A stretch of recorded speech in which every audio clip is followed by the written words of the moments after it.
in the world of radio shock jocks, the biggest are Opie and Anthony. These people say shocking things that border on offensive in order to entertain their audience. I refuse to sit here and think that radio has to be nice. Why? Why does radio, out of any other medium, have to be nice? We are being now held to a standard where we have to be nice and make people feel good. Go screw! Radio bad boys, Opie and Anthony. Controversial radio personalities, Opie and Anthony. Infamous DJs, Opie and Anthony. Talk show radio hosts, Opie and Anthony. Opie and Anthony. Opie and Anthony. Radio shock jocks, Opie and Anthony. Opie and Anthony. Shock jocks, Opie and Anthony. Shock jocks, Opie and Anthony. Opie and Anthony. Shock jocks, Opie and Anthony. Opie and Anthony. This Heath Ledger, I mean, there was going to be no surprise there. It was so obvious he was going to win. And I was disappointed. I thought we were going to see a corpse. Too soon. Did you quit smoking yet? No, I didn't quit smoking. Why don't you guys attack him like you attacked me? Quit smoking. We don't care if he dies. Don't care about you. Why don't you shove it? Shove it like your mother did. Shove it like your mother takes it. Your mother, that whore. That whore. Think of your mom. Think of your mom's sweet face. Think of your mom's sweet face. You know what she does? She's an effing whore. She takes it in a dirty spot. A dirty spot's a big gaping one. But enough of this palaver. Let's get the show on the road. Wee. People are like, are they still alive? Of course we're still alive. What? We're doing our satellite radio show. Now we take over the satellite radio market. Some people are so confused. So goddamn confused. Yeah. Like, I used to listen, but I have XM, but now I can only listen from 9 till 11. Oh, really? It's like, no. You had a few of those? Yeah. That's stupid. No, we've always been on from 6 to 11. Yeah. You dummies. Figure it out. It's too early to be calling our faithful listeners dummies. It's never too early to call them dummies. Right. CBS News sure didn't know what. Where's my thing so I could do my thing? The other, where's that? That would be this one, I guess. All right. Ronnie B takes it over here. Ronnie. Wow, what is this about? Rob on Long Island. How are you, Rob? Hey there, Rob. Hey, I'm doing good. You know, I've had XM since '03, so thank you, sir. I always just listen on XM. But, you know, the amount of love that, you know, CBS actually shows you guys. You know, I was watching CBS News yesterday, and, you know, I know that they have to do a format flip and you take care of their end and stuff, but since you guys had good ratings and everything like that and, you know, weren't bringing the station down, they could at least throw you guys a bone. And at the end of the segment, after they said that you guys were taken off and blah, blah, blah, they could have said that you can still listen to Opie and Anthony on Sirius XM radio. Yeah, never. Wow, you must be related to us. Because that makes perfect sense, but that would never happen. No, ever. Yeah, I know. Because then nobody's listening to CBS. They don't, move over to. Well, because they're now they're going for some kind of pop audience or whatever. I mean, you know, now they have to compete against us, and they're still trying to get the same people we're talking to this morning. So of course they're not going to do anything like that. Never. You know, I'm not surprised. I just love the articles where they try to say that we sucked along with the radio station. That's just not true. Yeah. But whatever. You know, maybe we should have sent out a little something, but that would involve thinking on our part. Did somebody? All right. Did someone get a little rambunctious and start bashing us yesterday or something? Oh, Howard did. I just want to know exactly what was said. Oh yeah, absolutely. Howard started bashing us. I wonder if Greenstein yelled at him. I said like I got fucking crucified by him for saying 2 words months ago. I sent an extremely terse. I sent a very professional email. Terse, though? Was it terse? No, because you get nervous. I hope it was terse. My emails used to be terse, but you get a little nervous, so now I keep it professional. No, this is a reason for terseness. Oh, all right. Well, are you okay that I CC'd Mel? That's always a little...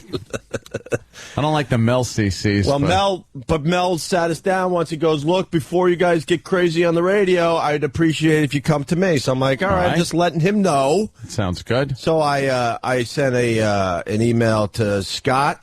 Steve Blatter, who runs the channel, and a little, not even a blind CC, a little CC to Mel, very professional, one paragraph, just asking the question, how does it help our radio show and the company having Howard bash us and calling us failures on his radio show yesterday morning? Very good. Yes, that's exactly what I did, without any of that terseness.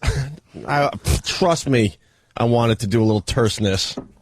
Trust me. A little terse. But as soon as we start going, really? You want to talk about failing? Then the company gets all crazy and mad at us. Exactly. Even though we're, protecting our livelihood and ourselves. Yeah. Oh, yeah, he had a little fun with the whole thing yesterday. Yeah, that annoys me. He goes, they're not even on the radar. They didn't even make the New York Post. We made every other paper, you idiot. But he was trying to say that the news of our firing wasn't even important enough to make the papers. It was on page 2 of the Daily News, you idiot. But that guy just lies and does whatever the hell he wants to make himself look better all the effing time. Look out. You're going to get yelled at. Ugh. Whatever. That disgusted me that time we and the were funny in the thing office getting... I'm yelling at Scott. I'm yelling at him about this very situation. Right. This exact situation. And I was being yelled at because Howard was talking ill of us. Mm-hmm. Well, what happens is people are going to be in shock about this, but it is the truth. We've left him alone for a long time. And then what happens is he takes his cute little shots at us because we so get under his skin to this day, which is hilarious to me, by the way. And then when he does take his little shots, then we beat him up. Right. Because we're the best at it in the business. Everyone knows it. Yeah, I know. He even knows it.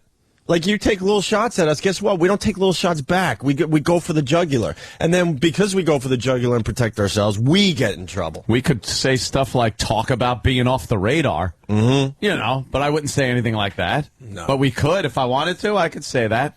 And, we could write our own history because he likes to say that we failed, and I would argue that we certainly did not fail. And I could ratings. And I could prove that point pretty easily. But I could make my own news and show how maybe he was a failure in his career in the end. In the end. But if I said that, you get in trouble. You're going to be called on the carpet and yelled at. Yeah. And then we would go, all right, let us play the audio, so let the listeners decide what the fuck he was doing. We're not allowed to do that anymore. We're not allowed to play his audio. That's dangerous. Yeah, we'd love to. I don't give a crap if people play our audio. I don't care. Yeah, play it. That's what people allow if they don't really care in the end. What are we going to do, transcripts? Get the audio. Yeah, we could get David. Yeah, we could get intern David to play Howard, and we could get some other dummy to play that laughing. That'd fit. That laughing hole that when I see her in the gym, it couldn't be nicer to me, but it has no problem jumping on because she's scared that Howard might, kick her out the door if she doesn't play her role. Yeah. But boy, Robin, when I see you in the gym, are you the nicest little thing to me? Bunch of phonies. True. Bunch of phonies. I heard about that whole thing. Oh yeah, that went down. My Twitter, my emails, my fuck the social networking. My actual cell phone was ring-a-ding-a-dinging all day long about that. I heard about that, and I'm just like, wow, don't you guys work for the same company? Wouldn't it be good that he, he doesn't have to welcome you guys, but wouldn't it be good if he just kept his mouth shut? It's good for him. It's good for you guys. It's good for the company. I'm like, well, you would think that. You know what it is? The ego is such he's got such a huge ego that he has to comment on us because of the fact that he's been off the radar for years. He's been off the radar. Talk about somebody that used to be in the paper every day on terrestrial and then just disappeared off the face of the earth. Uh-oh, what did I say? Am I going to be dragged in and yelled at? Fuck off. We're taking a little shot at the Golden Boy. I'm so sick of the double standard that goes on in this company. Just and now I'll hear, how does this help? Right. Well, how did that help? How did that help yesterday? That he called us failures? Tell me. How did it help that he announced what he thinks is our salary and said, oh, it's not, I can't believe they're being paid that much. That's not worth it. I'm like, wow, you want to talk about worth? Yeah, exactly. You want to like take our salaries and then do a little division with the listeners we got for that salary and really get into this? Exactly.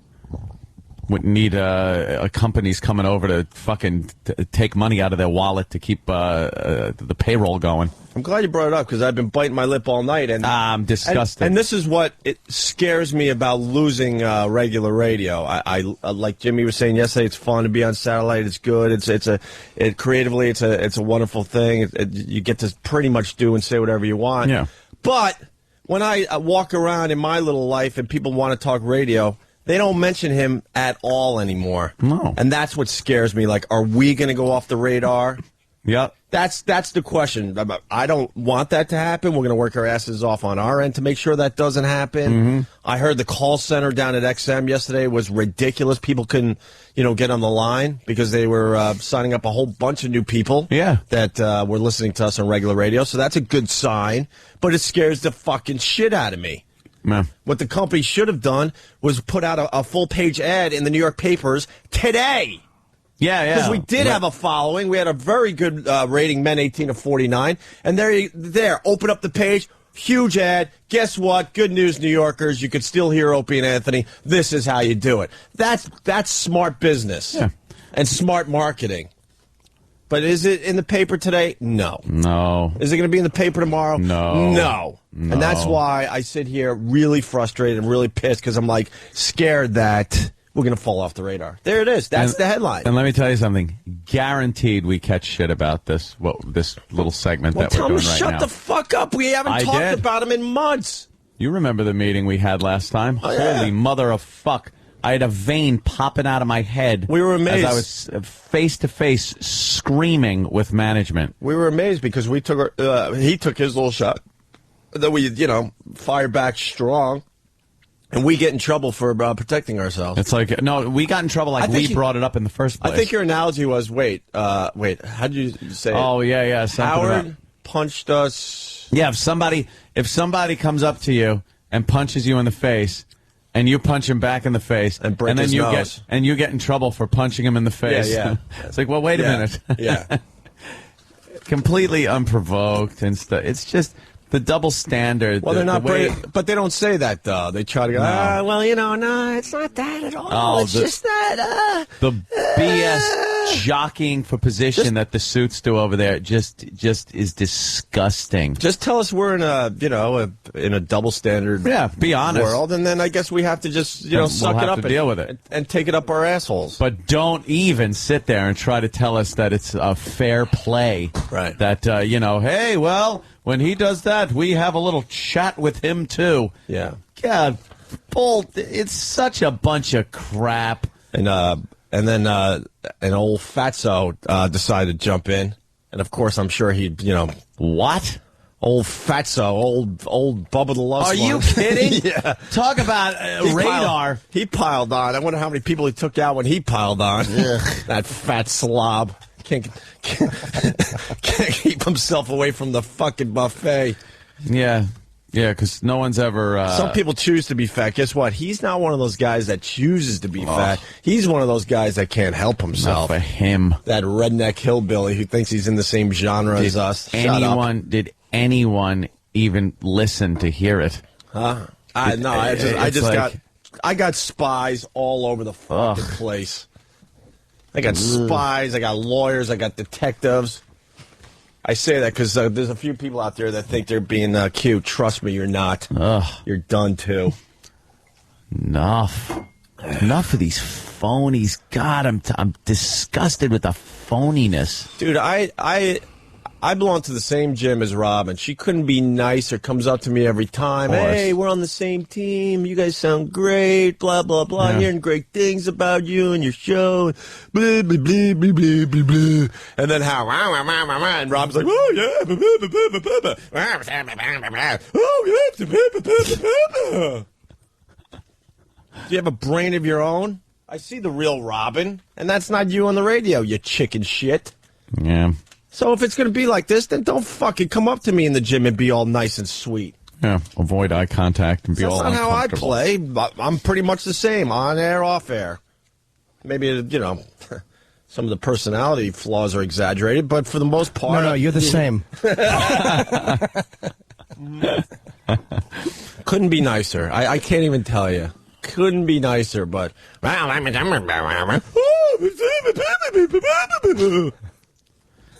you know what? At this point right now, it isn't... I'm being honest. It isn't even a stupid Howie going off at the mouth. You know, it's not even that. Fine. He wants to come up with some subject to fill some time on his show. Right. And it happens to be us. He wants to spin our That's shit. fine. We just want to be able to respond. Whatever. I want to be able to respond. And I don't want... And the way we know how to respond. The bullshit that comes out of the mouth of certain management over there that tries to tell me that we're wrong for responding when we just got shit on. And then we're not supposed to, like, respond to it. Right. And I tell him, I say, well, do you honestly think our listeners, we can have any credibility with our listeners if we don't address it? Mm-hmm. Oh, you don't know. And then they try to tell us about our listeners and how they are with the show. Yeah. After years of doing the show, they're going to tell us how we're supposed to talk to our listeners and stuff. Just shut up. Just stop it. And I don't think there's a show or a radio guy in management, the people that own the companies that truly understand how interactive we've been with our listeners since the beginning. Yeah, day one. So don't tell us, oh, that doesn't really matter with your listeners. No, blah, blah, blah. no, you don't understand. See, the listener... We're actually accessible. We have a cult! Right. I was at FH hanging out, and people come up to me like, you don't have Kenny with you? You don't have... I can't believe you're here just hanging out without bodyguards and stuff. I'm like, that's not our thing.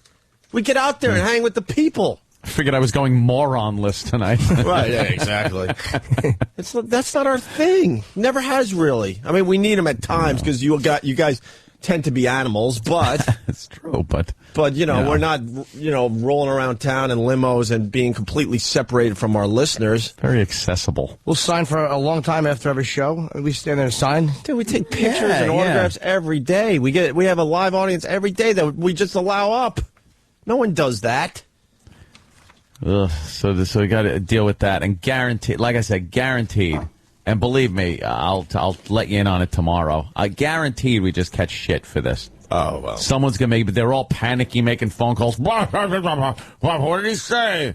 Well, why we couldn't listen to the thing first and then do nothing? Right. Because that's what happens. We should have Fat E-Rock there transcribe a couple of the fun little things and have David play Howard. I told... oh, my God. Who wants to play... I told...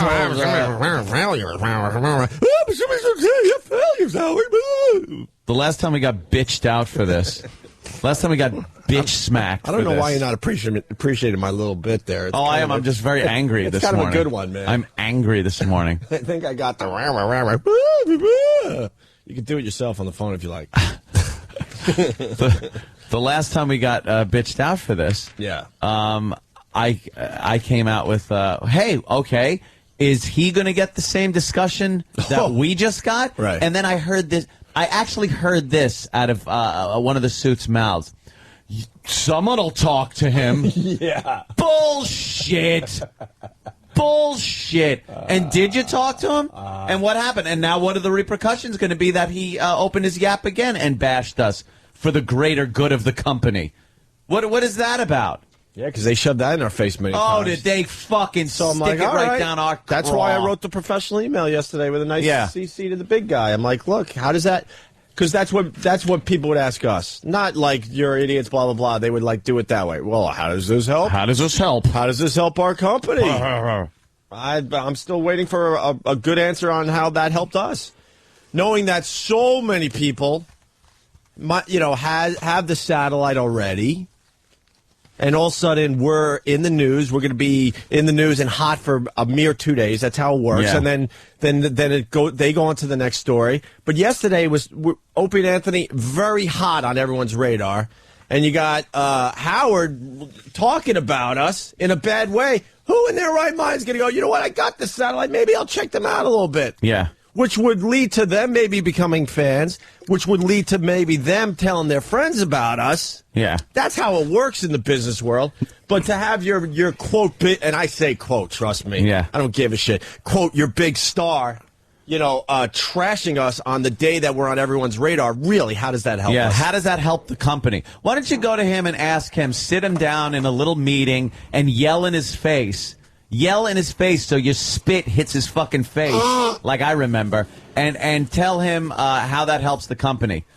You're never going to do that. Bunch of scared shitless suits just over there kissing his fucking ass to the trashing of everyone else.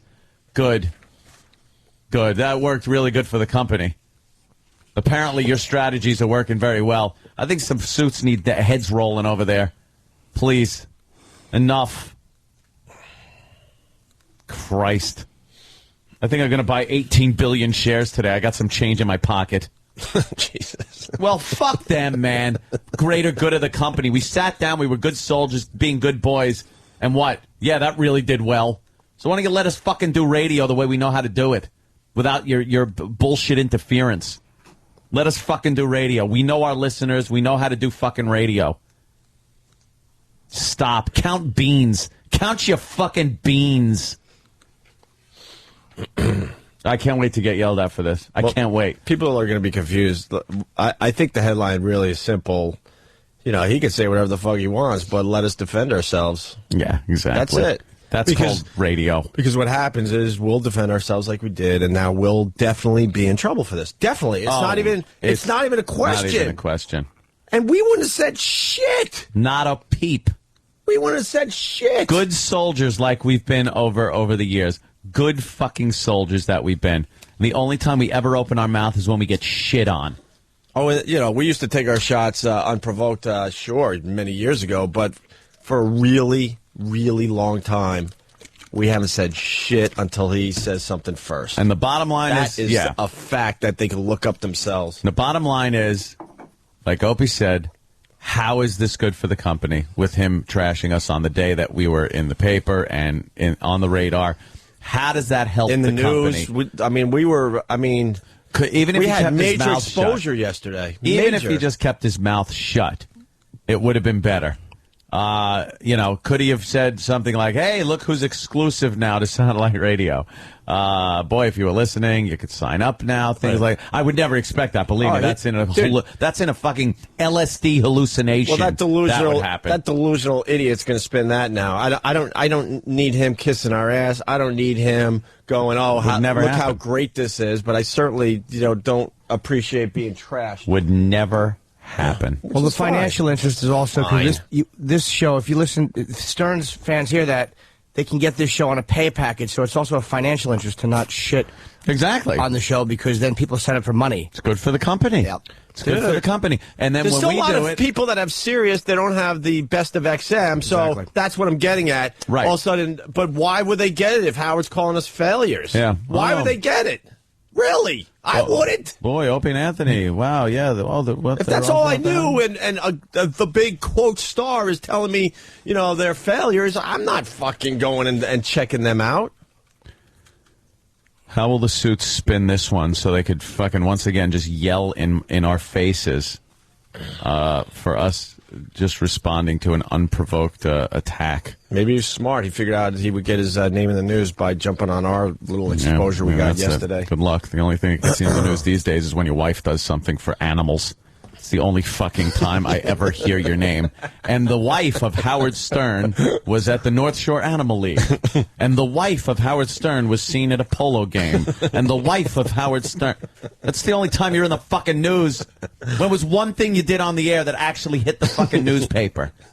So stop about under the radar. Enough. And Bubba talking about radar. Stop it. The United States military thinks it's a meteor hitting the planet. That's how he's on the radar. I think he was the cause of that noise in Jersey the other day. Yeah, what was that? They said another meteor. Another meteor? Somewhere in Jersey, and they're looking for pieces. Was he jumping up and down? I won't. Stupid Bubba, that dumb redneck hillbilly. God, just saddled with him now. What an idiot. Saddled. Oh. God damn. I ran into Scott Farrell over there, and I wrote a little something about it, and we sort of made up, and he was really cool and stuff about everything, and apologized and said he's always loved us and this and that, whatever. We had a long discussion. He goes, I gotta tell you, that Bubba really wants to punch you in the face. I'm like, stop. Does he? Does he really? With the real violence wow. shit. Wow, No. I'm scared of Bubba the Love Sponge. God.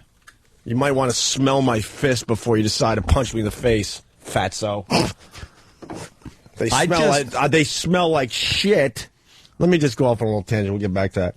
I'm boxing my ass off these days in the gym, but I don't have my own gloves right now, so I'm putting on the gym gloves. God. That's what You fucking have to get your own gloves. That's why I want to bring this up. I have washed these hands.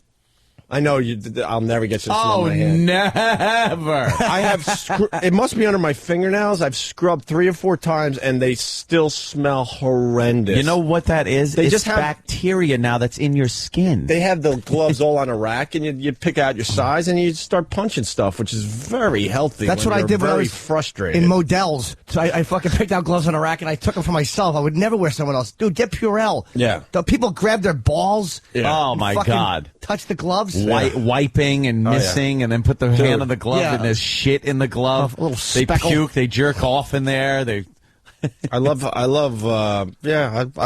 punching, but they smell horrendous. And you got to put something on your fucking wrist, or you're going to break your wrist. Oh, yeah, I got a sprained wrist. You got to put something on your wrist. I kind of was... you wrap it?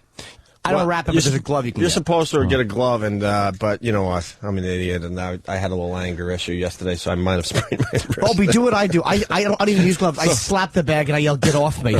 Stop it, you. So if that fat hillbilly wants to punch me, maybe give me a few days for my wrist to heal, and then we'll see what happens. I would just loser. I would just do piling that. on. Wow, that's real brave, Bubba. Piling on, are you?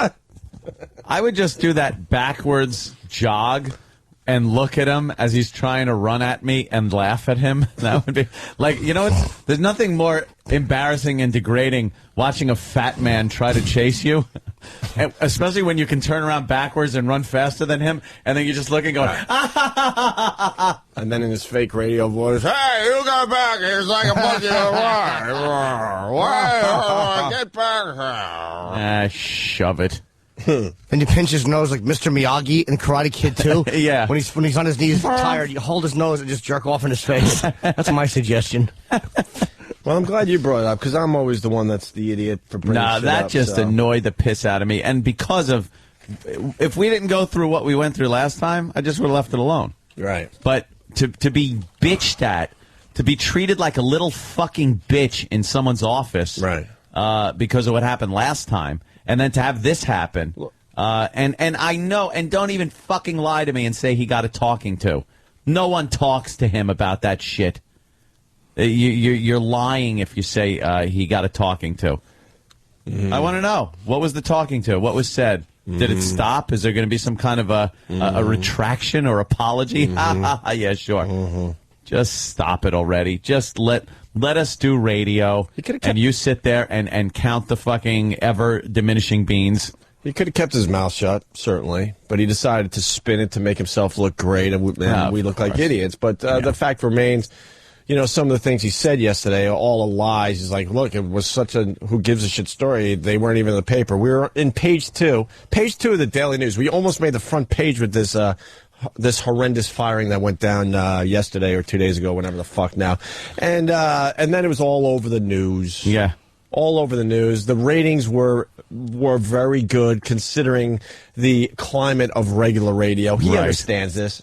I would run circles around him if I debated him about radio and what is going on out there. Everyone knows. Sorry we didn't make the news about our wife doing an exercise machine infomercial. Christ. Everyone knows. Plus the fact that our regular radio show had to compete with the Opie and Anthony version of that show. You know what that's all about, Howard. I mean, the fact is, when we got suspended for 30 days, we had a ridiculous ratings period for regular radio. Because guess what? All those people said, fuck, I still want to listen to these guys. Oh, wait, they're on regular radio in my town. Boom, they went over there. And if that idiot hasn't been in radio long enough to understand what happens when the format changes. We were on that station for 3 hours out of 24 hours of programming. 3 hours of the 24 hours was the Opie and Anthony show, and we were kicking ass. For 3 years, too, by the way. 3 years, yeah. We were on there for 3 years. Because kicking ass. Conveniently, he tries to like lump us into that loser of a radio guy. I still like his music, David Lee Roth. Like David Lee Roth and then those guys. No, it wasn't that easy. David Lee Roth literally lasted, 3 weeks? We lasted 3 years, and we left with very good ratings. Sorry we couldn't carry the other 21 hours of the radio station that failed miserably and had to be replaced with a pop format. Right. That obviously we don't fit in as a morning show. And they said we did our jobs. Yeah.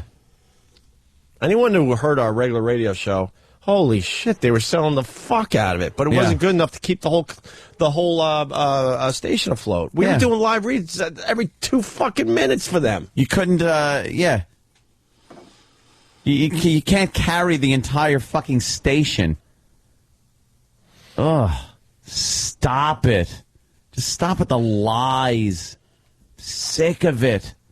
Then the suits defending it like the fucking, the golden idol.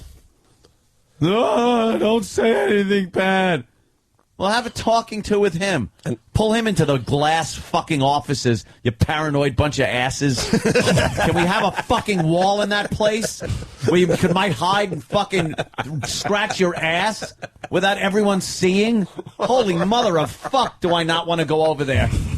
Wow, was that really funny, man? You could look from one end of a skyscraper to the other through all the glass walls. Yeah, you sort of got to explain it because we are talking to a lot of people that work in cubicles and offices and stuff. Sirius is set up; they're all glass walls, and it's like the Fortress of Solitude with Superman. Right, everything's made of crystals. Right. So when the last time we went over there, we were getting yelled at because Howard took his shot, and then we took shots that weren't part of the rules, I guess. The backwards fucking rules. And as there's a massive yelling match going on, it's a glass office, and everybody's walking by, including that fucking secret agent double spy, Baba Booey, another one that is so nice to us to our face, but then runs back to Howard to lap his ass. Oh, he made sure he walked by the office a couple times to see us getting a talking during the screaming, during the fucking screaming. Right. I think there was a fucking tour going through. Right. And here's Opie and Anthony being yelled at. They don't fucking put up a wall. Right. Sheetrock, you ever hear of it? Right. Paint, spackle. So it really is glass offices, so everyone can see all the shit going down. Bunch of morons plowing into the walls like birds. Maybe it's a brilliant business. What am I trying to say? It might be a brilliant way to keep your workers in check. It certainly is. You know, if you see someone getting their ass reamed out. Yeah, you're Joe Worker walking by, I think you're going to give it a little extra that day. You're going to be careful. Because first of all, they can watch you right through your fucking walls. Most of you fuckers, you can take an hour and a half lunch because you're in an office and no one can see what you're doing in there. They all wanted X-ray vision. They didn't have it, so they just went with the glass walls. That's serious. Just to be on the safe side, they take 55-minute lunch breaks. Because you never know when someone's going to be walking by your glass office. By your glass office. Enough with the glass office. I hate the glass office. Yeah, do us a favor. Next time you're going to yell at us, maybe we do it in a closet. Can we put some newspapers up on the window? So the whole world doesn't see? The closet's are glass. Yeah. You see coats hanging up. Yeah, exactly. It's like the Visible Man fucking model. Yeah. They used to be able to see all the guts inside the guy. That's what it is. And Howard has spun his success over the years. Trust me. I mean, if he really wants to debate, I have no problem. I could talk about all the cities he actually failed in. Yeah, but we failed in cities too. But as a radio guy, guess what? You talk about where you're doing well. Yeah. But there's a long laundry list of places he never hit. So if he really wants to start talking about this failing thing, please, you will lose again. You know that. You know that. I know that. We get under your skin. We know that. It's okay. And he was talking about it's pay? Okay. Look, you need to compliments all the time. You had a really good career. We all know that. Yeah. We're not stupid. Don't worry, baby. You had a good career. Don't worry. They're there. And no one's going to forget about you anytime soon. No, as long as your wife is in the newspaper and it says husband is Howard Stern, you'll still be in the news. What are you in the news for now? Some outrageous interview? What did you do? A wacky stunt that got all over the news? What did you do? Have a guest on that no one else has on? Expose something that... oh, no, that's right. You're building a huge house in the Hamptons and people are pissed. That's how you make news now. You make news now by doing things that you used to laugh at people for doing. Right. Remember? Do you remember those days? But don't worry. You had a really good career. You we all did. know that. It's okay, Booby. It's okay. I have no problem admitting that. On the one lousy CD we did put out, I actually thanked you. So he did okay. I thanked you. Sure. I thanked you, and then I gave you a little shot. But I did thank you. I said thanks. What I said was thanks to Howard Stern for paving the way. But then again, didn't he invent asphalt or tar or something? Well, that's how I do it. What can I tell you? All right. Well, I guess this is okay what we did today because no one really officially got back to me yesterday about this. No one's awake. Yeah. Why didn't anyone get back to you yesterday? Or I don't know. I haven't. Or right after his break, we should have gotten a call saying, "Hey, by the way, Howard said this and that, and here's how we think your reaction should be," even though they don't know from a hole in the wall. You would think there would be some kind of communication as far as that goes, especially after that last episode. But again, nothing. Well, because they don't look at what he did as doing anything wrong for the company. Right. But now we're going to get the old, how does it work for the company? Oh, stop it. It works one way, apparently. Well, we got, people decided to actually, call us this morning. Thank you. I think yesterday everybody was in shock. Every line is lit. People are talking that there was like a 45 to an hour wait, thank you, to talk to someone at XM. Or Sirius yesterday. I would like to think that's because of our popularity, but they're down to one operator. Can you imagine? No computer, just a pen for information. A pen. In a glass office somewhere. The pen that the person had to bring in themselves. Dude, that glass office thing's going to make me I hate the glass office. You can see everyone's business. It's the future. No, it's fucking intrusive. It's invasive. It's fucking... there's no privacy. How about at least a shade? All right, before I yell at you, I'm going to put the shade down so you have some dignity after I'm done ripping your asshole apart. You know what it is? They want this whole atmosphere of like openness, man, and idea sharing. It's like if we see like Bob is in this studio in his office and he's working on something, I could peek in and go, "Hey, maybe I could help out." Right? No, it's to look in and see if someone's fucking twiddling their thumbs. Right. I hate the glass office. It's like working on an ant farm. We're in an ant farm. That's true. It's an ant farm. Are you fucking picking up your larvae today and putting it in the baby chamber? I've never seen more paranoid workers in my life. Oh. They're constantly looking up, seeing if anyone's peeking into their glass office. There's a cricket on the roof. Why haven't you dragged it down into the office? There's a man walking by with a praying mantis leg on his back. They keep their lunch in their file cabinet. Yeah. Sneak a bite really fast when no one's walking by those the aren't glass glass. office. Right. Well, what have we got here? A jelly donut. The glass office stinks. Oh, I hate it. Oh, wow. It is impossible.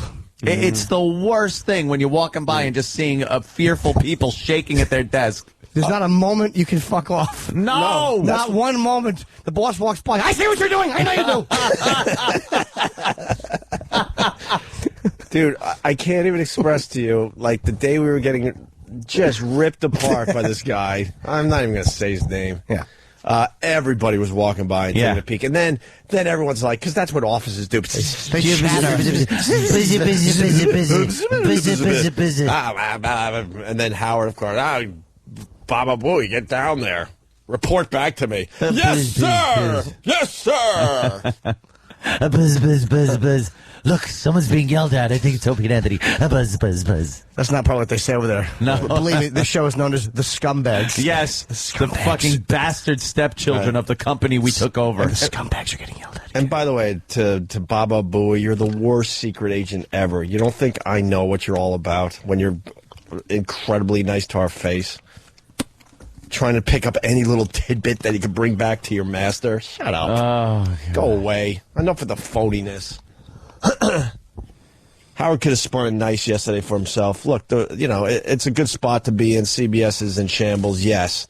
Is it because Howard left? Partly, yes. Is it because the whole radio business has changed drastically in the last 4 years? Yes, that's a huge part as well. Yeah. And you could have had a little fun with the fact that, yeah, it's finally that, I'll tell you, us leaving regular radio is officially the death of regular radio.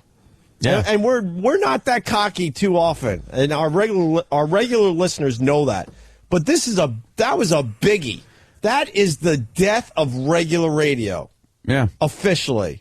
We were hoping we'd be the last ones out. We were pretty much the last ones out. Yeah. We're not talking Rush Limbaugh and the political talk and all that. We're talking about the type of radio we were doing. Yeah. Now it's going to be a million radio stations out there playing just music. Just music. Very safe stuff you can get on your fucking iPod. Some either voice-tracked guy that goes 15 minutes in a studio announcing the beginnings and ends of songs off a list. Right. He's not really there. Or some low-paid schlub that's got to sit there and read liners for the station. Right. To keep it local. Right. And what they mean is keep it very cheap. Right. They get what they pay for, too. They get a cheap guy in there that yucks it up when he talks about where the station is going to be doing some beer fucking fest. Right. And that's it. It's a sad day for regular radio. It really is. I mean, we got a home for now. We'll see what happens after this first 45 minutes. But yeah. You know, I just couldn't hold it in anymore, and but believe me, we didn't do anything that warrants them giving a little retaliatory strike on this program. I defy you. Sit me down in your fucking stupid fish tank office, and you want me to feed the fish while I'm in there? I'll sit by the diver with the bubbles coming out of his helmet and play the entire 45 minutes we just did, and tell me one thing that you can yell at me about. Give me one fucking thing that you could justifiably bitch at me about. Pick it out. I'll give you time. You got plenty of time. Take the 45 minutes. Edit down just the classic moments of things I can be yelled at for. Well, I defy you to find one. Well, I was taking notes. Really? 618 was a little... Was a little iffy? Yes. Oh, Christ. 622. That's good. Oh, boy. I'm going to be called into the terrarium for that one. Sit under the fake plastic palm tree and sun myself. The boss is running in a habit trail like Gordon Gekko, yelling at you. Yeah, put him on the wheel. That's what they do. Just set it up like a big habit trail. Oh, stupid glass office. There's no reason for glass offices. It sucks. Jesus. Well, someone on the phone said it's supposed to bring out creativity. It doesn't. It brings out paranoia. People hang posters on the window just so they can be left alone. Trying to so they could jockey themselves behind a poster and not be seen for a second. Well, that's all well and good, or is it good and well? Well and good. Well, sure. good. Yeah. That's all well and good, but when the secretary is in a glass box... Oh, stop. What is that dummy creating? Brubaker had more privacy in the hole. Right. I made an appointment so you could get your cuticles done, sir. Well, thank you. I hate the glass. Cuticle. Oh, cuticle. Hate it. There's no reason for a glass office. How are you supposed to sneak in there and get a little Japanese shit porn just to mind your own business? Yeah, that's another thing. Right. Creativity. Right. No, it keeps people off the fucking internet. It does. Looking at porno. Right. Eminem's studio is cool, though, because I'll say that. They have big curtains on this. He's just... Yeah. Stupid. He probably walked in and said, fuck this, put curtains up. Yep. Big drapes. You think we could get curtains on our studio? Our studio? Well, our closet? Our little closet, because, the quote star has half the building. Half the building. Ugh. We'll get one blind on the studio. Yeah, one blind a year. The by quote 2075, star. this thing will be in darkness. Yeah, that was justified, giving them half the building as everyone else squeezes into the remaining space in glass offices. As well, like, is there any way that wall could be knocked down so we could take over that little closet also in the studio? And they go, I don't think we have enough glass for that. We're plumb out of glass. The studio we're moving into is maybe a third of the size of where we're broadcasting now, and you got to explain some of the stuff. There is a wall they would give us an extra, no joke, like, well, picture your basic closet, maybe a small walk-in closet. Small walk-in. So we're like, all right, if we take this wall down, that will help. Yeah, a little more room. Oh, come on, we got to talk to the building. Really? Then tear down that bitch of a bearing wall and put a picture window where it belongs. Oh, by the way, we couldn't even get that done because we're lame losers. We can't get shit done. A little wall we couldn't even get done. By the way, the quote star, he doesn't have any glass fucking walls. No, I'm sure. You notice that? Yeah. What happened to creativity, boys and girls? Things I've seen, it's a fucking bank vault. I've been in there. On that side of the building. Was I supposed to say that? Don't want to get Tim Sabian in trouble for giving me the tour. Uh-oh. He was so paranoid as he showed me around. Oh, and this is where they do this and that. Oh, my God, please don't say that. Oh, my God. If you even say that you were in here, all hell will break loose. I sat in your chair. No pictures. I checked it out. Did you fart in it? Yeah, it's a good spot, man. It's great space. I'm not going to lie to you. Of course it's amazing.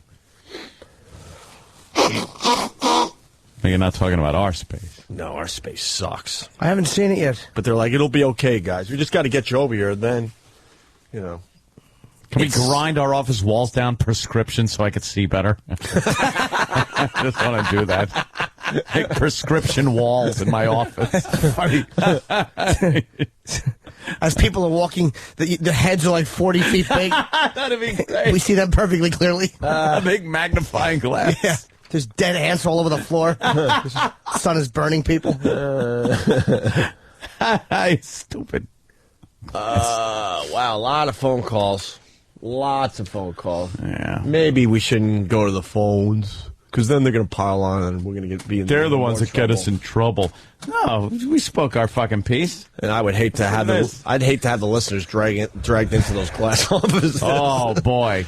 Now listen to me. If you're going to be a listener to the Opie and Anthony show. Oh, what are we doing? We're just listeners. Right. What are we doing in here? Here's the rules on how to listen properly. I don't like this. We haven't said Christ. Bubba's a fatso in a while. Hey, Bubba, did you have fun piling on yesterday? Did you? Did you, fatso? Phony voice. Phony bravado. Phony violence. It's just a fake. Just a fake. Oh, I'm so sick of phonies. He wants to box you, doesn't he? Yeah. Doesn't he want a fist fight? Does he? Ooh. Yeah, that's great. Does he? In this glass office, weighing 800 pounds, Bubba the douche. And in this corner, Blubber Lang. Blubber Lang. And in this corner, they call him Old Stinky Fist.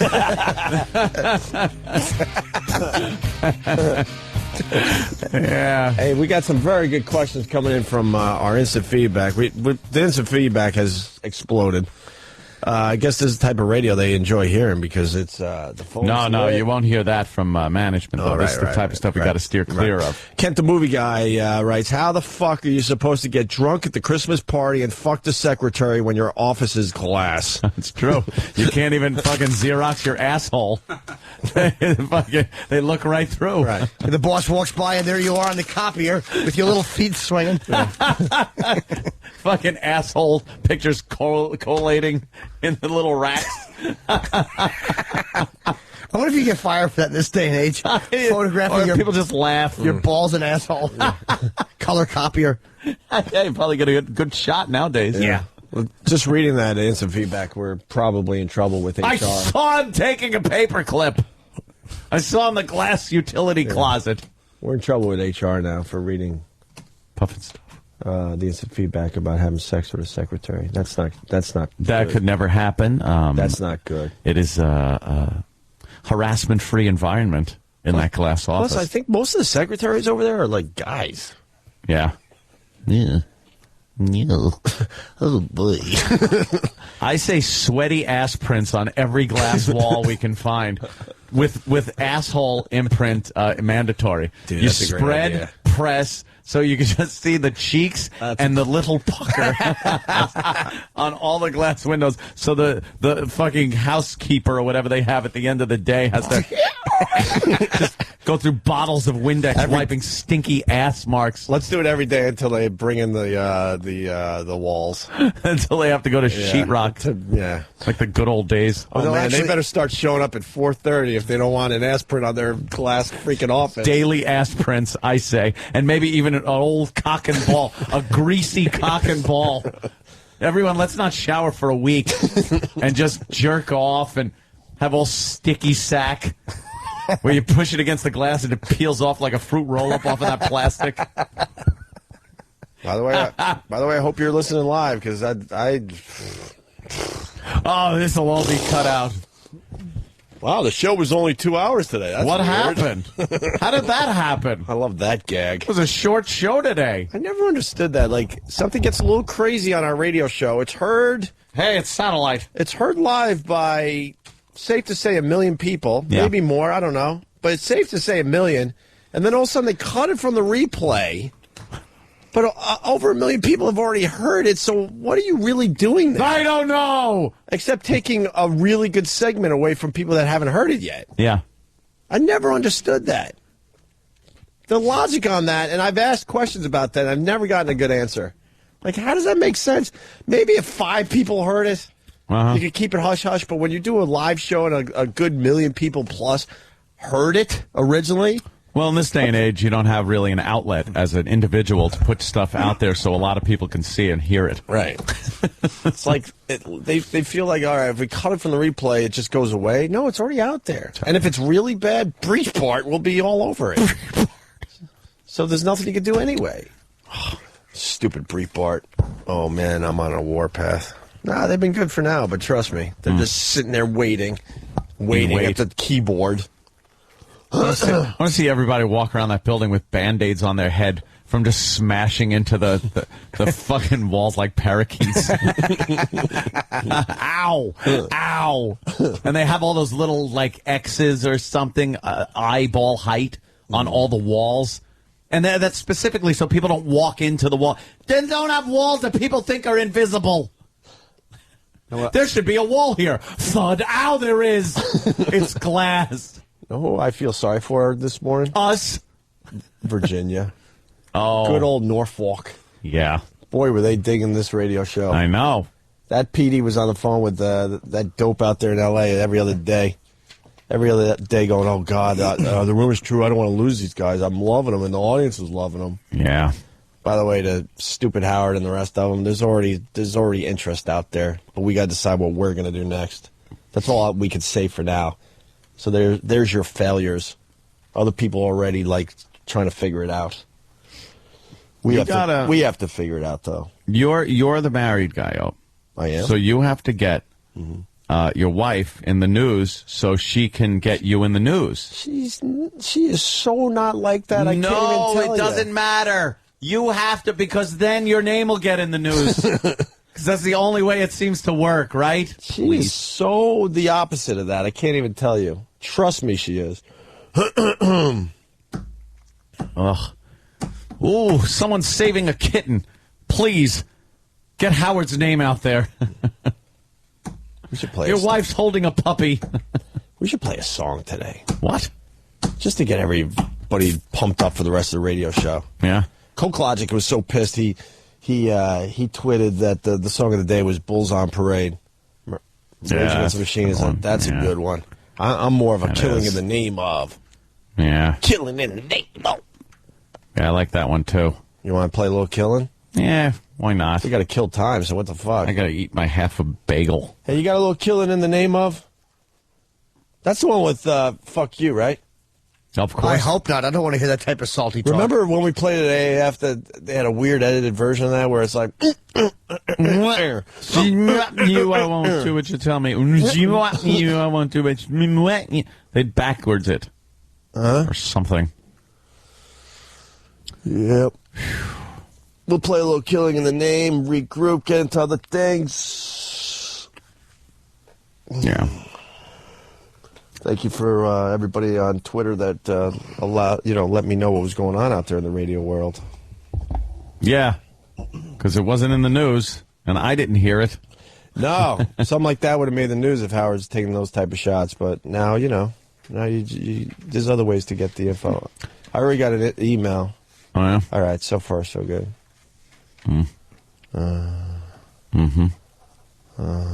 Someone being yelled at right now? I doubt it. Nah, it's Stunt Brain. Just looking for love. He got fired yesterday officially. Did he? Yeah. He got the boot? Yeah, he's done.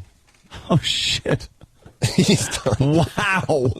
And he was one of their guys. Yeah. We were never really their guys. We were like subcontracted. Yeah, we were on loan, basically. We always knew that was the weirdest situation in radio, and we were hoping to hang on as long as we could, because it was just, the deal was just weird.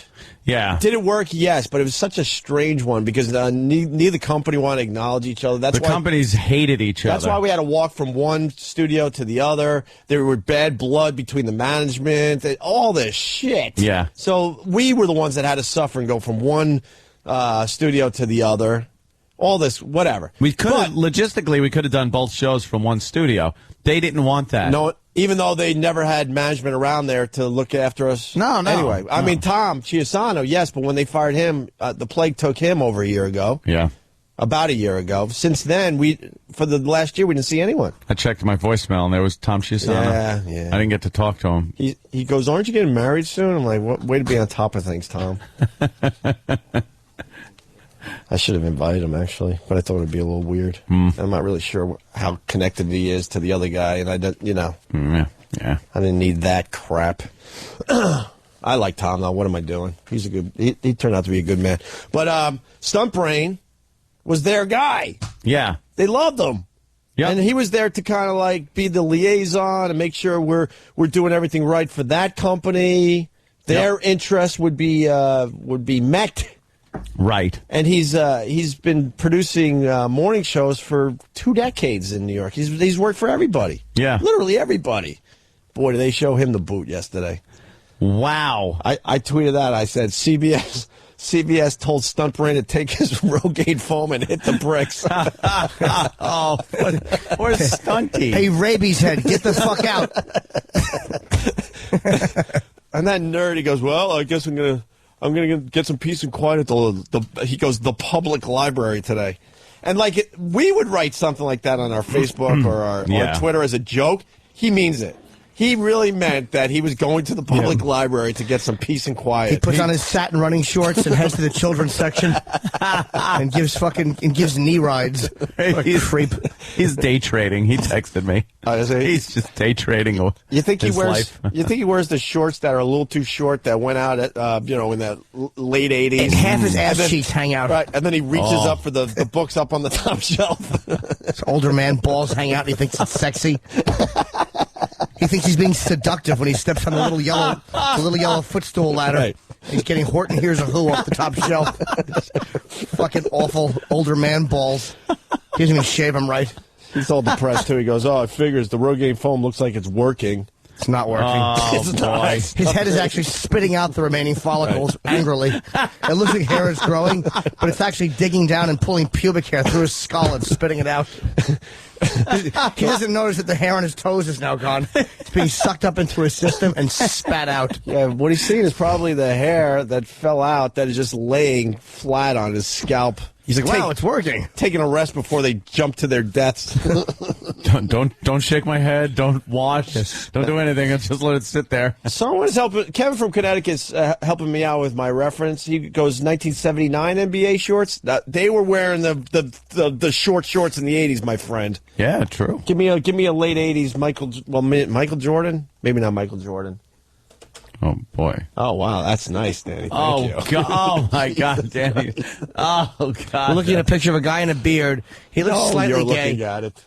And his half his ass is hanging out of his tight denim shorts. He's wearing Daisy Dukes. That's exactly what Stunt Brain would look like, except he has short. His are like a satin running short. See him walking into the library like a very satiny running short. The back of the shorts, like the bottom of the shorts, are halfway up his ass cheeks. Oh, my it's God. disgusting, and he's a hairy bear. That gentleman that is in this picture. If that was a girl, wow. Wow. Wow, is that just horrific? Must be very warm there. Yes. Love the shorts. So Stunt Brain is unemployed officially. Boy. Wow, they gave him a little bit of time, huh? Yeah. And then I guess the news station, just give me a little info, like I guess they're starting today, whatever. We can plug it all day. It might work, but it's not going to be anything that anyone in radio could be proud of. That's what young men are listening to, the hits. Yeah. Well, they're going for Jonas Brothers. They're going for females and all that. And even if the station is a hit, you can't be proud as a radio exec that's that's not challenging. Please. Whatever. And I'm not disparaging anyone. Trust me. Just whatever. But they had like local TV go in there and stuff. Yeah. And they put up the new logo where we used to sit, and it's on all the computer screens, right? Are you kidding? And I think E-Rock told me that like they used the board op or something to make believe he's part of the station because they needed people to make it look like a lively shot. Make it look like someone was in there. And I want to blow up his spot, but it's one of our old guys that's still over there. It's just no way. Because he's younger, so it's like, all right, just sit behind the board. Oh, no. For this fucking piece they're doing. I didn't see that. It's hilarious. Oh, shit, that's got to be. It's hilarious. Putting up the big new sign. Yeah, I remember when they did that with the K-Rock sign. E-Rock, who was it? Who was the person in the... Who did they use when they were trying to pump up the news station and they made believe like there were already people hired and they're working? Behind the board was a new hired street team promotions member. Right. What happened to the K-Rock girls? I guess they're gone. They hired him and never did anything with them. Another brilliant move. Bye-bye. The promotions guy from Fresh was also behind the board, too. Right. And the new chick that they hired from Philadelphia. Wasn't one of you said like a board op or something was also there? Yeah, there was somebody else there. And they cleaned out the studio. There's no trace of anything. Like some of the equipment's even gone, too, that was sitting next to Ope is totally gone, so it's opened up now. But they kept the big John Cena cutout right in the back. The first thing that should have gone. But I think it's hunky. The girls are like, there's hunks in the studio. Yeah. Oh, God. This is the news clip from yesterday. They're going into some new frontiers. Is this worth playing, though? Just the new chick frontiers. Yeah. All right, let's take a listen. I'd love to hear what we're replaced with. Look, I wish him luck. It's not easy on regular radio, but I don't think the brainiac that's going to really figure out what regular radio is going to become is working yet. Everything's just got to be Spanish or urban in New York City. That's pretty much it. That's what I've always said. It's like, you got to go with the people, and this is a weird one. You got to go with the people that don't have a lot of money, but that doesn't help with advertisers. Yeah. Because the people that do have money, they just expect more, so they search out a show like ours, or they get their iPod, or they get their satellite radio. Yep.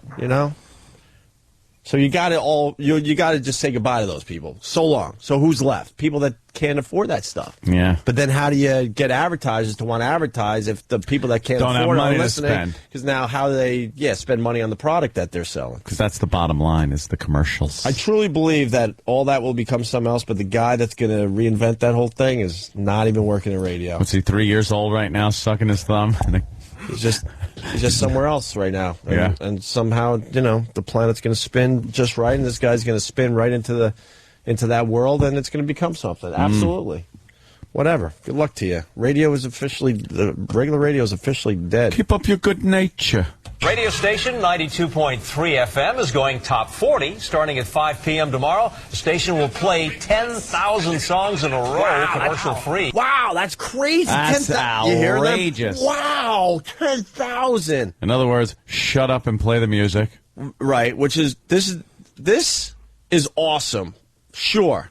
But you're getting people used to something, and then you're going to take it away from them, you idiots. Remember a little station called WAPP? Right. They went commercial free for summer, right? Yeah, all summer they went commercial free. It was the talk of New York City. All you heard on Jones Beach was WAPP. It was a monster. BAB was shitting their pants because they were like the beach station, and it was a monster. The second the summer ended, they went to regular programming with jocks and commercials, and it tanked. Yeah. To the point where I don't think it made it through the year. They just pulled the fucking plug. Yeah, it was one of the most amazing stories. They were monster. They were huge, beyond huge, and then they were gone shortly after that. I don't. Maybe they lasted a year or two. Yeah, maybe, I don't know, but they were gone though. The initial holy shit went away really fast. Yeah. All they're going to do is make people want satellite radio because you get used to hearing things with no commercials, 24 hours, and then you fucking put a lot of commercials. Well, I hope the people that are in charge at Sirius XM, could figure out how to spin that, because you're absolutely right, Jimmy. After 10,000 songs, when they hear that first commercial, that commercial's gonna be like the worst feeling to those people. They're gonna be like, "Oh, this is a fist in my ass. What the fuck?" 1877 cars per kid. What? What happened to the music? Right. I just counted. That was 10,000 songs in a row. Right. Oh. All right. Well, let's listen to this again, because the big wow moment. Radio station 92.3 FM is going top 40 starting at 5 p.m. tomorrow. The station will play 10,000 songs in a row, commercial free. Wow. And they've hired Philly radio personality Lisa Page to help things along, and she will promise to make a whole new kind of experience for listeners. Really? Whole new kind of experience. All right. How is it new? Right, let's hear the whole new kind of experience. I want to hear how this is new. By the way, this is CBS, right, locally? Fox 5. Oh, Fox 5. Fox okay. 5. Was that Ernie Anastas? Yeah, I know his voice. Ernie's a dope. For no reason. No, trust me. He just is. I study this stuff. He's literally a robot. He always smiles. He always smiles, and he has like no concept of like human. Hey, easy. Human People that emotion work in class or nature. offices. That's right. Shouldn't have fun. He talks to like the TMZ dude, like he knows all about like Hollywood gossip. He has no fucking clue who Britney Spears is. Another reader. Yeah, but he acts like he's Yeah, he's in on it. You could read scrolling text. Right. Wow. As far as blogs go, we're going to be doing lots of like Twittering and Facebooking. Oh, so that's new? That's what we would... That might be disparaging. No, I doubt it. I was using it as a endearing term. Whatever. And I was safe. Whatever. I pulled it. Look, that's what we were doing. Yeah, we kind of introduced the radio world to Twittering. And, we were Twittering and Facebooking and MySpacing well before, and instant feedbacking. Right. And HTMLing websites back in '95. We used Baud to get our shit out there. I had fucking 300 baud modem on my Commodore 64. Oh, Christ. Unbelievable. This is going to be all new. See, Twittering and Facebooking is a really good tool if you know how to do it. But these idiots know what they're going to do? Hey, water it down. 10:15, we're going to give away No Doubt tickets. Yeah. Tweet, tweet, tweet! Update, tweet! Update, tweet! Don't forget, No Doubt concert tickets going on sale Friday. Tweet, tweet! Here's the playlist for today. Right.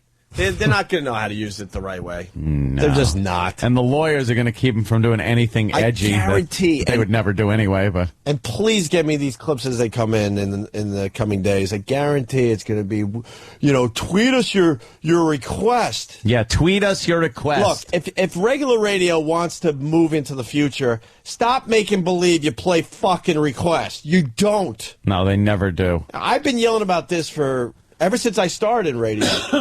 And I used to tell the listeners, I'm like, and I would play quote requests, but I would go, look, I'm playing your song because it just happens to be on the playlist, so could you play along and stuff and make it sound cool? But then I finally said, I can't do this to the listeners anymore, and I started telling them, like, do the fucking math. We have well over 1 million listeners, this is, back a while. And how many songs can we play an hour? 15 to 20?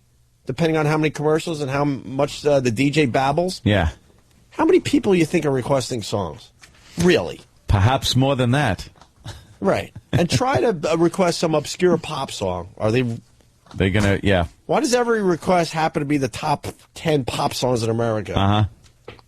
So they should stop that right off the bat. They should go on there and go, look, we don't play requests. That's old radio. That's not. Why am I giving them the tools to succeed? They roll tape. Or nowadays it's all digital, but we say tape. It's still in the business. They roll tape on every request that comes in. Right. And when they hit a person that is requesting a song that's coming up, right, then they save that, and then they wait, and then they play that, and then they play the song. So it seems like the person is requesting the song, and the DJ is like, hey, let me get that on for you. Right. But meanwhile, it's all been on a list that is stuck to religiously. And I think the audience out there is more educated. I really do. But what's weird is like the people that are in charge, they're not as educated as their own listeners. No. So they will, I swear to, I will bet a lot of money here that they're going to go, tweet your request Tweet those requests. Tweet. I need to hear Lady Gaga. Update tweet. Stupid tweet. Just idiots. But that's how they're going to use that. Instead of maybe like giving them a little bit of a look into their personal lives or a little peek at this or that. It's going to be the lamest shit that they're going to use their social networking for. There's a gecko crawling up my office wall. Right. They stick to glass. Oh, geckos too. Just geckos. I want to get a bunch of geckos to stick them on the walls and crawl around. Does anyone remember the old, it was like a spider, an octopus that you threw at glass walls and then and then walked down the wall? Walk down the wall. We got to get a shitload of those. We should get a case of those. Wacky wall walkers. Wacky wall walkers. Yeah, wacky wall walkers. Yep. Maybe we could put our logo on it. Hey. That'll help. But, yeah, and then they'll probably do like, well, we're going to have a tickle party. Hey, tickle everybody. Give me a poke. Oh, I got to hear this again. Yeah, let me hear what new things are being introduced. Look, we were saying Twitter people and Facebook and stuff for a while now, and this is new. I'll tell you how I discovered Twitter. CNN knows how to use this social networking. There was a guy, his name is Martinez, I think. He's on when I'm at the gym, and I popped the CNN on, right? And he had this thing, Twitter. I'm like, what the fuck is this? And then he's like, whatever was happening on the news, is like, if you want to comment, you could tweet me. Like, that is fucking brilliant. Yeah. And they use it the right way. Thought-provoking. You could get involved with what they're doing on the news. You don't need a reporter right there on the spot. Right. You just get people that kind of say what's going on. But how is a top 40 station going to do that? Comment about the Lady Gaga song we're playing right now. Let's dance. Tweet! Enough about the tweeting. It's a page to help things along, and she will promise to make a whole new kind of experience for listeners. As far as blogs go, we're going to be doing lots of like Twittering and Facebooking and MySpacing and everything that we're using every day. BBMing, texting. We're a totally personality. Big black. BDSMing. Big, beautiful memories. We're going to be GFE. No idea. BDM? No, BDM? Is that what she said? But she said BBM. BBM. Oh, my God. We're going to be doing... BBW? Yes. That's what we're getting at. You request a song and a fat girl comes over and steps on your foot. Right. Or Bubba. Slob. Ugh. So that's going to be the big change, the big new thing. Jay from Huntington is saying, don't give CNN credit. According to Ronnie B., you invented Twittering. That's right. I'm sorry, Jay. You're right. Fucking Ronnie. We all know Opie invented Twitter. Opie invented the Twittering. All right, let's get back to this. Yeah. What was the one? BBM? BBD or BBMing? What is that? Do we know what BBMing is? For real? Is that what it said? I'm pretty sure it's BlackBerry Messenger. Yeah. Oh, that? I can't imagine what else it would be. What the fuck? Not just say it then. For the love of God. MySpacing and everything that we're using every day, BBMing, texting. We're a totally personality-driven radio station, and so we're really excited to just... Isn't that what they just got rid of? Yes. Are they ever going to figure this out? They just got rid of that, though. Didn't they just get rid of that? And we wanted to utilize all that stuff. And we were. When we were. And then whenever we wanted to use the webpage, they were always yelling at us that we couldn't put anything on there. Yeah. And we couldn't plug the websites. And we couldn't do anything. I wish I could talk to the potential listeners. Oh, my God. Because, see, this is the problem with the regular radio thing over there. Is like when you do use this this social networking and these websites, instant feedback, O&A, show rundowns. Yep. It's all well and good until you start giving the people the really interesting stuff. Yeah. That stuff never makes it anywhere. No, because they're paranoid about everything. They get frightened. So trust me, that ain't going to work. It's all going to be tweeting Lady Gaga. Tweet! Texting. We're a totally personality-driven radio station, and so we're really excited to just get out there and meet our new listeners and show New York City what we got. All right, Lisa, and station managers say that they're ready to take on Powerhouse Z100 and made the switch because they found New York listeners prefer contemporary music to rock. Good luck. Seem to prefer anything to rock. Good luck. The truth. Good luck, bro. Godspeed. Personality driven. You're going to play 10,000 songs, so they basically said, look, we don't believe in personality radio. Yeah, what kind of personality is going to be fitting in 10,000 to 10,000 songs? Look, we're good, but you know what? No one could show their personality in 20 seconds. It's very difficult. Over an intro to a Lady Gaga song. Oh, Lady Gaga, tweet! My tweet's on the air! My tweet's on the air! I tweeted this song.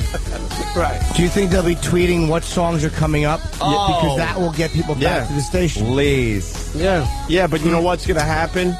Because in the social networking world, if you tweet a little too much or if you Facebook a little too much, guess what? People are like, enough with you, and they drop you. They don't understand that part of the social networking thing. People are going to be like, holy shit, I can't follow these fuckers anymore. They're bothering me with... It's basically tweet bombing me. It's basically Lady Gaga spam. Enough about the Lady Gaga. Lady Gaga. I got it. This is what is going to be on. God. This does good in New York? Yeah, I mean...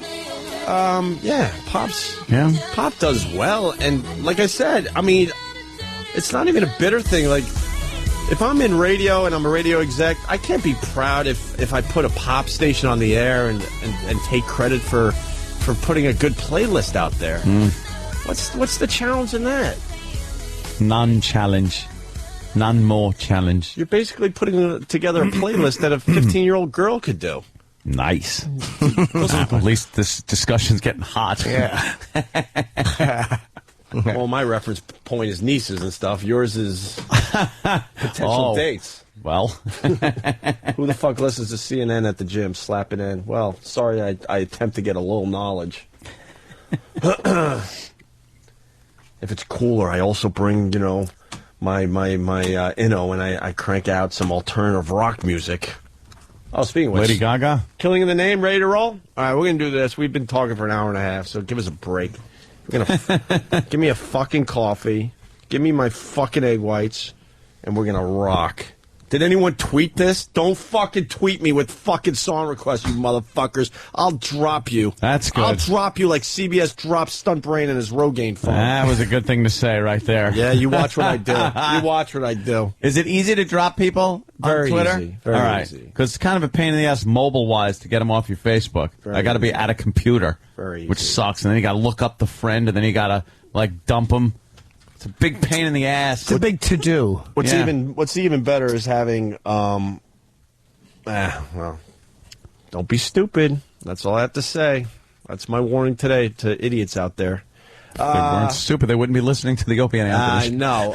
That type of stupid I like and love like the rest of you guys. They know what I'm trying to say. Don't be stupid, but that's your warning. Here's Killing in the Name.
Those who died are justified for wearing the badge.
You're checking out Opie and Anthony.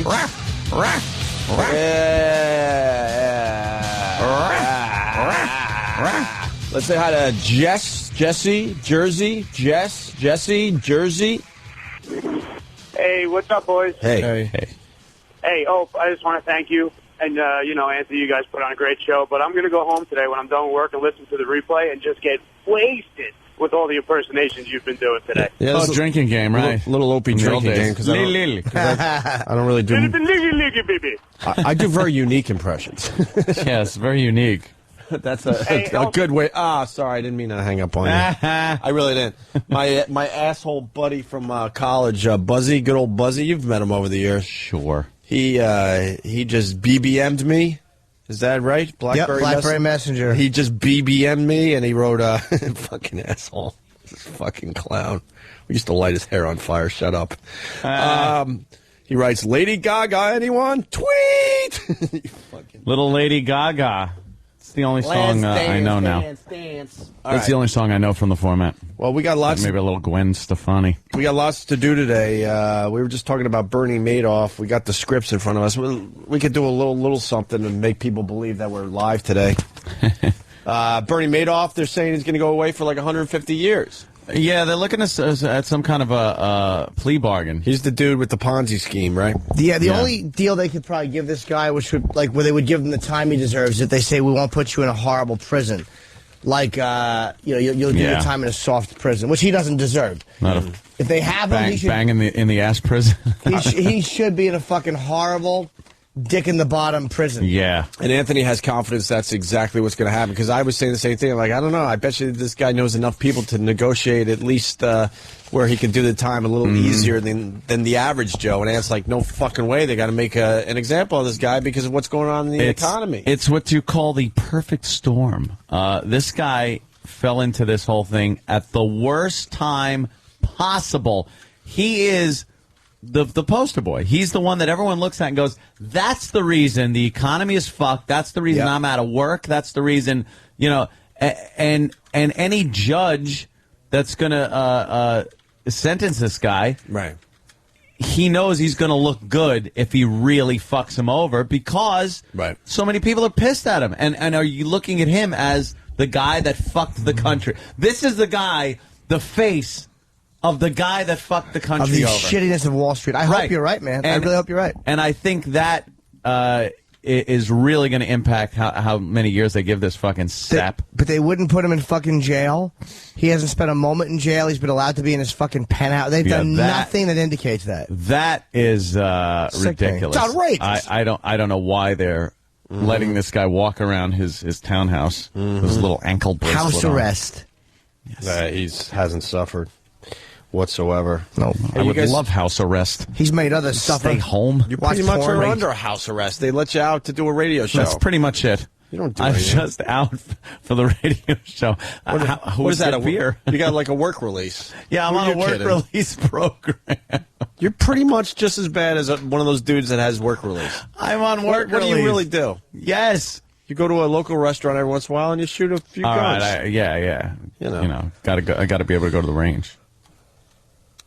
Oh, they don't let felons do that. I don't think. I gotta look. What's the matter? I'm trying to be smarter. I don't want to blow up anyone's spot. I got to ask someone if I could talk about something that happened. And I probably shouldn't even said that because that's lame. Can I write it down for these guys? I'm trying to think. Yeah. Is it someone in the room right now? I don't even want to say that. All right. This is cool. It's like a game show. See if you can match. And I can't. Hold on. Opie's writing down his response. You're gonna like this one. Yeah. And don't read it because it could be I bad won't for read this it. person. No, for real. Because I know how we are. For real. Promise or I stop writing. I promise. Opie's writing down his answer right now. What the fuck does that mean? Charles Nelson Riley has his answer down. It's I'd love a big cock in my ass. Asshole. Brett Summers. Oh, she's turned to dust. She's just dust now. Brett Summers was my wife. Maid. Was that good? Fucking scared the shit out of me. Danny's already laughing. You're reading this? Yeah, that's pretty funny. How'd that happen? Can they see that? Great. No. For real? Yeah, for real. Because I don't want to... Nah, it's not blowing up anyone's spot. What is it? Is there a camera on me I right wouldn't now? say anything. No, knowing not that anyone could read. I don't like... Jesus. Enhance. We got Enhance. We got rid of the booger cam, didn't we? Yeah, no booger cam. Oh. Was it on the seat? Yeah. Oh, okay. But it scared the shit out of me. That would have been funny. Because then I... Hold on. Let's see. I could say this one. And I didn't know what it was. Oh. So then I went feeling around. Oh. And then just the thought of what could have happened scared the living shit out of me. I had one of those, like, oh, my God moments this morning. Yeah? I would ask that person. Ask Kenny. I would ask. It's still, believe me, that's still nothing. Exactly. You don't think? Everyone knows he has dry hair. Is it a mystery? Be anything. All right, we're asking Kenny. Trying to be a little smarter. We caught Kenny doing something in the men's room. It was with a drill and a hole in the stall. I think it's not worth getting into details until we find out if cocksucker is comfortable. Hi, Kenny. It's okay? So Kenny picked me up this morning, and I... Oh, in the car? In the truck? Yeah. Oh, and I sat down, and I'm like, what the fuck am I sitting on? And I reached behind me to figure out what it is. And His dick. I'm reaching around behind me, feeling what the fuck am I sitting on in Kenny's car? It's his gun. And honestly, when Kenny picks me up, I'm awake for 12 minutes. Yeah. I figured that out. By the time he sees me, I'm officially awake for 12 minutes. And I'm sitting on his gun, but I don't know it's a gun yet. And I'm reaching behind me feeling. Hey, let me see what that is. Did it bother you when you felt it and he said, I brought you breakfast, GH? His gun. He goes, oh, oops. Mom, that's not an oops. That's a holy fuck. I could have shot myself. Not thinking straight. He goes, no. And then he explained why that's not possible. Yeah. Because he's safe gun owner. Very safe. Legal gun owner. Blah, blah, blah, blah, blah, blah. Fucking old school revolver guy. Yeah. That's what Kenny is. Yeah. It's very, you got to really fuck up to shoot yourself with a revolver accidentally. I sincerely apologize for that faux pas. Faux pas. Was I a little freaked out, though? Yes, you were alarmed. Yeah, I was like... I kind of chuckled. Yeah, he did. You just pull it out, shoot a few signs on the way to work. And I was running late, so I just jumped in the truck, threw it on the seat, and just forgot it there and for the you moment. Sat on it. That's great. That's nice. That's wonderful, Kenny. Wonderful. That's right. We're whatever. Fantastic. Where were we? Oh, the Roger Clemens. This guy is fucked. They found steroids on those needles. Yeah, but and they're talking about making him an example. But the thing is, I heard that story too. The steroids on the needles don't really mean anything unless they can say that they use those needles at the same moment that he was getting for him. Them? Yeah. Like, is there blood that's his type? That's his DNA? Oh, what? They checked for DNA also? So they got Travis is running. He's scampering. He's skipping in like the lady he is. Travis, what we got on the Roger Clemens? Last month. What's that big C on your? I won't even say it. What's the S after it? Do you have to buy girls' sports merchandise? No, that has got to be from the girls. That has got to be for a girl. Not men's. That's from the boys section. His little Grand Theft Auto shirt. It's like a little so kid. out of clothes. He's just wearing logo shit. His Grand Theft Auto shirts. He's got the tiniest Montreal Canadiens hoodie I've ever seen. It's men's small. Men's. That's an AIDS patient medium. That's chick small. No, it's on their website. Yeah. Men's small. There's no fucking way, man. Yeah. All right. I wouldn't lie to you. You got good merchandise, your hockey team. I know. I know the merchandise is, God, the worst in the world. That looks like worn and kind of, It's retro, they call it. Retro, yeah, I know, but all about like retro. that's a cool look. Oh, yeah. opposed to Islander shit, which glows in the dark. Dude, it's horrendous. At least you don't have the fisherman anymore. Oh, the Gortons of Gloucester fishermen. You used to think you were a fan of fish sticks when you would wear that fucking stupid logo. They tried to change the Islander logo years ago. Worst logo ever. That's terrible. And you guys couldn't change it back because you have to have a logo, like the same logo for a year or 2 years. So you're forced. Is that it? Yeah, I think it'd be fun every week to change your logo. Yeah. That's probably why they put that in place. Well, these assholes, they come up with the third jersey thing to make everyone go out and get another jersey. There's 3, there's 4 jerseys now. There's Sunday jerseys in baseball. And yeah. Oh, right, yeah. And it's purely for merchandising. What's Sunday jerseys? They're well, I'm an Oriole fan, so we have the black jersey that we'll wear Sundays at home. Yeah, a Sunday home game is a different jersey. Yeah, and you the Mets gotta do have too. that. The Mets have the black uniform. You know who doesn't do that? I'll say this for the Yankees. They've kept the same uniforms. Smart. Yeah. Yes, well, it's classic. The classic pinstripes, I'm sure they don't have any problem selling Yankee merchandise. Yes. I'm a fake Met fan, by the way. Are you? Yeah. Why? Because people call me out on it. I got to officially say it. They're right. I couldn't name the lineup. No. Yeah, but you like. Here's my team when I was You know what it is, though? You get into the season, you start kind of getting used to the people and everything. And again, with this fucking way baseball is these days, you don't know. You fucking, what, last year's lineup, where did they go? Where are they? What do you mean? It's pretty much the same. Mets? I have no idea. What do you I'm mean? not a fucking Mets fan. What do you mean these days, Mr. 1995? These days. In this modern day and age, new millennium. It's been out there a while now that the teams pretty much change every year. I know. I remember after what the year could we Mets, go back to where it really started? You could actually go back to the World Series 1986 Mets, and look at the dismantling of that team in '87. They won the World Series and then dismantled the whole fucking team. Hojo was the first one to go, I remember. Howard Johnson. I was so depressed. Because, I was a long-time Met fan. He's out of baseball, that guy, isn't he? Wait, was it Hojo? Yeah, but he's still wearing a uniform for some reason. He's wearing uniform. Lingy Oh, so me saying I'm not a true Met fan, maybe they already knew that? That was probably one of the funniest sports faux pas ever.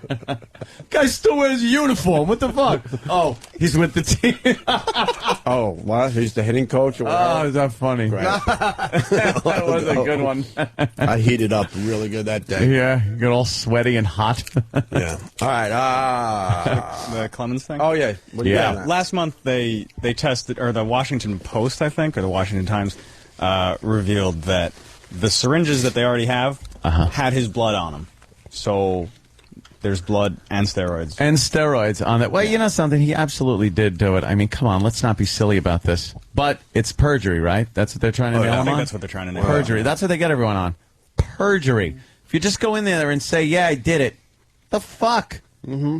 And they get you on perjury when you said you didn't do it, and then they find out, and there would have been no charges. Well, yeah, because you can't get in trouble illegal. for steroids. No, you can't get in trouble. But when you're testifying in front of Congress. Yeah, and then you lie to them, then you can get in trouble. Yes, you can.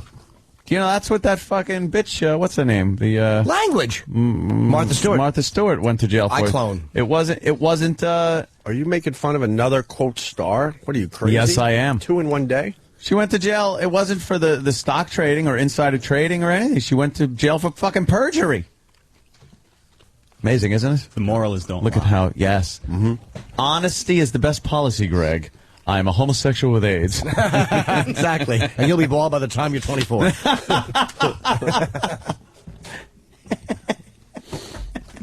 So what's that about? So what's what about? So and Mike Luckenlin yeah, will look that's older it than for you. now. I mean, Dewees. The feds are building their case. Right. Yeah. Yep. That's a great Mike Luckenlin Dewey fucking shot. I went through on one of the Smoking Gun, the celebrity mugshots. You could spend an hour just going through the celebrity mugshots. They're hysterical. Some of them look like headshots. Very few look like headshots. Other ones, it's like you've never seen these celebrities so disheveled. And Michael Luckenlund, his mugshot of his Dewey is just, he looks like just some dopey drunk off the streets. What happened to Lil Bobby Brady? It's one of the better ones. Yeah. I think he's the only one that really got in trouble, though. And then Marsha just, Wow. What the fuck happened there? She looked good like up till 10 years ago. She got stung by a bee. Is that it? And the swelling hasn't gone down yet? In her face. 50 though, right? Yeah, she's no kid. We saw her in L.A. But she was probably 40 then. Yeah. Wow, but she's still hot. She was still, she was still absolutely doable. Wow. And then, and doable in a way where it's like, wow, I'm fucking Marsha Brady. Yeah. Now it's like, oof. Yeah. Not good. You said Martha Stewart? Martha Stewart. This is what's left of a Pennsylvania dog kennel after a propane tank ignited, setting the pens on fire. 17 dogs died, including this one named Genghis Khan, Martha Stewart's chow puppy. Aww. The blast happened on Friday at Pizzazz Pet Boarding, a kennel in the Pocono Mountains that breeds and trains show dogs. The kennel was getting a propane delivery when the tank ignited. Ooh. The driver was badly burned, but he managed to toss one dog over the kennel fence to safety. Back in. Stewart wrote on her blog that she was deeply saddened by the death of her puppy. Officials say a spark or static electricity may have started the blaze. Amerigas Propane, which owns the truck that was carrying the propane tank, has declined to comment. I don't know anything about her, but I would bet money that she didn't even know she owned that dog. Had a puppy, had a fucking, where was it, a boarding kennel? She's that type of rich where she's got stuff she has no idea do I have a dog? About. Oh, really? That was I think I got a dog. Oh, fuck. You drive by and pat it on a little head. Oh, that's why that guy came by every day? Oh. To walk that thing? Oh. Now she owns a dog with no ears or lips, big wide eyes. Here we go.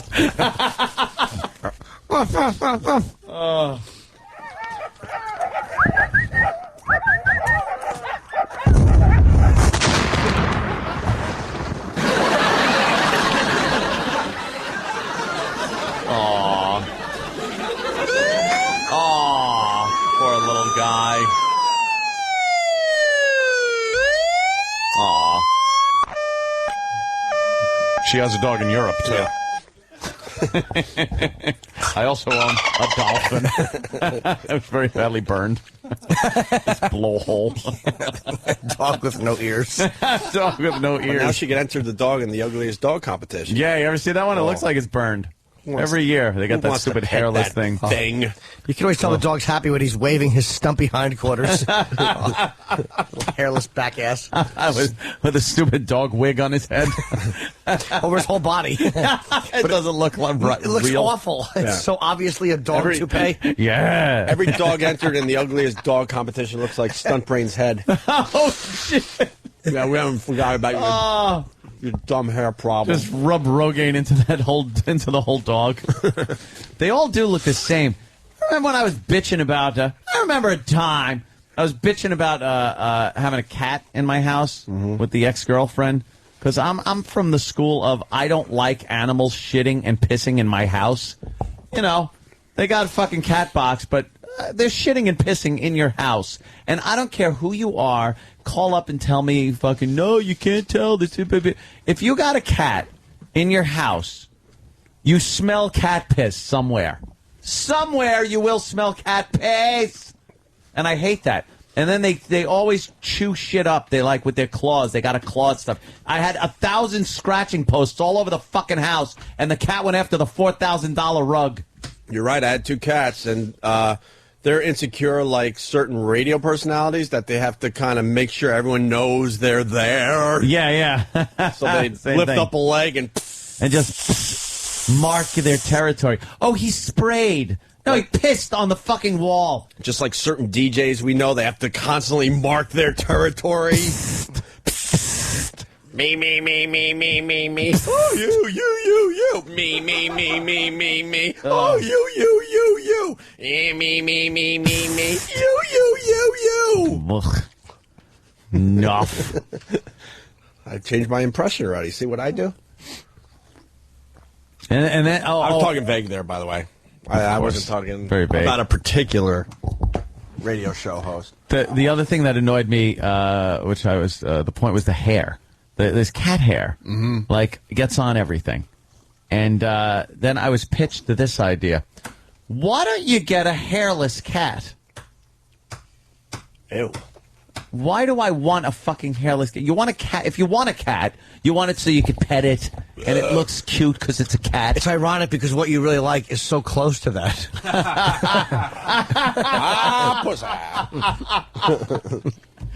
Yes. Hairless cat. Yeah, hairless cat looks. They're all wrinkly. They look cold all the time. Yeah. They just look like they were in an accident. They're just miserable. They're like, could you cover me up? Yeah. Why'd you have to genetically make me? I need hair to live. Yeah. Call him old stunt brain skull. Come here, stunt brain skull. I know people get confused. We really do like the guy. Oh no! Don't get me beat wrong. the shit out of him all day today. We're the guy sent me a text yesterday, Stunty, that he was still in a certain stock. Mm-hmm. He got back in, bailed back out. Nice. Like he's doing well with the day trading now that he's sitting at the library in those short shorts, satiny running shorts. Satiny running cock huggers, he calls them. It would be funny if he just eavesdrops on conversations and leans over and gives them knowledge they don't want to know or anything. Hey, by the way, did you know? He's got his laptop in his hand. Hey. And as he leans over, care. those fucking older gentleman balls tumble clumsily out of the orange satiny running shorts with his fucking tennis ankle socks and sneakers. Fucking creep. Fake mustache so he can't be recognized on security cams. Sitting on those pillows around that small, short little table that the children sit at. Yeah, he has his he sits with his legs open and like the bottoms of his feet together. Oh, fuck. So his legs bat-wing out. Yes, perfect. One testicle out of each pant leg. Yep. Big clear spot in the front. Satiny shorts. But we love the guy. Yeah, come on. You know. You figure out who we love and hate. Funny. Dave C. in New York City. Please check out Martha Stewart's Twitter about her dog. Oh, yeah? 1 hour she was talking about how Genghis Khan had burned. An hour later, she tweeted that she was feeding her friends Chinese food for lunch. Maybe it was Genghis Khan. Oh, yes. Yeah. Could have been a little Genghis Khan. Wow, there is a joke we could put back in our repertoire. Because rumor has it that, you know, the Asians like to get a little tricky with their food. I don't think that's a rumor. I say rumor. I think in China, they do a dine on dog.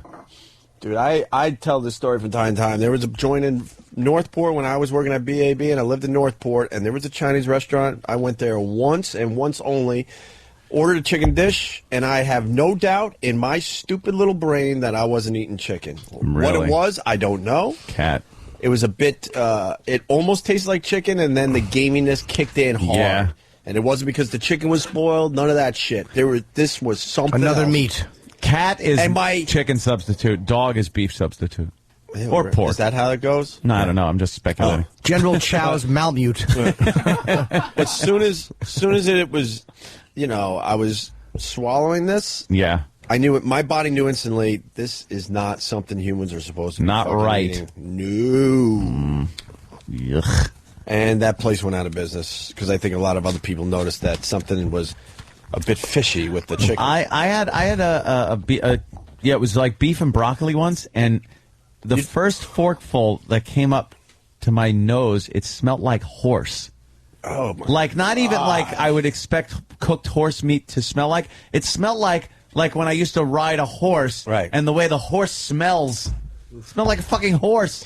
It's delicious. You just know, right? My chicken has fleas. Right. Yeah, that could be a problem. There's a dog collar in it. One of my favorite stories of the past year was that the Asians like dogs. Was that Chinese restaurant in Buffalo with the deer? Oh yeah, they're dragging roadkill into the dragging the kitchen. roadkill into the Chinese restaurant.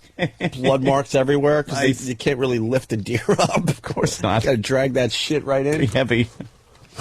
Remember yesterday, Jimmy was talking about sucking dick. Well, let's phrase that better. What happened? I wasn't talking about it like I wasn't reminiscing. Yeah.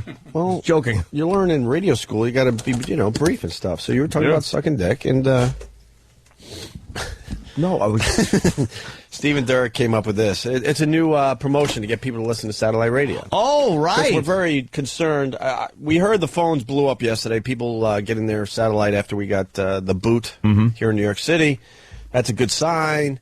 And my whole argument was, I was depressed yesterday because I just know we're saying goodbye to a lot of people that just are not going to follow us for whatever reason.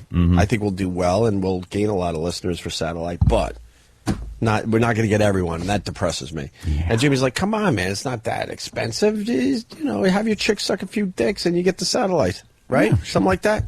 Exactly like that. I think it's worth it. So Stephen Derrick came up with this. Ladies and gentlemen, getting satellite radio for your family and home is now easier than ever. Yeah. Suck a dick. Suck a $13 dick and buy your husband satellite. Take one load, you silly goose. That's 12 loads a year. You can't suck 12 fucking stranger dicks a year. Come on. That's right. 12 strange dicks in your mouth gets you a year of satellite radio. What could be easier? We're not even 12. Charge $50. Right. That's fucking $52. That's 4 months of satellite radio. You blow me, and I'll give you $52, and that's fucking 4 months. So blow me 2.5 times, and your whole fucking year is paid for. Still not convinced? Think of it like this, folks. Well, even if it's fucking $20 a month, that's $5 a fucking week. Right. That's $1 per weekday. What the fuck is a weekday? Come on. Jesus Christ. $1 a day? Suck a dick. Suck one dick. Nothing brings a family together more than satellite radio and sucking dicks. Get your wife and family out there sucking dick for satellite. That's what I say. Even if you already have it, just do it to be part of the group. Get outside, knock on your neighbor's door, and suck a dick for satellite today.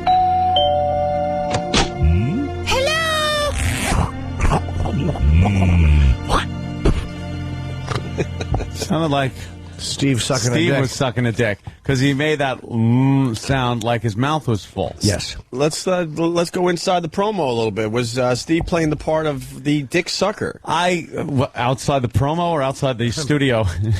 Outside the show? Steve, was that you sucking the dick? Yes. Why would you do that to yourself? You couldn't find one of these eager interns to do the dick sucking noise for you? When in desperate need of sound effects, one has to improvise. So it's just Derek and me alone in that studio, and you have to, sexy. Yeah, exactly. So you gotta do what you can, and short of making the slappy noise. You gotta figure out exactly. And I've seen enough porn to know what dick sucking sounds like. Are you a method actor? Yes, I am. And yeah, actually, like were you pretending that? I'm not saying anything. No. Were you pretending that you had it, like where it's almost like a tear is coming out of your eye, and the guy's hands on your head, and he goes like, "Come on, a little faster," and you can smell that he's been to the gym. Oh God! And you go, "Okay." Yeah.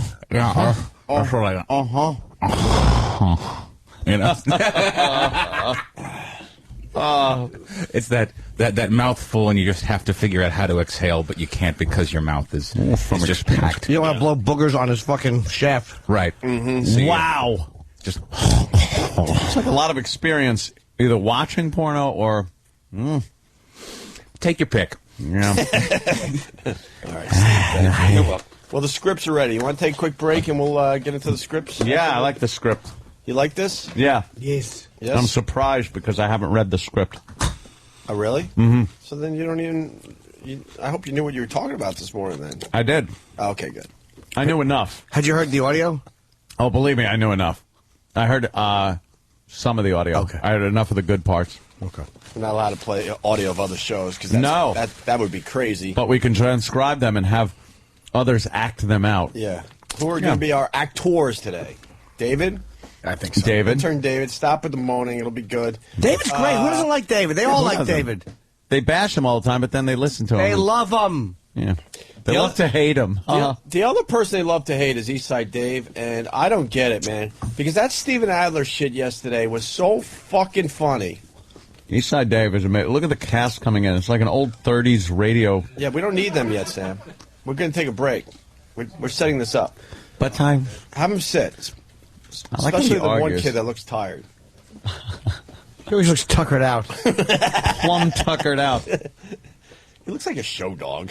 I want to put a leash on him and run him around Madison Square Garden for a laugh. And winning the Westminster Dog Show. Danny, can you give him a picture of a dog that he looks like? Maybe we could do a split screen. A collie, maybe? No, it's that dog that has the hair that kind of covers up the eyes. And hey, what were we saying?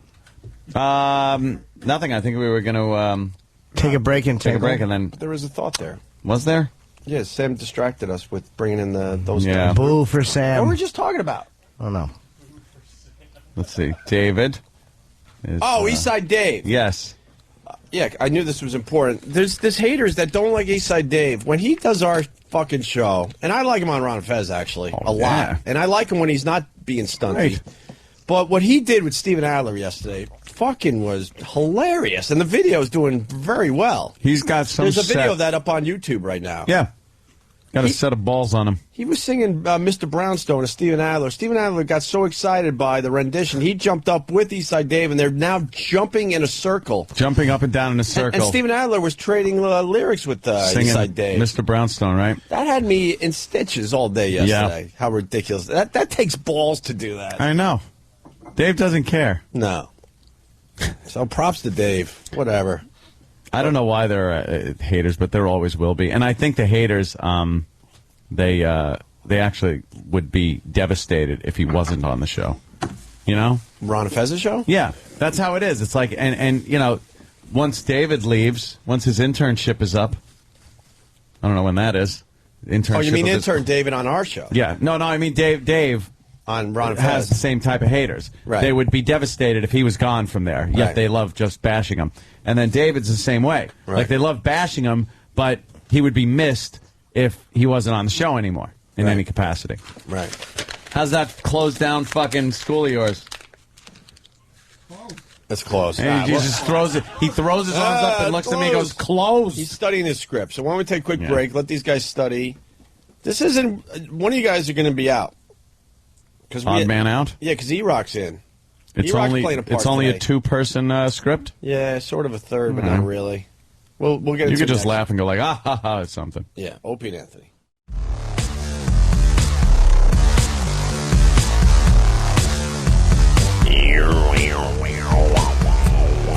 What's this? I like this. Black Light Burns? Is that the band or the song? I don't know. The band. All right. This used to be called distortion. Like if you heard this in the studio, you'd be like, wow, that's all distorted. You got to do it all over again. We got to tweak something. Yeah, now it's fine. Not to be confused with a tweet. Tweak. No. Opie and Anthony. By the way, nice little audience. What's up, guys? We're opening the doors a little earlier now that we're finally doing our show from one studio. That's one of the pluses. We don't have to wander around New York City like lunatics going, all right, where do we go now? Remember, we used to broadcast from one station, then we had to broadcast from the street, and then hurry up and broadcast from another studio. Oh, my God, that's right, the walkover broadcast. And I bitched the whole time, like, Bob, this doesn't make sense. Yep. Figure this shit out. Get these guys to work together. We're the ones suffering. Why do we have to broadcast on a sidewalk? Yeah, we were actually broadcasting from the sidewalk. Oh, my God. Oof. All right, what do we got, Anthony? Well, of course, we talked about this for a good hour and a half this morning. We kind of like did some other stuff. Yeah, we touched on it. Yeah, it was this whole thing with us, the format change over at K-Rock in New York, our FM station that we were on. Right. And then they flipped formats. We don't fit in the format. Our ratings were fine. They were very good. But we didn't fit with the format. They totally changed it, and we got blown out. Right. So, in his infinite wisdom, Howard Stern decided to do nothing but take pot shots at us. I recall a few months ago us being bitched at by management in that stupid glass office over at Sirius. After we retaliated for comments he made at the time. Well, that's exactly it. He said something, we commented back, and then we got in trouble for talking about him. because our shots weren't part of the rules of war, I guess. I don't know. We never understood the rules of war, trust me. It's been the bane of our existence in radio that we were forbidden from talking about him, and management will always protect him and yell at us for talking about him. So yesterday, apparently, after finding out that we were taken off of K-Rock, he decided that was a great opportunity to just start kicking us and being an ass and being insulting to us. Which went completely against what we were yelled at. Yeah.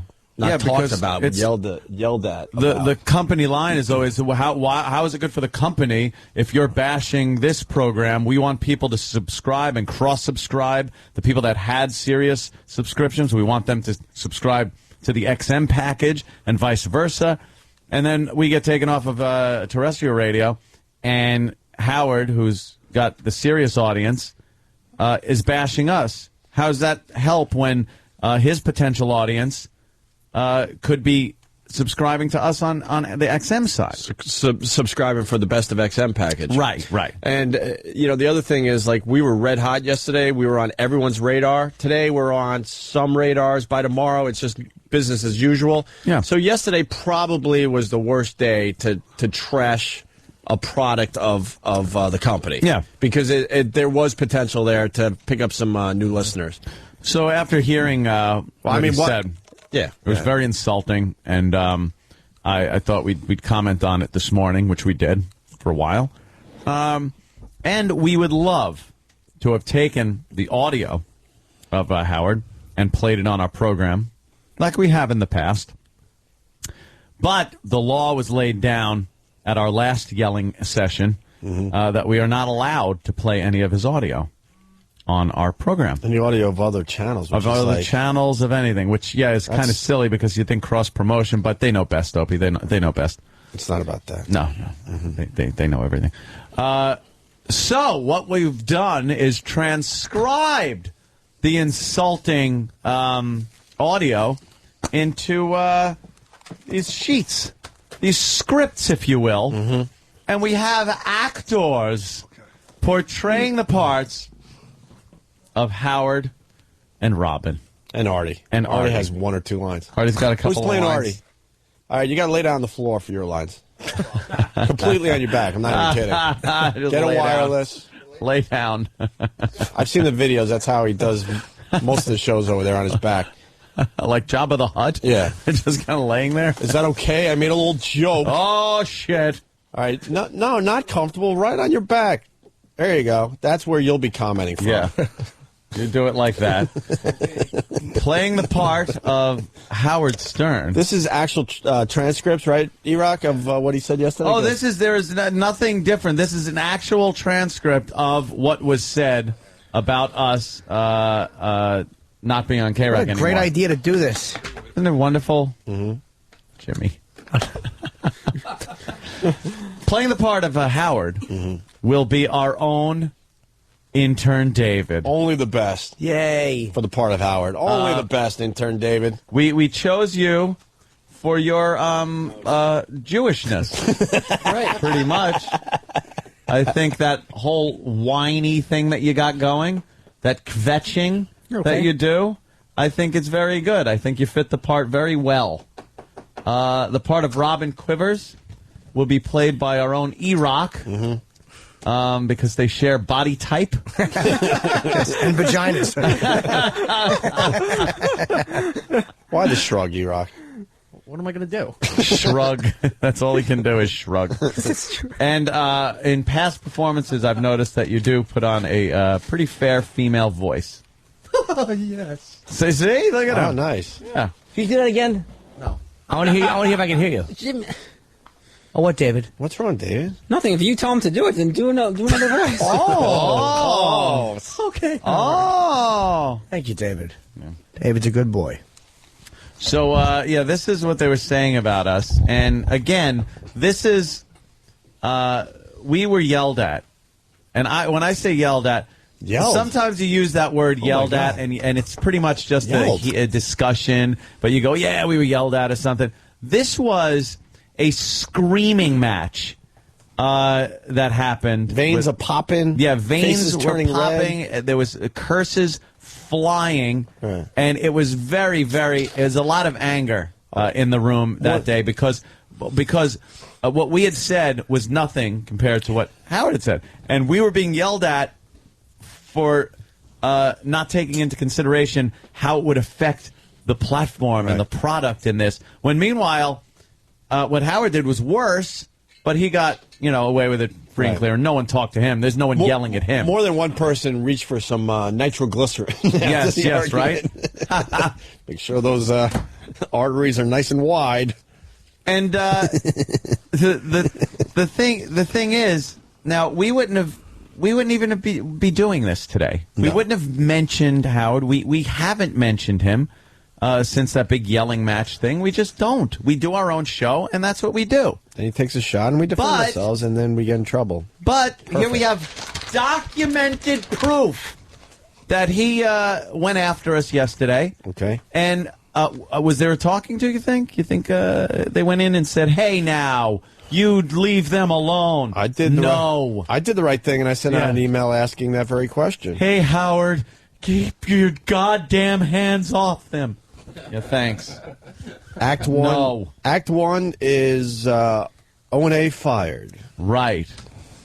We got Artie laying completely on his back for his lousy one line. The scene starts in a darkened studio. Right. That's well protected from the rest of the company. Right. No glass offices. Right. Even though we're all one happy family working together. It's half a city block that he has. Pretty much broadcast from Batman's cave. Yes.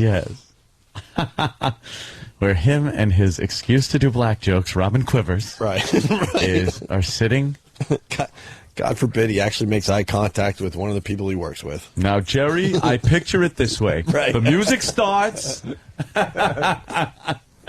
So that's how it starts. David, of course, you start this whole thing. Yes, I do. This is O&A fired from the Howard Stern Show. Actual transcripts being read by our actors. Should we hit this like this? And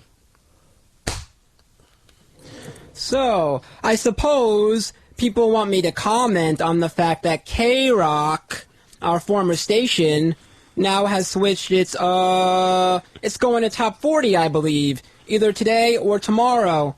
And how many formats and how many months? I knew E-Rock would be perfect. You can kick him all you want. I love the kid. Fucking E-Rock. Oh, morning, men. Opie and Anthony are out.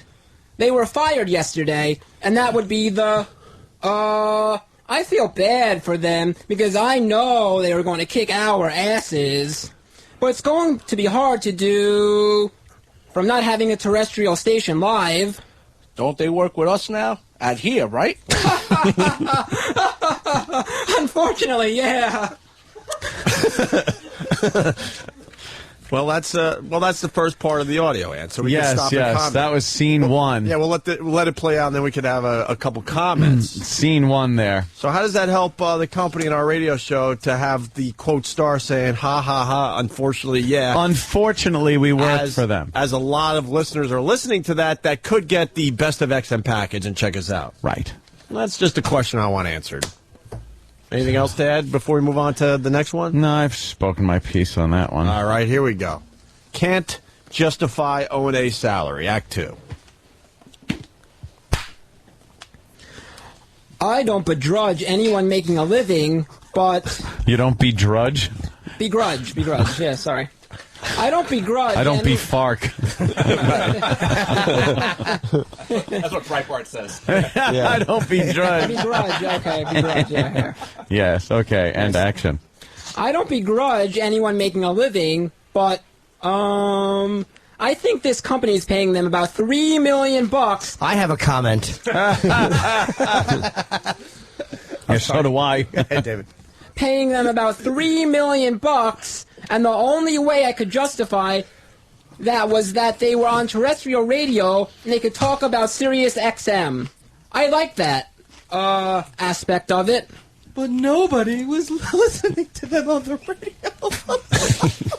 That's the problem. So, you know, I know they used to make statements a lot that, they were going to kick our ass if they could ever get on in the morning. Yeah, we were old and washed up, and they were the new and better and more improved, or whatever. Right. End scene. I love Iraq's Robin. Iraq's Robin is really good. The whole thing about nobody was listening to them on the radio. It's just not fair. It's not true. Right. Look at the ratings, dummy, and you'll see. Oh, they weren't as great as you, Messiah.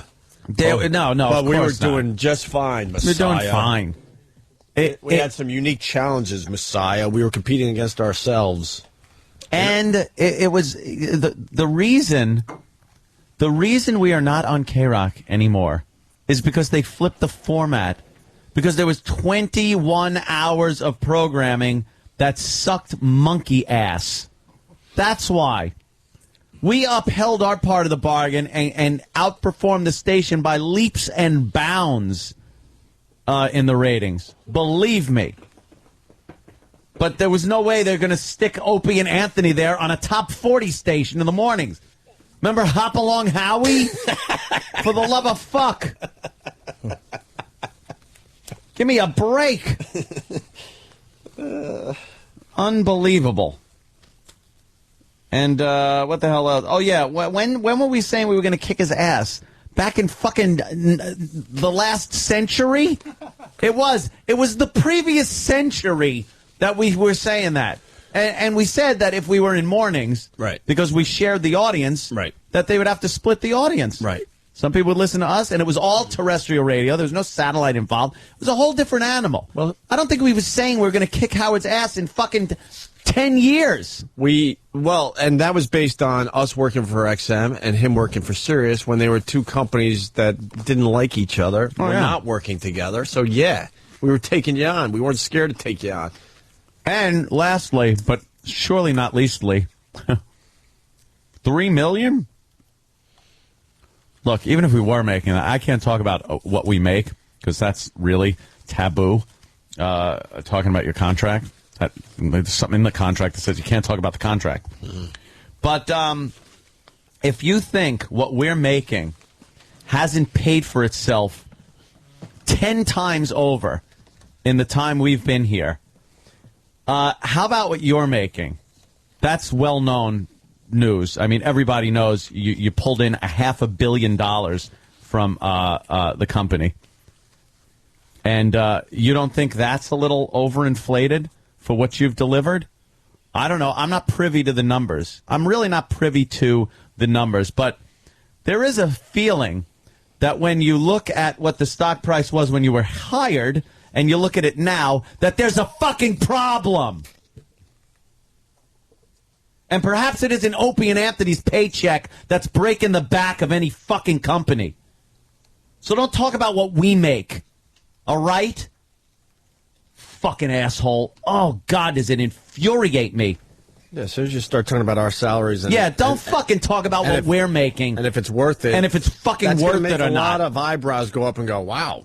Well, all right, since you mentioned it, let me think about some other things here. There are people that show up and sit on their ass and don't say shit that make more than we do. Believe me. In their glass office. I want to put a sucker fish on the side of our fucking studio. Can I have a sucker fish that just sucks the fucking algae off the windows? Keeps them clean? Jesus, do we have one broad that listens to this show? Oh, hi, broad. Thank you for showing up. Yeah. Jesus. Yeah, I didn't see it because Jimmy was in the way. Thank God we got one. Just got a little bandana on. Is that what we're doing? Yeah, bandana. What's that, boyfriend? Yeah. What, just kind of a friend? Just passing through? Just a pal? Until something better comes along? Yeah. She's there. All right, why don't we go to this... Wanna come to a party? I'd like to. You're not When's invited. the big party? It's in my pants. Everyone's coming. Only drinkers are allowed at Anthony's parties. Right. If you don't drink, then we're just I want to go to nobodies. No. Hey, let's go to the next scene. Next scene. Act 3. Act 3. By the way, Artie, what's your name, sir? Scott. Scott. You're the old intern, I think. Yes, sir. Really old. Yes. Extremely old. Very old.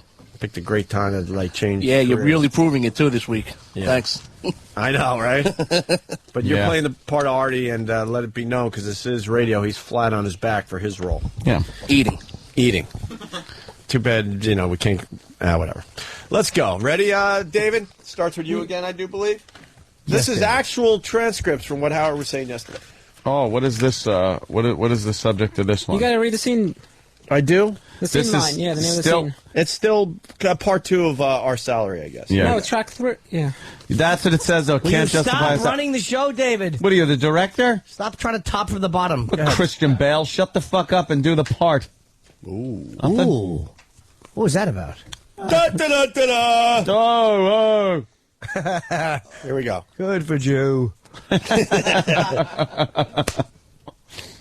So, I think when you say you're the better morning man, or you have the better show, look, here's my feeling about what's happened to terrestrial radio since we left. I guess they first brought in David Lee Roth, and and then who was after David Lee Roth? Opie and Anthony. Oh, they were. Yeah, they came right in, yeah. It would seem to me, I would have predicted that if you're on in the mornings in New York, considering that there's nothing entertaining on whatsoever, you should do very well. I remember thinking they were in good shape, like, because he cleans the worst and David Lee Roth. Right. And we didn't do worse than David Lee Roth, you liar.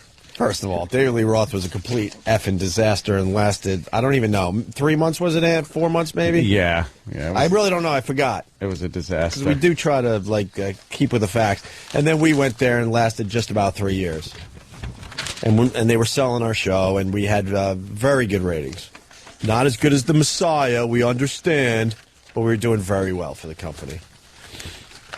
But that's his strategic move to make us look like failures and, is to lump us in with David Lee Roth. Yeah. All right. Moving on? Yep. O&A irrelevant. And it does aggravate me when guys go, oh, we're going to kick your ass. If we could only get on in the morning, we'd kick your ass. Yeah, the only reason is we're on in afternoons, old man. Yeah. We weren't even on in the morning. Nobody kicked our ass, but, And the ultimate insult is that I opened up the New York Post today. There isn't one article about it. Right. That they're gone. And, it just shows you how irrelevant they are. But he failed to mention, whatever, I can't talk about why we're not in the Post, believe me. Irrelevant. But we were page 2 of the Daily News. We almost made the front page of the Daily News.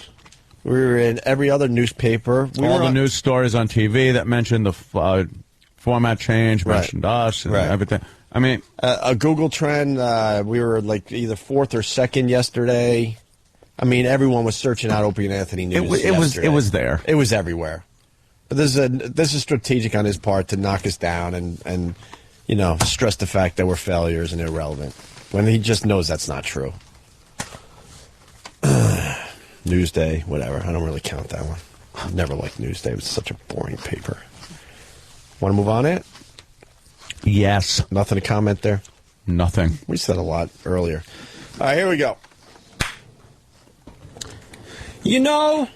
Look, I have to tell you, in a lot of ways, this is the ultimate tribute to our show. That not only, and I don't mean to pick on Opie and Anthony, really? But everyone who has tried to replace us on whatever station you can name has failed. And now, almost all of their stations, in fact, I think every one of their stations has switched formats. Oh, yeah. Pretty much. To top 40. And I got to thinking yesterday... They had to get out of the talk business, the rock business. They've gotten out of every business. If tomorrow I announced I was going back to terrestrial radio, I could do it all over again. Oh, yeah. and I could do it with my eyes closed. It is so. It comes so naturally easy to me to win on the radio that it's not even a challenge. It's easy. And as hard as terrestrial radio is now, because you can't even say anything, I still believe I could do it again. And with your hands tied, you were number one. Number one. And I wouldn't ever want to go back to terrestrial radio, because I can't tell you how sickening and life-draining it is to get your words and every thought bleeped, because they're so fucking afraid of you. And they jammed in content between commercial breaks that last forever. Yeah, it was a nightmare. Wow, good acting there. Ooh, that was good. Very good. That was real good. Yeah, and perhaps the reason everybody's switching formats is it's cheap. It's cheap. We're in an economic fucking free fall. And they don't want to pay talent.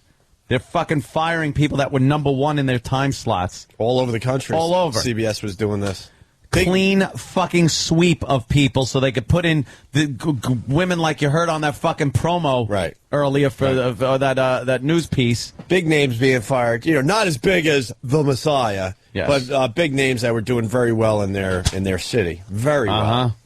It's just what's going on out there.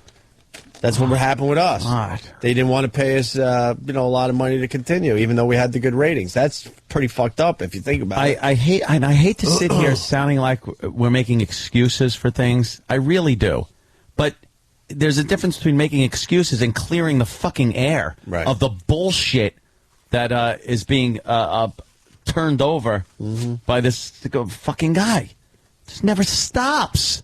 We weren't even fucking talking about you for months. Well, we just get under his skin. Oh, he can't help it. He can't help it. All right, David. For someone who thinks he's the greatest and the best at this, he's kind of insecure. Do it all over again? A little insecure. You can do it all over again if you go to terrestrial radio. Well, go ahead. Do it all over again for about $102,000 that they would pay you. Because I think that's all they're doling out these days as far as pay goes. Hard to make that Hampton's mortgage payment on what they're paying a fucking board op. And that's also like me saying, growing up I loved basketball, I really believe if I just gave up on the show, practiced a little bit, I would kick ass in the NBA. Why is that crazy to say? You're white? Nah, but not that tall. When you just yap, and it's never going to happen, right? It's easy to Anyone say. could do that. I think I could be great in the NBA. That's what I say today. Number one with your hands tied behind your back. Tweet the shit out of that. Let's make that a big thing today. Tweet. Opie thinks he could be a star in the NBA at 37 years old. 37. What happened? I don't know. Somehow you stole a DeLorean. All right, what do we got? One more? Track 6. Yeah. All right. Here we go. But, today I'm gloating a little bit. Today, a little bit? Sorry, had a comment. I'm gloating a little bit. I do feel good about it. I do. I feel great. Well, it's a shame that, your good feeling has to come from other people's demise. But they wouldn't recognize you when you were there. It's always, been my, curse, Robin, to only be happy when I... No, I'm not saying that. I'm simply saying that that they could have recognized your skills and your talents and embraced you. Instead, they had to fail in order to understand your power and your genius. Holy motherfucker! I gotta step in. There's not enough money to play that role on a radio show. I can't believe that is an actual statement. Rob, it has some pride. That was an actual statement? Oh my God, there's no wow. way. Did you transcribe that like that? That line sets civil rights back 100 fucking years. Oh my God, Robin, Obama president. Nah, yeah. You don't have to do that anymore. That's a Jim Crow line. Oh my God. Can we hear that again? Back to E-Rock as Robin. No, I'm not saying that. I'm simply saying they could have recognized your skills and your talents and embraced you. Instead, they had to fail in order to understand your power and your genius. That's exactly like the 300. All he had to do was kneel down and fucking, kiss the ring. Yep. And everything would have been fine and dandy. But they chose to just, perish in that hail of arrows. Mm-hmm. They didn't recognize the skill, power, and genius. They could have recognized your skill. The first thing we did, me and Opie discussed this when we came from Boston to New York. Mm-hmm. The first thing we did, because we knew growing up in New York, you don't come into Howard's backyard and shit on Howard. He's got all the listeners. It's the dumbest thing you can do, especially if you want to share an audience. We were doing afternoons. He was doing mornings. Of course, we wanted his audience to listen to us on their drive home when they listened to him on the way into work. The dumbest thing we could have done, and we discussed the strategy, was to come in and bash him. So we did give him kudos. We talked about how we grew up working, listening to him, and talked about funny things, all the bits with Jackie, and just the whole thing. Every guy, especially that grew up on Long Island, listened to Howard. Wasn't he lying? I'm not going to say, I've never heard of the guy before that. I never heard of the guy. It's bullshit. So the idea that we came rolling into town saying we're going to kick anyone's ass, which, by the way, Bubba did. Mm-hmm. His good pal Bubba did say that. Mm-hmm. He came rolling into, I think, Connecticut. Well, because they didn't have enough confidence to put him in New York originally. I'll give you the insight on that. Because he sucks. So I think it was Clear Channel at the time. They're like, well, let's test him out in Connecticut. Howard's on a station in Connecticut. We'll see how great he is. If he could hold his own in Connecticut against Howard, then we'll move him into New York. Yeah. They didn't even have confidence to bring him right into New York. No. And he failed miserably. And he went up there and just said, I'm going to kick Howard's ass. And then just went on bashing and bashing and bashing and got his ass handed to him. Right. That's not how you compete with Howard. Mm-hmm. We did embrace his talent. We talked about how we grew up listening to it and it was a very innovative radio and whatever. And we just got shit on for doing that. Mm-hmm. So when we got shit on, we throw a little shit back. And it got to the point where we were throwing some really good shit back that couldn't be competed with. Well, because we're funnier and we're more clever. And it does a the great bosses, Howard impression. And the bosses had to step in and stop us from talking about. Like I said, the bane of our existence through radio has been the bosses stepping in and telling us to stop talking about him. And that's what happened. That was what we got for embracing his talents and genius and power, you dunce. Yeah, but they conveniently forget that we they leave that part that out. we ever, talked about him positively. Yeah, what are we, stupid? Or gave him props. Going to roll into New York City they conveniently and bash forget Howard. Dude, stop it. I gave him props, I don't know, 3 months ago, something like that. We pop in our little props here and there when it's. No one can deny what the guy did in radio. Mm-hmm. You're stupid if you think you're going to convince anybody based on your own ego, what he did in radio. He was huge. Yeah.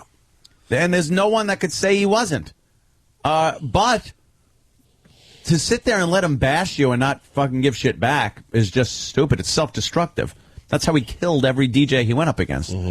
Because they'd get these pussy program directors that said, they'd have these big meetings, and the jock would be like, Howard is after me. What do I do? And the PD would be, the best strategy is to ignore him, and he'll go away. And you know what happened?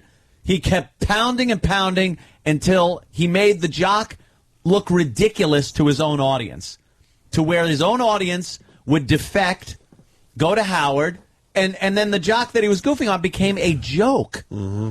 You don't see that shit and then do it and repeat it unless you're an idiot. So we fought back.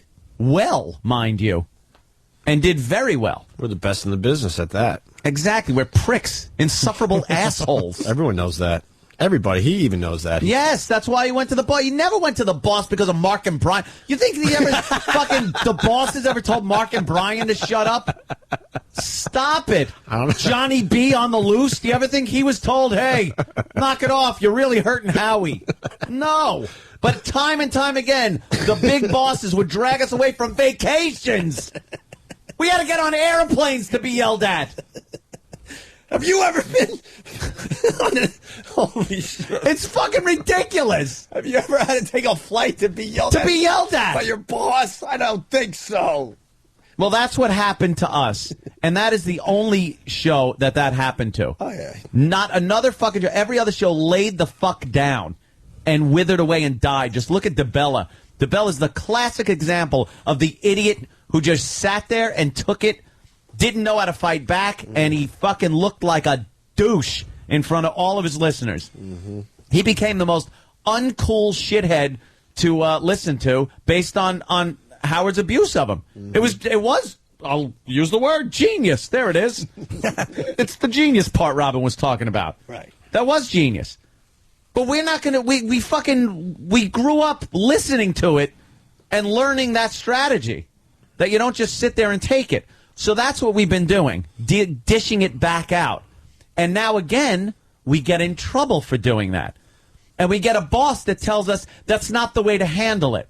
You don't handle it that way. After fucking 14 years of handling it that way and being successful at it, no, that is how you handle it. Listening to you, you wither on the vine and fucking die. Oh, God, Suits. All right, go back to Robin, and then we'll move forward. Yes, I like the way Iraq did that part. If this isn't a me,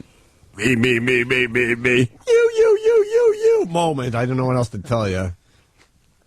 No, I'm not saying that. I'm simply saying they could have recognized your skills and your talents and embraced you. Instead, they had to fail in order to understand your power and your genius. I don't think they ever really got it. And you're absolutely right. Me.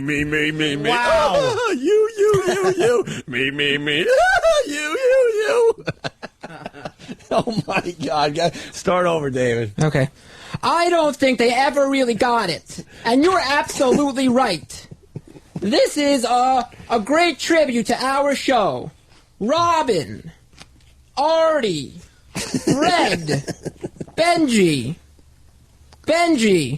I guess, yeah, you're a huge part of the show, but the fact of the matter is that this is a great day, and you know, all of you, you know, it's great to say you're gonna kick our ass, and you're a big shot, and you know you're gonna do... And we're nothing. I mean, it's one thing to say you're gonna beat us. Yeah! But to call us nothing? And the company...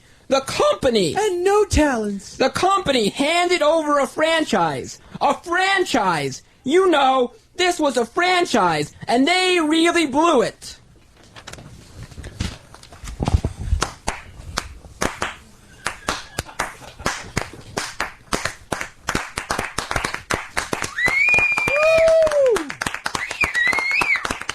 Wow.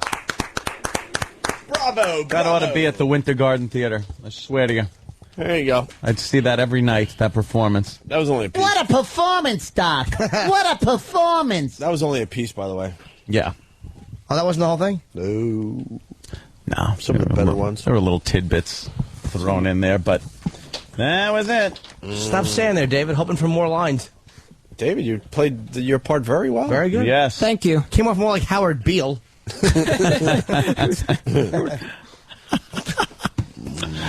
There goes David. All right. Yes. Take a break. Move on other things, probably. Things. Look, they're getting applause as they walk out. Yeah. Fascinating. Fabulous. We'll play this. A little primetime gossip with Sam Roberts. Oh. Chris Brown and Rihanna. He might have to update this because now I'm hearing they're in a studio making a song together. Really? I'd like to hear that one. Pretty smart, though. Yeah. Who's not downloading that one? Yep. Maybe there's a whole publicity thing. You beat the shit out of your chick. They're doing the new. Don't go break in my jaw. Don't go break in your jaw. Hey, we should come up with some songs. Help. You hear? We'll talk about it after the break. McCartney and Ringo Starr getting back together to do a little something. What about the other? Oh, yeah. I We're back, and Primetime Gossip is coming at you with the latest in Hollywood 411. The Rihanna-Chris Brown situation keeps getting juicier, as we recently found out that Chris Brown not only beat Rihanna about the face and mouth, but followed it up by biting her and then threatening her life. Quote, "You just did the stupidest thing ever. Now I'm really going to kill you." Thank God, after everything, Rihanna has come to her senses, as, rumor has it, she and Chris Brown are staying together. Rihanna's status as a role model has officially been cemented as she sends that all-important message out to millions of teenage girls. If you're being hit, stick with your man. It will surely get better. And besides, it was probably your fault anyway. Thanks, Rihanna. Enabler all-star P. Diddy is doing his part by letting the couple reconcile in one of his homes. And CoverGirl is still using Rihanna as a spokesperson for their brand. Lash Exact and Volume Exact are perfectly tapered to reach every lash for a 360 frame around your eyes. What's wrong with me? Good choice, CoverGirl. Those welts are going to take a lot of cover-up. What could be next for this generation's Ike and Tina? A broken leg? A concussion? All we can be sure of is if these two stay on this trek, Chris Brown will pull a Benoit in no time. Stay tuned as PTG keeps you on the inside.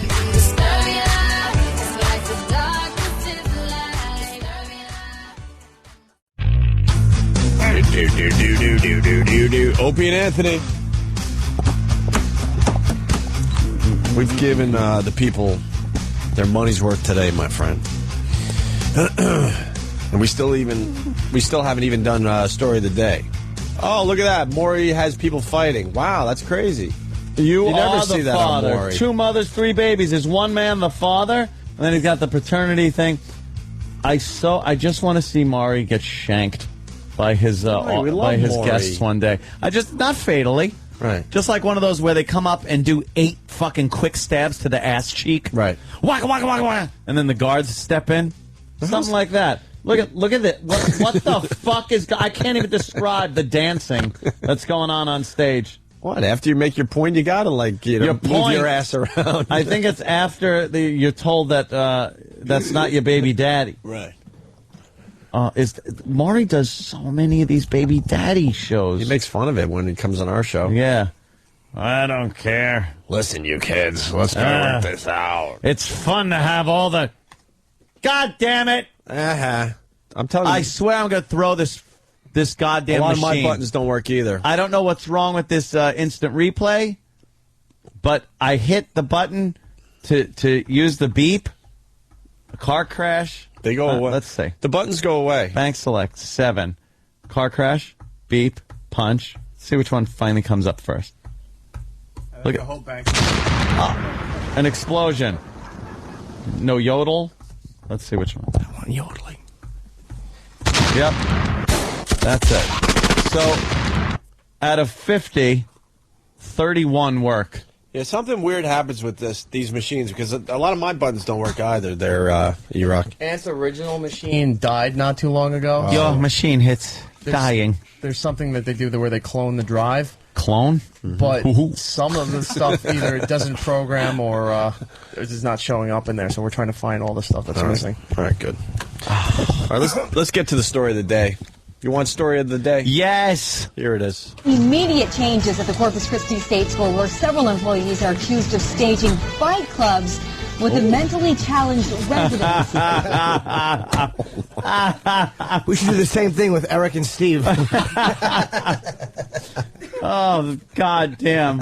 Fight club with retards. But this is where I'm twisted. Like, if you're mentally in that state, aren't you giving them a great life?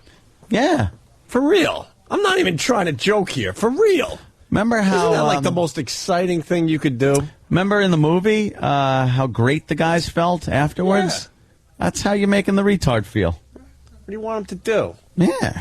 Just sit there? Do checking off? Do 5-piece puzzles all day? Yeah. Employees are accused of staging fight clubs with the mentally challenged residents.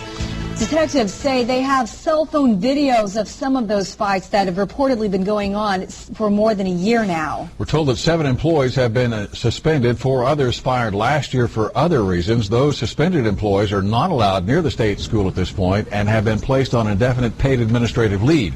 Authorities learned about those fights when someone gave a police officer a cell phone that contained video clips of those fights. The employees involved could face felony charges for assault and mistreatment of disabled individuals, and if convicted, they could face up to 20 years in prison. Wow. Wow.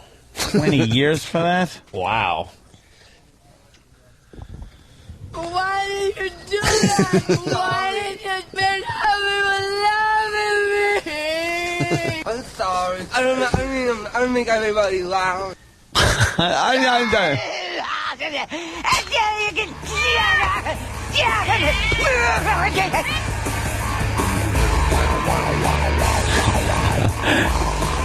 You're stupid!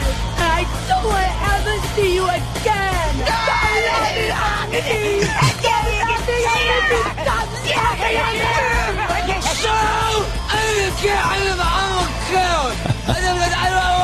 don't want to see you either! Oh, right. I don't have punches. I wish I did on the retard track. My retard template does not have punches. How can we do the bit without the punches? I know. I know where the punches are, but the retard track ain't there. We could do some Foley work. Yeah, that's Foley work. Stupid Foley. Foley technician. Shut up. All I think is they're making horses gallop with coconuts. Right. I like this song, though. Fight Club. Well, I don't know if we could do the bit without the punches. What's the, Let me see what I got. What was the deal? They were just kind of... Was it at a mental institution? Or they just grabbing retards off the street? I'm guessing an institution. If their employees were fired, it has to be an institution. Yeah. Oh! Ow! Oh! All right, game back on. Why did you do that? Why did you spend everyone loving me? You're stupid! I don't make everybody laugh. I don't want to ever see you again. Stop laughing at me! Stop laughing at me! You stop laughing at me! And I'm sorry, Stella! Stop laughing at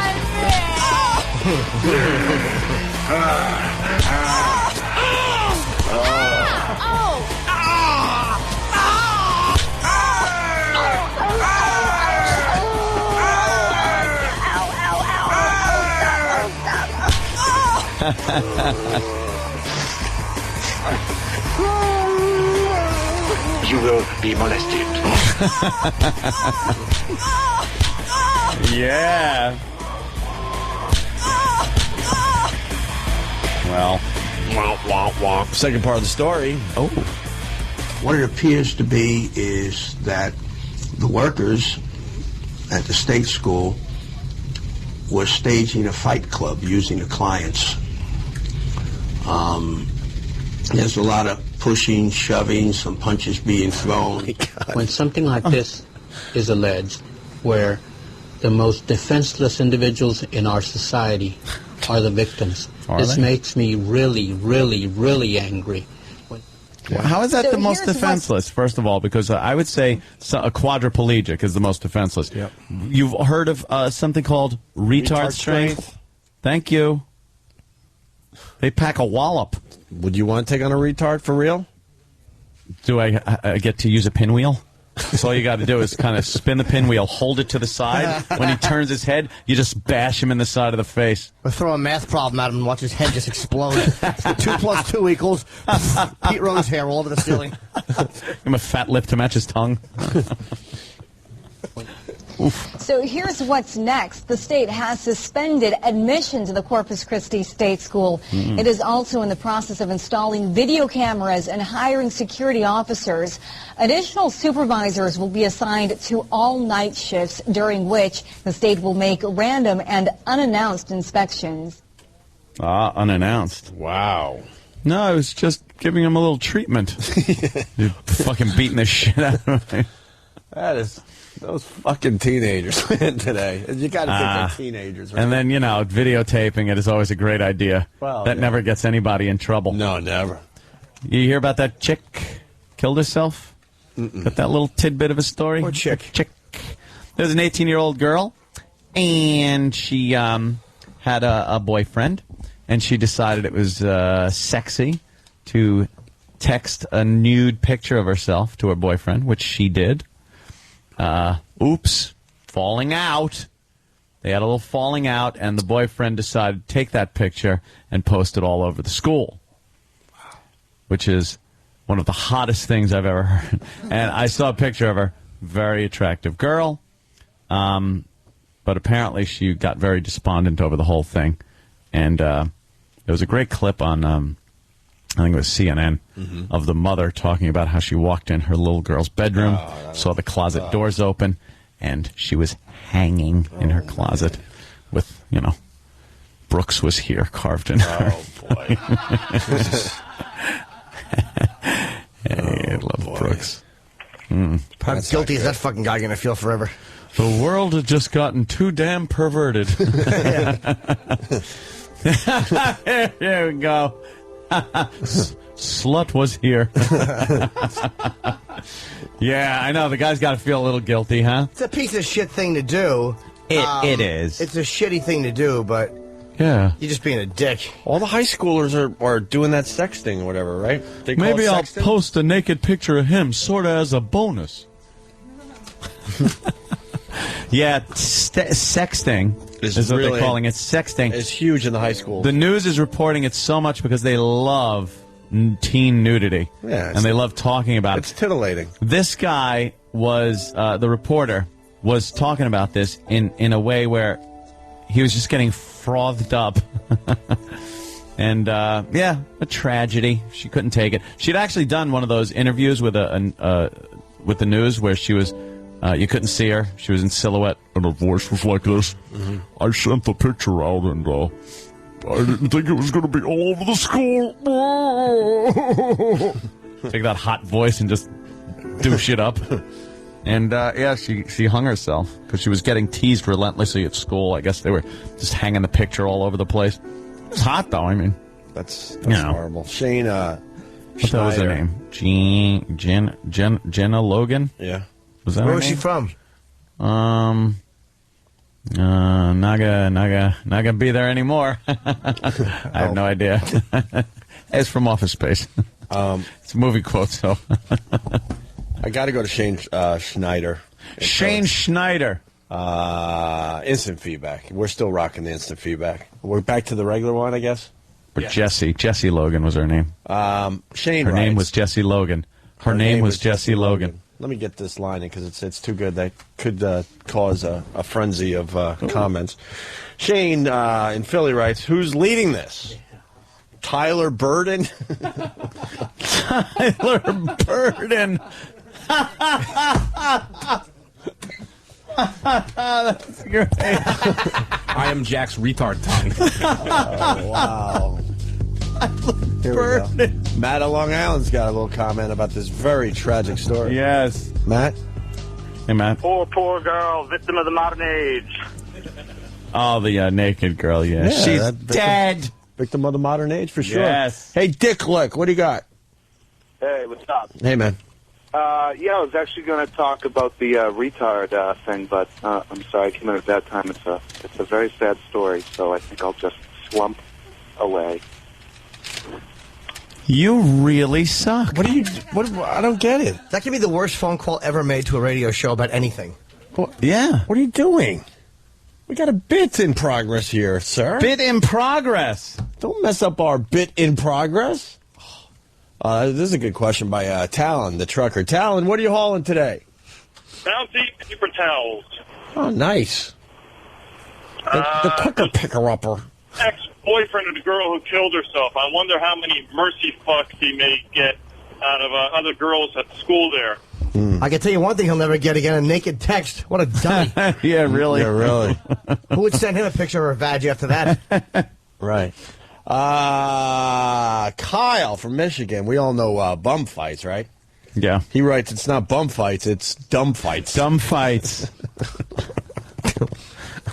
It's the UFC, Yeah. you fucking clod. Most human beings would agree that this is so wrong, but most human beings would also agree that they would love to check out this cell phone video. The first rule of Retard Fight Club is, I forget.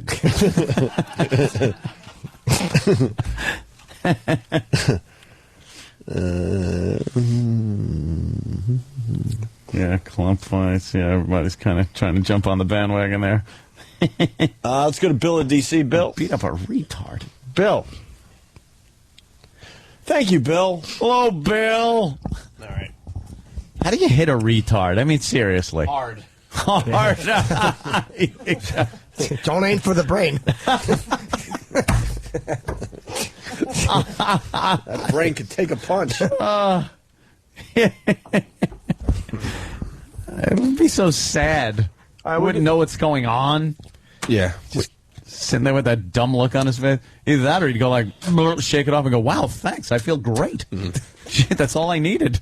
I had the weirdest dream. What do I have this stupid haircut for? Exactly. Why do I have these pennies in my hand and why am I eating them?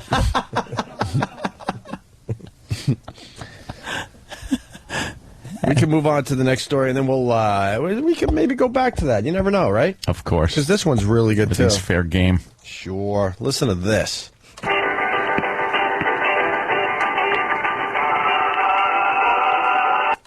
Yeah? What was that? I like that. It's interesting. Oh, you know what? Smoke pot? I put the wrong disc in, but we could go with it. You know we do the FU line? No. Of course you know. Help me out here, Henry. Sandy Kane, an old favorite. Yeah. I was going to play something else, but what the fuck? We can go with it. Sandy We're Kane staying decided... with the retarded... Yeah. She called the FU line, and listen what she did with it. Oh.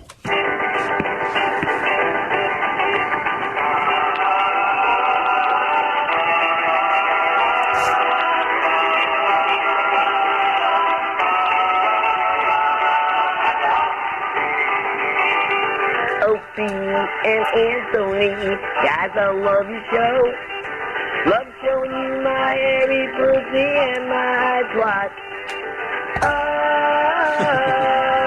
Opie and Anthony. Opie and Anthony, guys, I love your show. Love showing you my hairy pussy and Lloyd and twat. Twat. Oh. Opie and Anthony. Would I love to hear a gasp and then a collapse on the floor?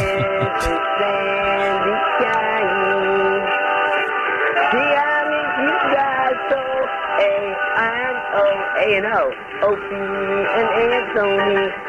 Anthony. Love seeing my hemorrhoid, hairy pussy and twat. Opie and Anthony. And to all the interns, too. Sandy, why don't you spend more than 30 seconds rewriting a song? It was awful. She really is terrible when it comes to those horrid songs of hers. Oh my And a liar, too. I was writing that and I was raped by Nipsey Russell with a cheerleading baton. Right. Shut up. You weren't. No one raped you. She loves talking about how she was raped by celebrities. She claimed Richard Pryor raped her. He didn't. No. Why would he? My favorite story is my favorite rape story, because she has many of them. I think it was a trucker that raped her, and then they went and had breakfast together. Yeah. She got into the cab of his truck. And they went and ate. And I believe she was blowing him. Yeah. And then he fucked her, and she said she was raped. And then they went and got some eggy wags. Yes. Yeah, some eggs somewhere. You want to take it to the hospital? No, Western Omelet will fix it. Yeah, that's fine. This is what I really want to play. The city council meeting. A bunch of people probably heard this already, but this is really good. I don't want to give it away, so I'll just play. Second adding emergency clause. And discussion? Mayor, would you like to speak regarding this? The guy just... Was it him? Who was that? Who blasted on? I hope it was her. I'm not really sure, because I didn't really see the video. I just only heard about this one. Well, it's been reported that I guess whoever was doing the sound, for this particular council meeting, I guess they had their iFart application running on their iPhone. Oh, Oh, okay. It wasn't real. It wasn't real farts. Oh, that sucks. But it was still a funny clip nonetheless. Of course. But the people probably thought it was real. Yeah, let's play it out. Second adding emergency clause. And discussion? Mayor, would you like to speak regarding this?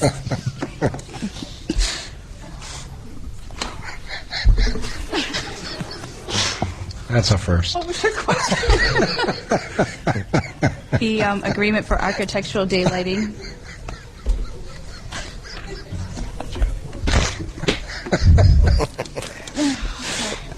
Oh, boy. Can't make this stuff up. This is a revolving loan that comes from community. Stop. She's a hole. Block grant money. We'll wait. You know, long after we're gone, they're still going to be discussing. Unbelievable. That just shows you, though, that those are adults, they're politicians, and they're laughing at a fart. Fart equals funny. Yet you get in trouble if you do it. Like that's what people laugh at. Yeah, Einstein came up with what? E equals MC squared. Yep. Yeah. And we came up with fart equals funny. Fart equals funny. Just as brilliant as Einstein. That proved it right there. That's right, you are. Talented yeah, and powerful. I know I am. You're all powerful. Did you see how she was trying to be the hole in that situation, though? But she was laughing, but she tried her damnedest to oh, come on now. Oh, God. She had to be the responsible one. Yeah. So there you go. All right, we're going to get into some other It's things. funny just to hear someone laughing at a fart. Oh, yeah. Like, the fart was funny. Then someone just... Because you understand how helpless they are. Yeah. To stop it. Right. That's true. It's like watching somebody run and shit their pants. You We know saw they that. can't stop it. Uta Pipping, was that her name? Oh, my God. At the Boston Best story Marathon? ever. She's running, and she ran past us, and she was that big name that year. You can look it up online if you think we're lying. I think she won in the women's division of the Boston Marathon that year, around 95, 96. And she not only had liquid diarrhea, she also was having her period. Everyone was waiting for her to run by. That was like the big thing. She was like a celebrity. Right. And everyone's waiting for her to run by. So we heard that she was coming up the road, and we figured, let's get out to the street. So we get out there. She runs by, and her being like this marathon celebrity was completely overshadowed by what could only amount to what looked like melting crayons running down her leg. It was just shit, piss, and period blood. Yeah. Was from her shorts to her ankles. No joke. Yeah. My favorite part of that story, there's a part 2 to that story. She ran by, and then, we continue watching the race. Do you remember the Asian runner? Oh, that guy, yeah. Oh, yeah. I don't know why. It just makes it... I think it's funnier to say that it was an Asian man than it was. He couldn't wait any longer, so he runs off the course, kind of like where we were, runs to sort of a dumpster, but he's still out in the open, drops his running shorts, and just takes a nice dump. Takes a giant dump right on the ground in plain view of everybody, pulls his pants, doesn't wipe, shorts back up, pulls up, and then gets back on the course. If you crap yourself, or you take a shit and don't wipe, and then run the Boston Marathon, and you're going to need a shower. You're going to have... Your ass is going to feel like there was like an onion, like a fucking a vinegar potato chip between your cheeks. Hate that feeling.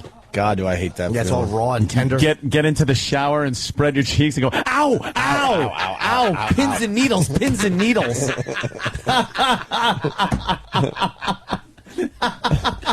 That's the truth. Oh, little sting. It's the sting that feels good, though. Yeah. You know you're getting it all taken care of.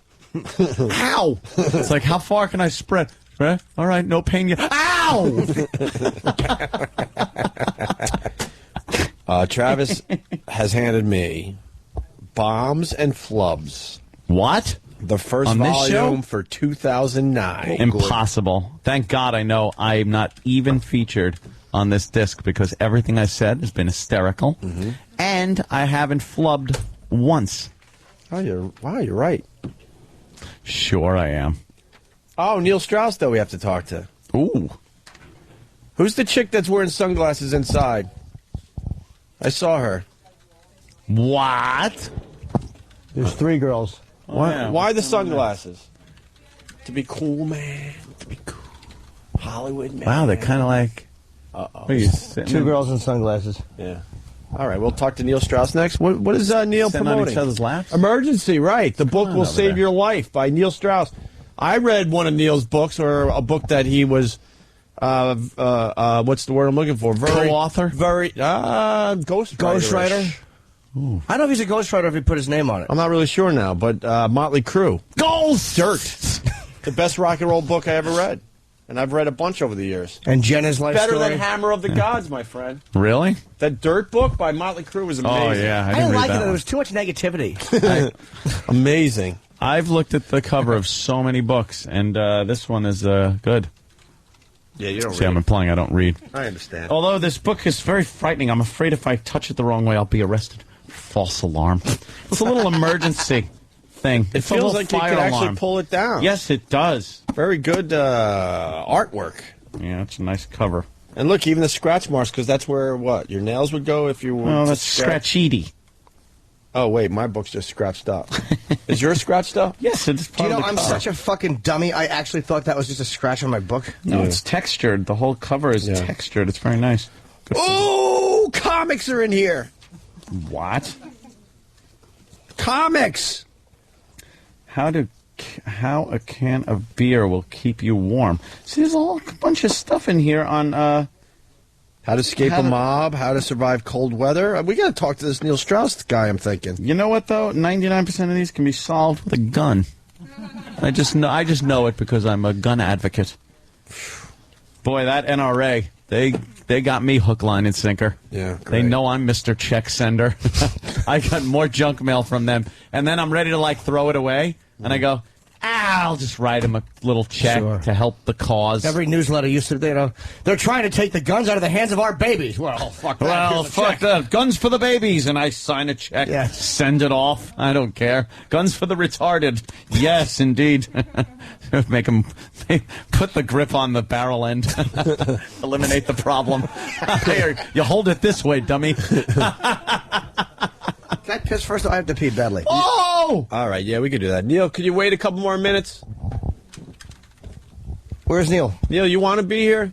Where is he? I don't even know. Where's Neil?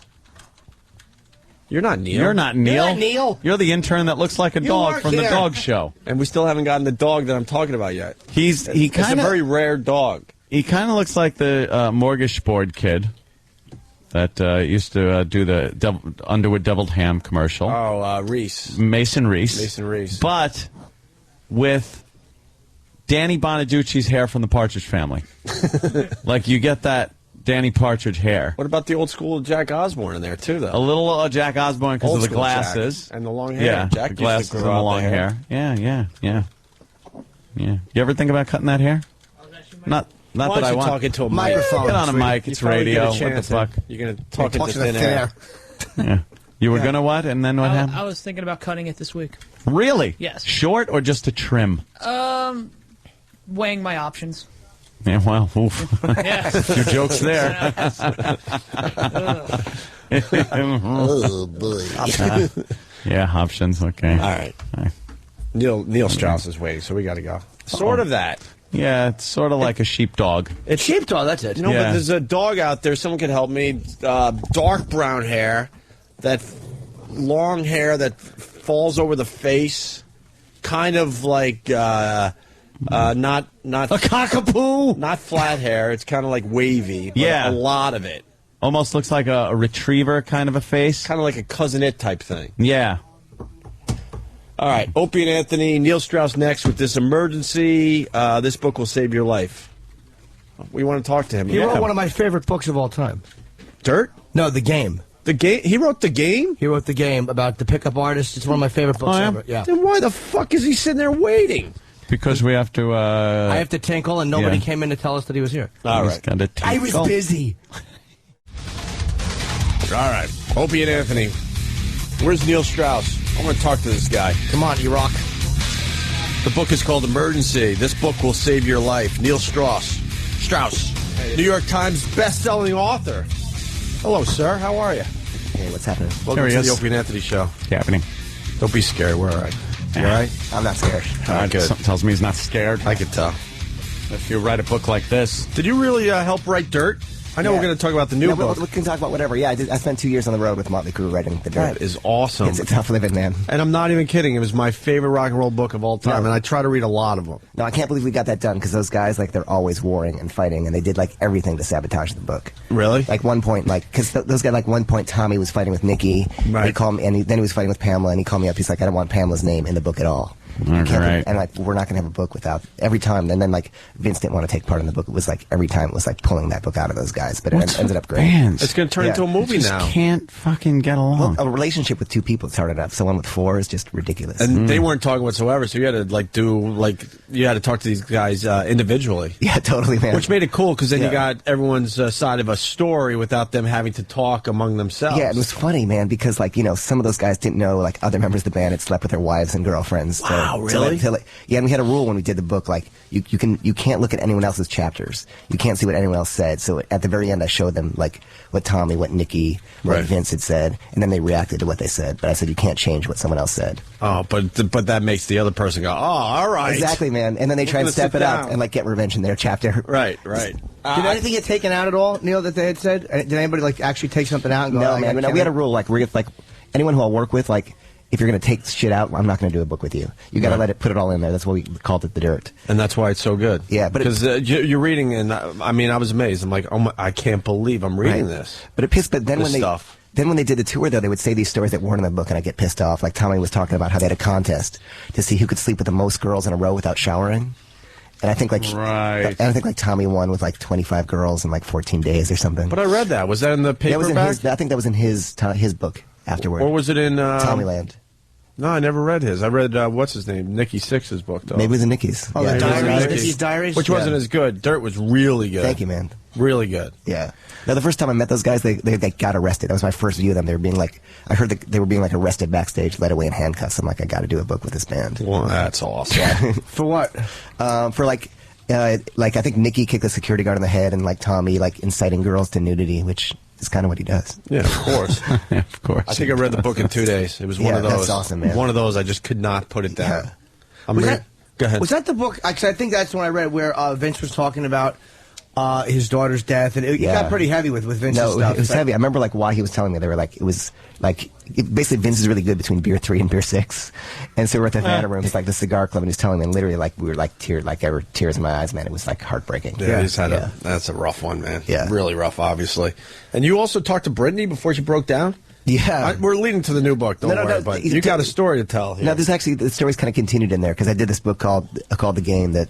That Jimmy loved. That Jim was talking about. One of my favorite books ever. It fucking inspired me as an average schlub to realize that, like, I know the message wasn't that women are dumbbells, but goddamn it, you really think, like, I could fucking pick one of these idiots up, and the methods work. What do you mean by idiots is like a hot chick, yeah. Right. No, it was like life-changing for the guy who would go through like 2-year dry spells in New York to actually realizing, man, all I have to know is like figure out how this attraction thing works, and I can push those buttons. And like, as a guy who can't compete like Jim with like the quarterback, good-looking guys, like to go out there and like run rings around. It was pretty fun. Give us a couple little things here. Because I didn't read the book, but I'm sure there's listeners out there going, come on, help me out. What do you want to know? Ask. Like, what's the method? Because like, one thing that I noticed, like he rates like social relevance. Like women judge you on different things, and one of them is social relevance, which is basically how other men respect you. What's it like? Yeah, it's social proof. Here's the deal: if I ever walked up to a woman, right, and I started a conversation, and she was cold or did that I have to go to the bathroom thing, I just go, no problem. I go to the bar, I find someone who maybe is slightly more attractive to her, talk to her, say, let's go make some friends, put it on my arm, walk back to the girl, and this time it opens beautifully. Yeah. Because when a guy walks in the bar, he looks at the hot girls. When a girl walks in, the first thing she looks is at the hot girls, then she looks to see what guys they're with. She looks at the competition, right? Yeah, because in other words, if she knows you're with a beautiful girl already, you're pre-selected. That other girl's already done the screening. She's done the research, everything else. Right. Yeah. And so you're a winner. Exactly. But the guy Mystery got like a bad reputation on the show. A lot of people didn't like him because they're like, what's with the hats and all the weird stuff. But he's just like a regular dude who bangs strippers. I mean, he's a guy who lives banging hot chicks. Right. His whole thing was like, there's a line that Marilyn Manson used, like, if you act like a rock star, people will treat you like a rock star. So in that small world of the club, no one knows what the outside world's like. But in that club world, if you kind of stand out, like if you dress silly and you're alone in the corner, you're just an asshole. But if you dress silly and you're surrounded by women, you're someone people want to be with. It's like, and negging chicks was always amazing to me, too. Like, he talks about negging girls, where if you kind of goof on a chick, or if you shit on her, and I saw this work, and this is what made me sick. There was a girl I was dating at one point, and we were just very casually seeing each other, and I watched a guy neg her in front of me, and it worked, where he walked up and just offered her gum randomly. Because then the chick will think that her breath stinks. No, here was the craziest shit, and like I don't really talk. This isn't even in the book because it's like so hardcore, and there just wasn't room for it. But if there was, and this is like horrible, whatever. It's this show, so we can talk about what we want. So no, I noticed like there was a girl who was like really beautiful and untouchable. If I could make her hate me, if I could actually make her not like me, like really get pissed off at me and chew me out, and then I could win her back, like she was mine. Well, how do you make a girl hate you? Because I would probably do that and get her to walk out. Just grab her tits. Right. But I can walk you through it if you want. Yes. Okay. So, say I was talking to someone and be like, oh my God, that's retarded. You're so retarded. Or is your hair real? Or whatever it is. I'd say one of those things. And maybe I'd like cross a line and they'd get pissed off. They'd be like, you know what? That's rude. That's a rude thing to say. That's not a word you should be, and they chew me out. I'd say, you know what? And you never apologize, by the way. I would say, I'll tell you what, I was raised in a home where teasing was a form of affection. My parents, like, they would never say I love you. They'd say, you've got a Roman nose. It's Roman all over your face. So if I'm teasing you and maybe I did go too far, but I'm teasing you, it's just my way of showing I'm comfortable with you. And they'll sort of listen to the story, and then you win them back and you say, I'll tell you what, let's start all over. I'm Neil. What's your name? She tells you your name. And then we go, we're sort of like Bruce Willis and Sybil Shepherd in Moonlighting. And it reframes that kind of tension as sort of attraction. And it's weird if you can win them back and make them hate you, then like you, take them through that emotional cycle. They'll like follow you around all night. Does it actually work though? I mean, it sounds like, all right, that sounds like practical advice, but would it actually like work? Because here's the thing: when I did this book, The Game, like I didn't know any of this, and I sought out like the world's greatest pickup artist, and I just took their advice. If they said do this, I would just do it, and that's how you find out. Because half the stuff is counterintuitive. If we do what we want to do, which is like buy someone a drink, be really nice, and say I'd like to take you home, it's just not going to happen. All right. So Britney Spears. That was a long tangent, wasn't it? What? That was a long tangent from the Britney Spears. No, question. but not at all. No, it's fine. It was a useful one, though. Yeah, no, it was good. If we can help some guys get slapped out there, that's a good thing. Some good advice. Everyone's going to totally do this all wrong. And I was going to say, that's exactly what I was thinking when you were describing. Don't do this unless you're some guy's going to just do it all right. All you've got to win her back. Listen, if you don't win her back, you're an asshole and you've ruined her night on top of that. So your cunt smells. Dude, I literally have never read through a book as fast. The Game, because it was a gift, and I read it, and I've never blown through a book or been so inspired by a book in my life, except for the ones I've written, of course. Those oh well, Jerry Norton's tome, yes. Honestly, authors. I was having fun together here. I was living in L.A. at the time, and I was trying to bang this girl. She was a penthouse model, and she did softcore porn. And I was making tremendous headway with her, but then I fucked up and I let her know how much I like her and how much she was really in charge, and it blew the thing for me. It was fucking. I was so close to fucking this girl. It was so out of my league. I just wasn't. Yeah, rule number one is never let a girl know you're attracted to her until you know she's attracted to you. It was kind of obvious. We sat on the beach together. It was fucking awful. Oh, man. I was the worst. Yeah. Did you have a little picnic? You know where I fucked up, though? She actually, because I got her number. We traded numbers, and I never called her, and she finally called me. Right. And then we went to the beach. She asked me to go to the beach. Right. So you had the upper hand. Solid. You're in. She asked me to go to the beach. And where I fucked up, we went out to lunch, went to the beach. I love you. Yes. I love you. I opened my veins in front of her, and I said, write your name in the sand. But here's what happened. I'm going to tell you the backstory. I'm going to tell you the backstory of that you might not even know, because here's what happened. She was dating some guy. He broke up with her, and that's why she called you out of the blue, because she's like, okay, who's on the string?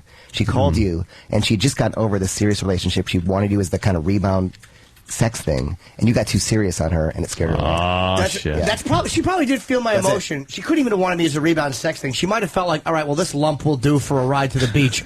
Right. But I wasn't all over, and I know she fucking had some kind of a thing for me. But I think when I took her to dinner the same night, like I made a whole afternoon out of it. And there was something about it that turned her off, and she fucking wanted no part of me. What was it, the blanket on the beach with the duct tape and the hammer? Chicken is chloroform. Things I like, taking to a picnic. Mike. Exactly. Here's biscuits, and here's a handgun, and here's a condom. Here's my apology for the STD. Right. That's really funny.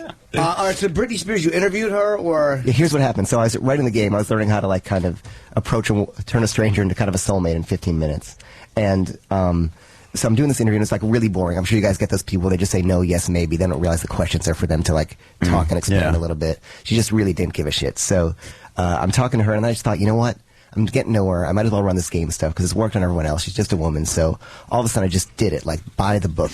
And as I did this little test where you kind of do this kind of ESP test, and she just kind of freaked out and flipped out. She thought she had ESP. It was fantastic. And then did she have ESP? No.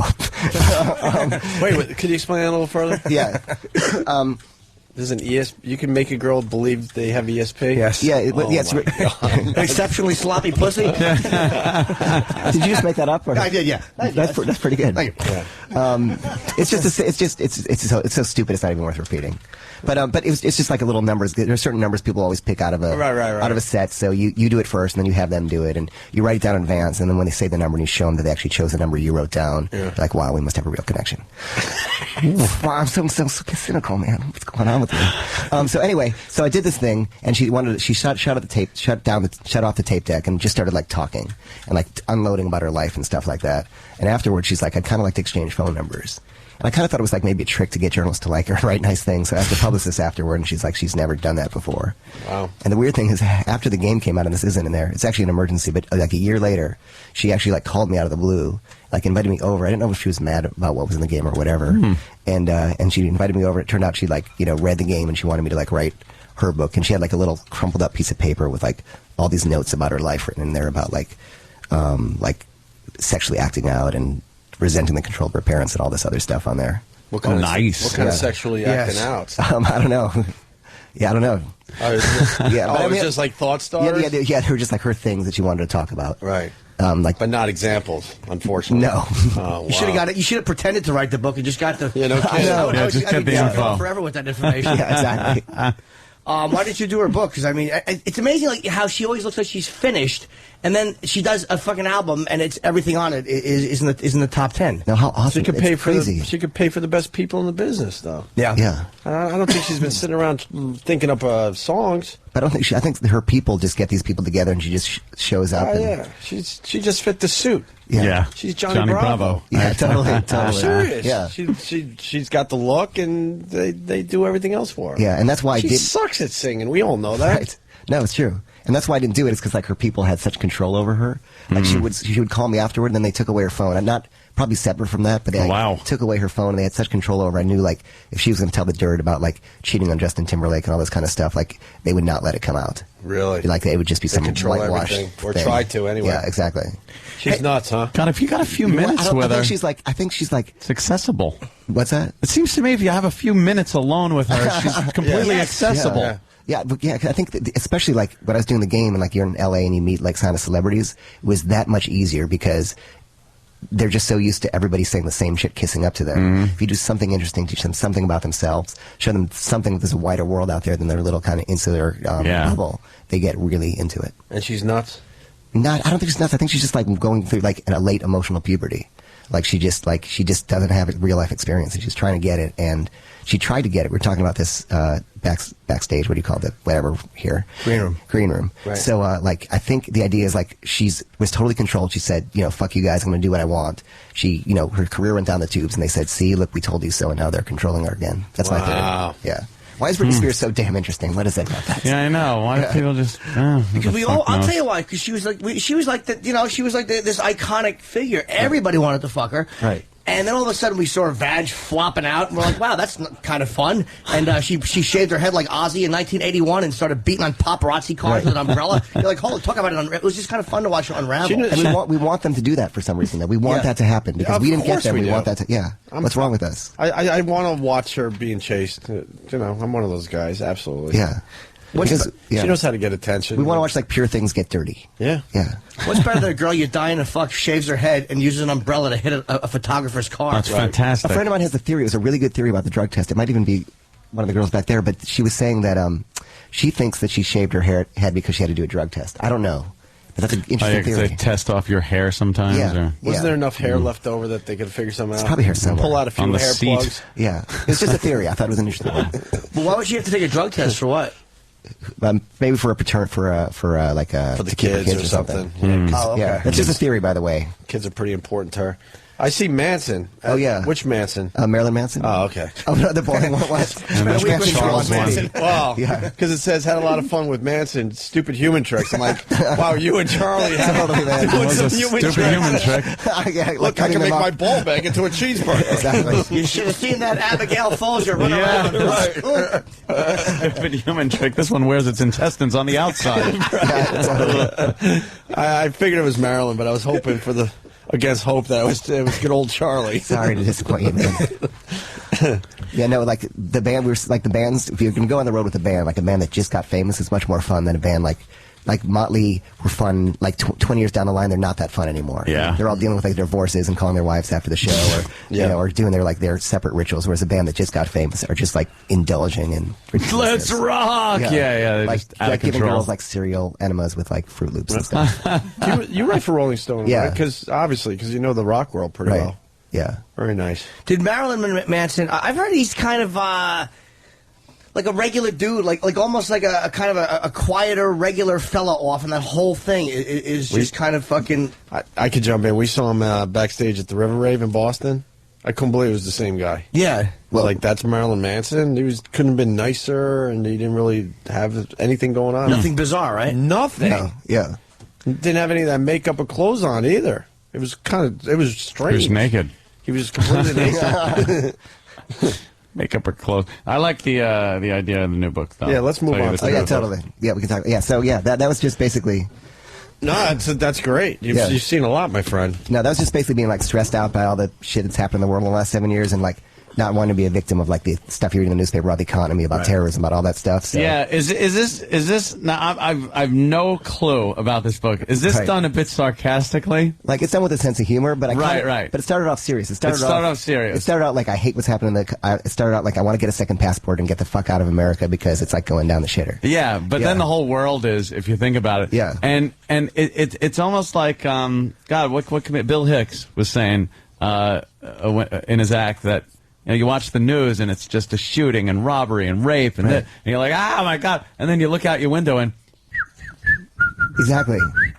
There's nothing going on out there. It's quiet. Kids are playing. Right. And, people think it's a little panicky if you prepare for some kind of emergencies. They think you're being paranoid. Yeah, but you get that anxiety, man, because I got it and I was like, I don't know how to shoot a gun.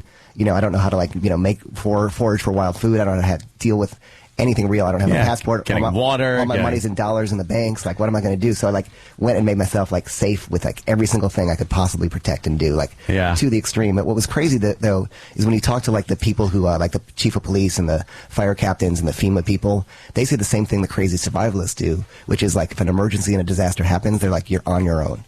And ask any rescue worker, their quote is we'll get to you when we get to you. Yeah. Yeah. So if the shit goes down, you can call 911 all you want, but 3 to 30 days. People are very trusting in the government. They think that there's this all-knowing, all-seeing, we'll be there in a second kind of thing. With an emergency like Katrina, you just notice that that shit just doesn't happen. You know, they're not as prepared as you think they would be. Yeah, and they're not going to risk their life to save yours. Right. You know, they're not. Yeah, it just doesn't happen. Right. You look at Katrina though, and people think, wow, flood. We can handle it, and it kind of showed you how badly things can be handled from a government standpoint, or how fucked you can be as just a person. Not even how badly it was handled by the government, because I think the government took a lot of blame for an act of God. And a bunch of people had this fake faith in the government that they are always there to help me. And when you realize, no, you learn a lot from things like that. And I think if the same situation happened again, it would be handled a lot differently. See, it went. And here's why. Go online and go to Google image search and look for the National Response Plan. National Response Plan. And this is how if someone wants to make a request for help, how it reaches the president and how he activates the federal assistance. Yeah. And there's 50 friggin' steps. Really? I have to go through 50 agencies, and that takes days, man. You're on your own. think there'd be a show that, I think it would be something that would keep the government from being in so much trouble. Like, look, we're at least trying this time. Right. Like, they'd fly people in somehow. Yeah. Like, maybe not do anything, one good photo but op, you yeah, know? a good photo op, really. Like a blue green screen of bush, and then just put something in the background. Yeah. You just don't want to see people in little rowboats, drowning people stranded. Bodies and stuck. floating in the water. Yeah, that's the shit that freaks people out. And they have the friggin' president take like 3.5 days to get there. Yeah, and then, to even get there. Not leave the landing field and talk about the fun he used to have in New Orleans. You're like, what the? That to me was like the trigger when I'm like, you know what, man, I'm going to learn. And like, I became an EMT. Like, I joined a search and rescue team. Learned to shoot guns, learned to fly a plane.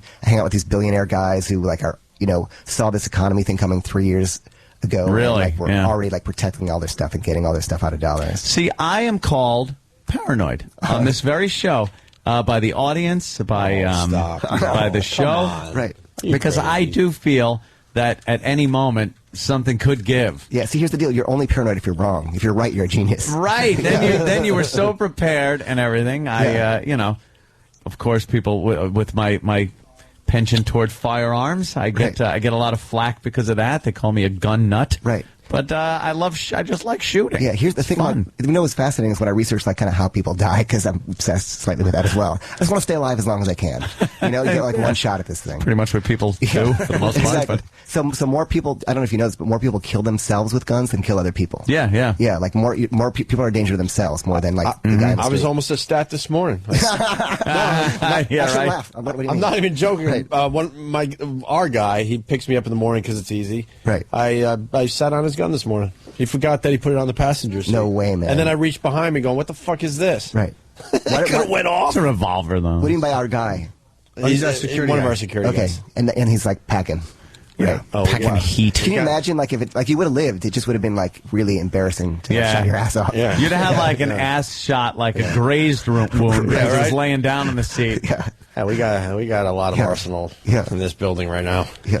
So we love it. So like what have you done? Have you, like, on the arsenal. have you prepared for like shit to go down? Yeah, I do have kind of my biggest fear with what in my life right now isn't so much national emergency type thing. It's crime. Yeah. I am really and especially with the economy going the way it makes sense every time. Home invasion to me is something that is so preventable, yet when it does happen, those poor sons of bitches are in there tied up with their phone cord. The daughter and wife are being raped, and the one thing the guy has to be saying is, I wish I'd had a gun. Right. Like, it's got to be the first thing that goes through your head is, if I had a fucking gun, right.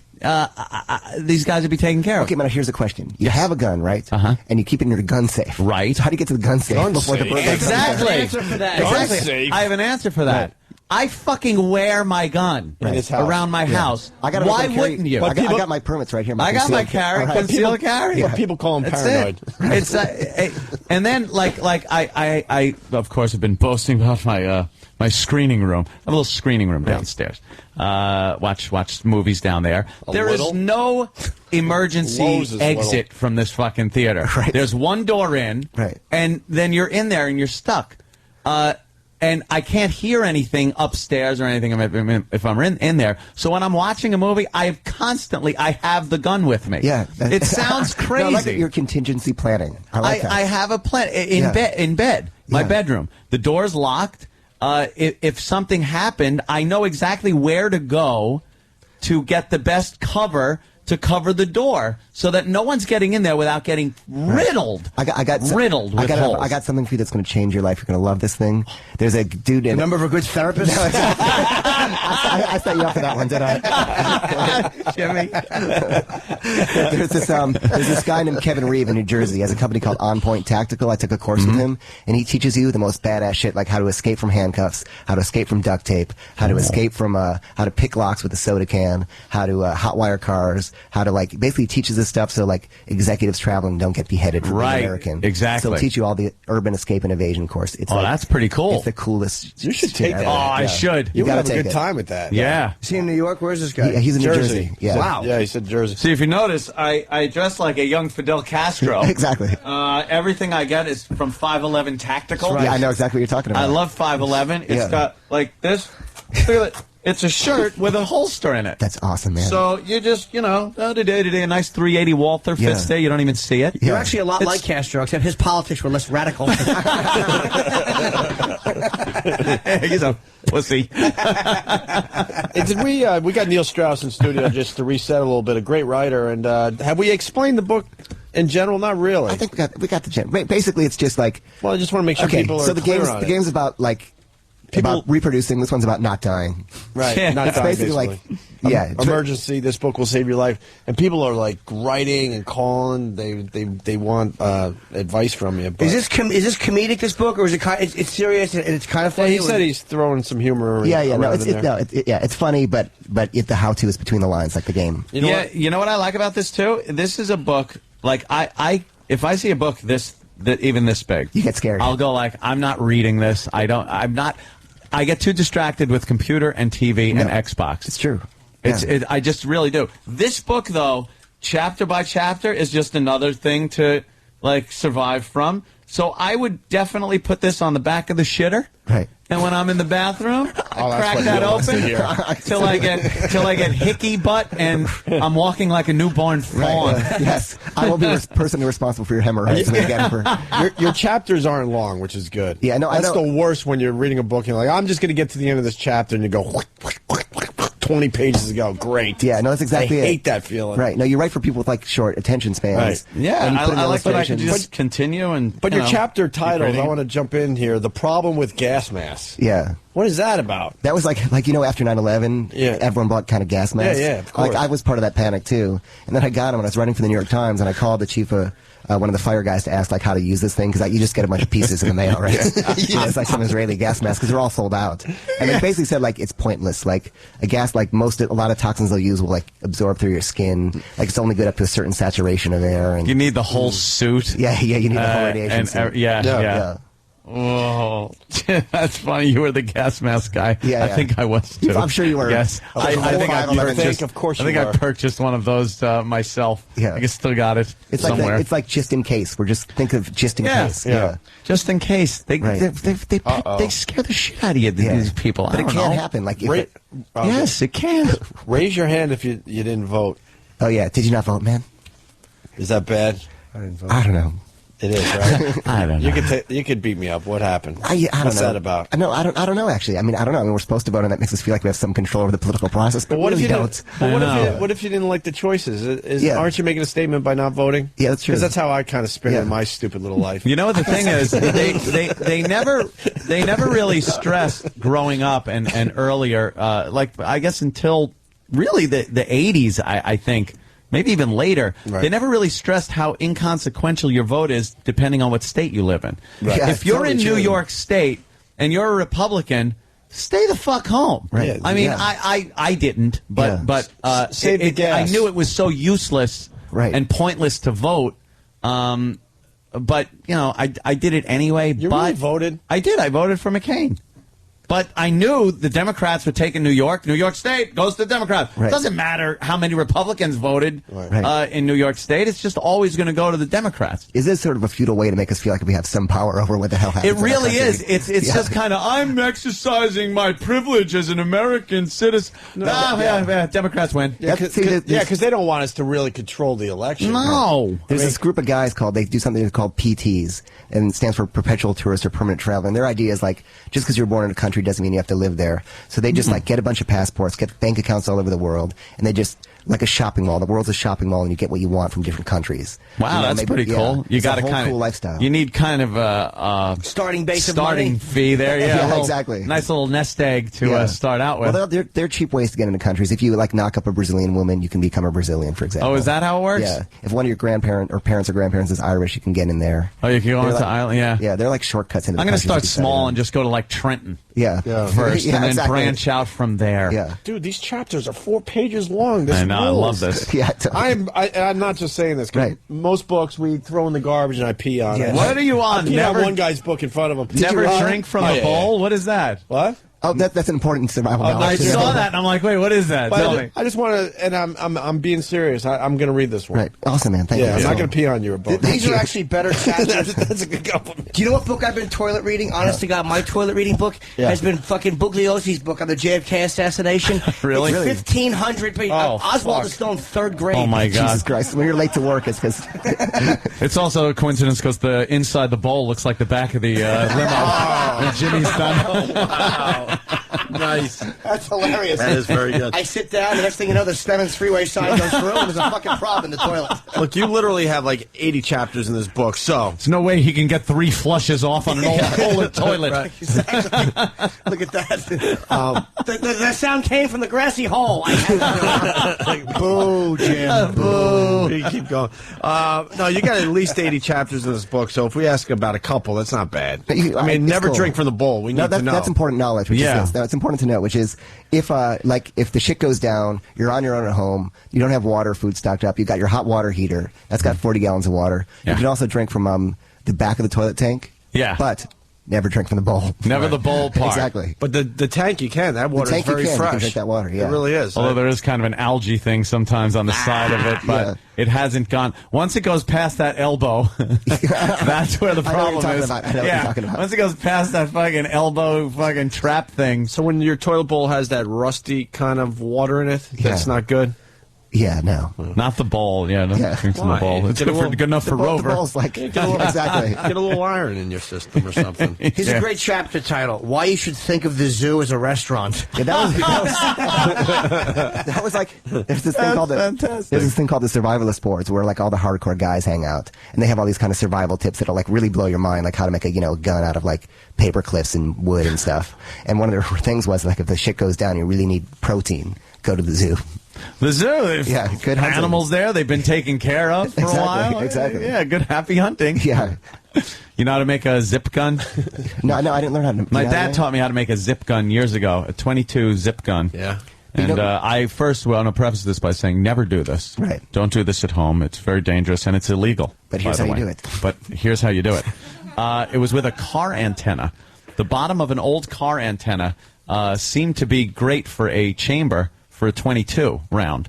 And you would tack that onto a piece of wood that was shaped like a gun and put a regular hinge on the back as a firing pin, and put a spring on the hinge. When you click it back into the lock position and then flip the hinge, it smashes the rimfire on the .22 bullet and comes out the antenna. It's insane. Yeah. Can you kill somebody with that, or is it just... Fuck yeah, it's a .22. But it's a real... It shoots like a real fucking... Yeah, it'll shoot a .22 caliber bullet. You know what's cool? Do you know how to make a cigarette? Never do that. I don't endorse this, or I haven't ever told anybody to make one. So forget what he just said. Exactly. Yeah, forget it. Jesus. Do you know how to make a cigarette into a knife? A cigarette into a knife? Yeah, I do. It's a prison thing. Do you? Yeah. Oh, wait, the filter. Somebody taught us that. Yeah, you melt down the filter. And then hit it with a boot heel. You stamp it on a tile floor. You can get a nice sharp point out of it. Yeah, between two real flat things. Like a razor. Yeah, I know. Who told us that? It turns into hardened fiberglass. I think it might have been Bernard Hopkins taught us. I'm guessing. What else did he teach us? How to make grilled cheese in prison. The pocket pussy? No, the pocket pussy, yes. All that was funny, but what was the one? It was an oven? Anybody else remember? Right. A microwave? Yeah, he taught us how to make a homemade microwave in prison. No way. Well, it's more like a toaster oven. Well, right. Yeah. Gotta get grilled cheese. It's the light bulb. Is it like you take like some metal and you stick it in the outlets and... It was like taking... Now I forgot, to be honest. It was the light bulb and the wires into the wall with the tin foil in a box. It was more like a toaster oven than a microwave. No. When he said microwave, I'm like, what the fuck are you doing? Microwave? You know, the scariest thing is, like, shit. you know, when you fly and they take away your snow globes, because you can't fly with snow globes and all this other stupid shit. Like, it's so easy to make a weapon on the plane. Like, literally, like you have a knife hone. I walked through, they took a knife hone out of my bag, put it back in. You could get anything at the gift store and, like, make it into a knife. Not that I recommend that. You're right, though. That used to drive me crazy, too. Because you look around, like, all this stuff could be used as something. Once you get through security... There's enough shit laying around to make a viable weapon with. Yeah. I've noticed that, too. Like, just little things from the restaurants. They're not giving you paper utensils. Yeah. Even though that plastic shit could do some... Yeah. To the trays, even, you know? Yeah. You go into the bathroom, that's your little workshop. Yeah, and all the survivalist guys have your mindset. They want to be strapped when they're flying, so they'll take like a fighting cane with them, or like you said, they'll have like chopsticks that are like they can sharpen into an edge. They'll take all kinds of It's stuff. never really safe. It's that fake security crap. It's totally fake. That's what we have to deal with. We have to sign into our own building. What are you stopping? Yeah, exactly. What are you stopping that we have to be hassled every morning? If someone's following you rules, hear the new thing? We have to actually sign in every morning before 7? Because it's earlier than what is that about? security It's just a thing. hassle. They're not protecting us. Terrorists are very they're early to rise. So you got to sign in. And they're gonna. Muhammad Atta used his real name. Yeah. Like, No way. That's all those guys did. They didn't fake their names. Here's my real ID. Yeah, here it is. So now you know who they are. Yeah, Deal. And the best they didn't way- know. They didn't know Muhammad Atta when he was using his real name. Exactly. That's the problem. And you're making it so easy Literal for the terrorists. Opie. When you create rules, when you create a bunch of rules, all someone has to do is figure out the rules and a way around them. There always is. There's always a way around them. You need security experts who have common sense and understand shit. Like when you fly El Al airlines. Oh yeah, like that's a nothing's no getting bullshit through. airline. Yeah. Nothing's getting through because those guys, they know what to look for, what to watch for. There's no system. They just know. And there's not a bunch of fucking whining idiots online going, why do I have to wait? Why? They'll slap you in the fucking face of the security guard. They know how serious it is. And they don't care if you're offended. No. They don't give a shit if you're Profile? offended. Yes. Their We're motto going to profile. Their motto is good fucking luck. They don't care. Yeah.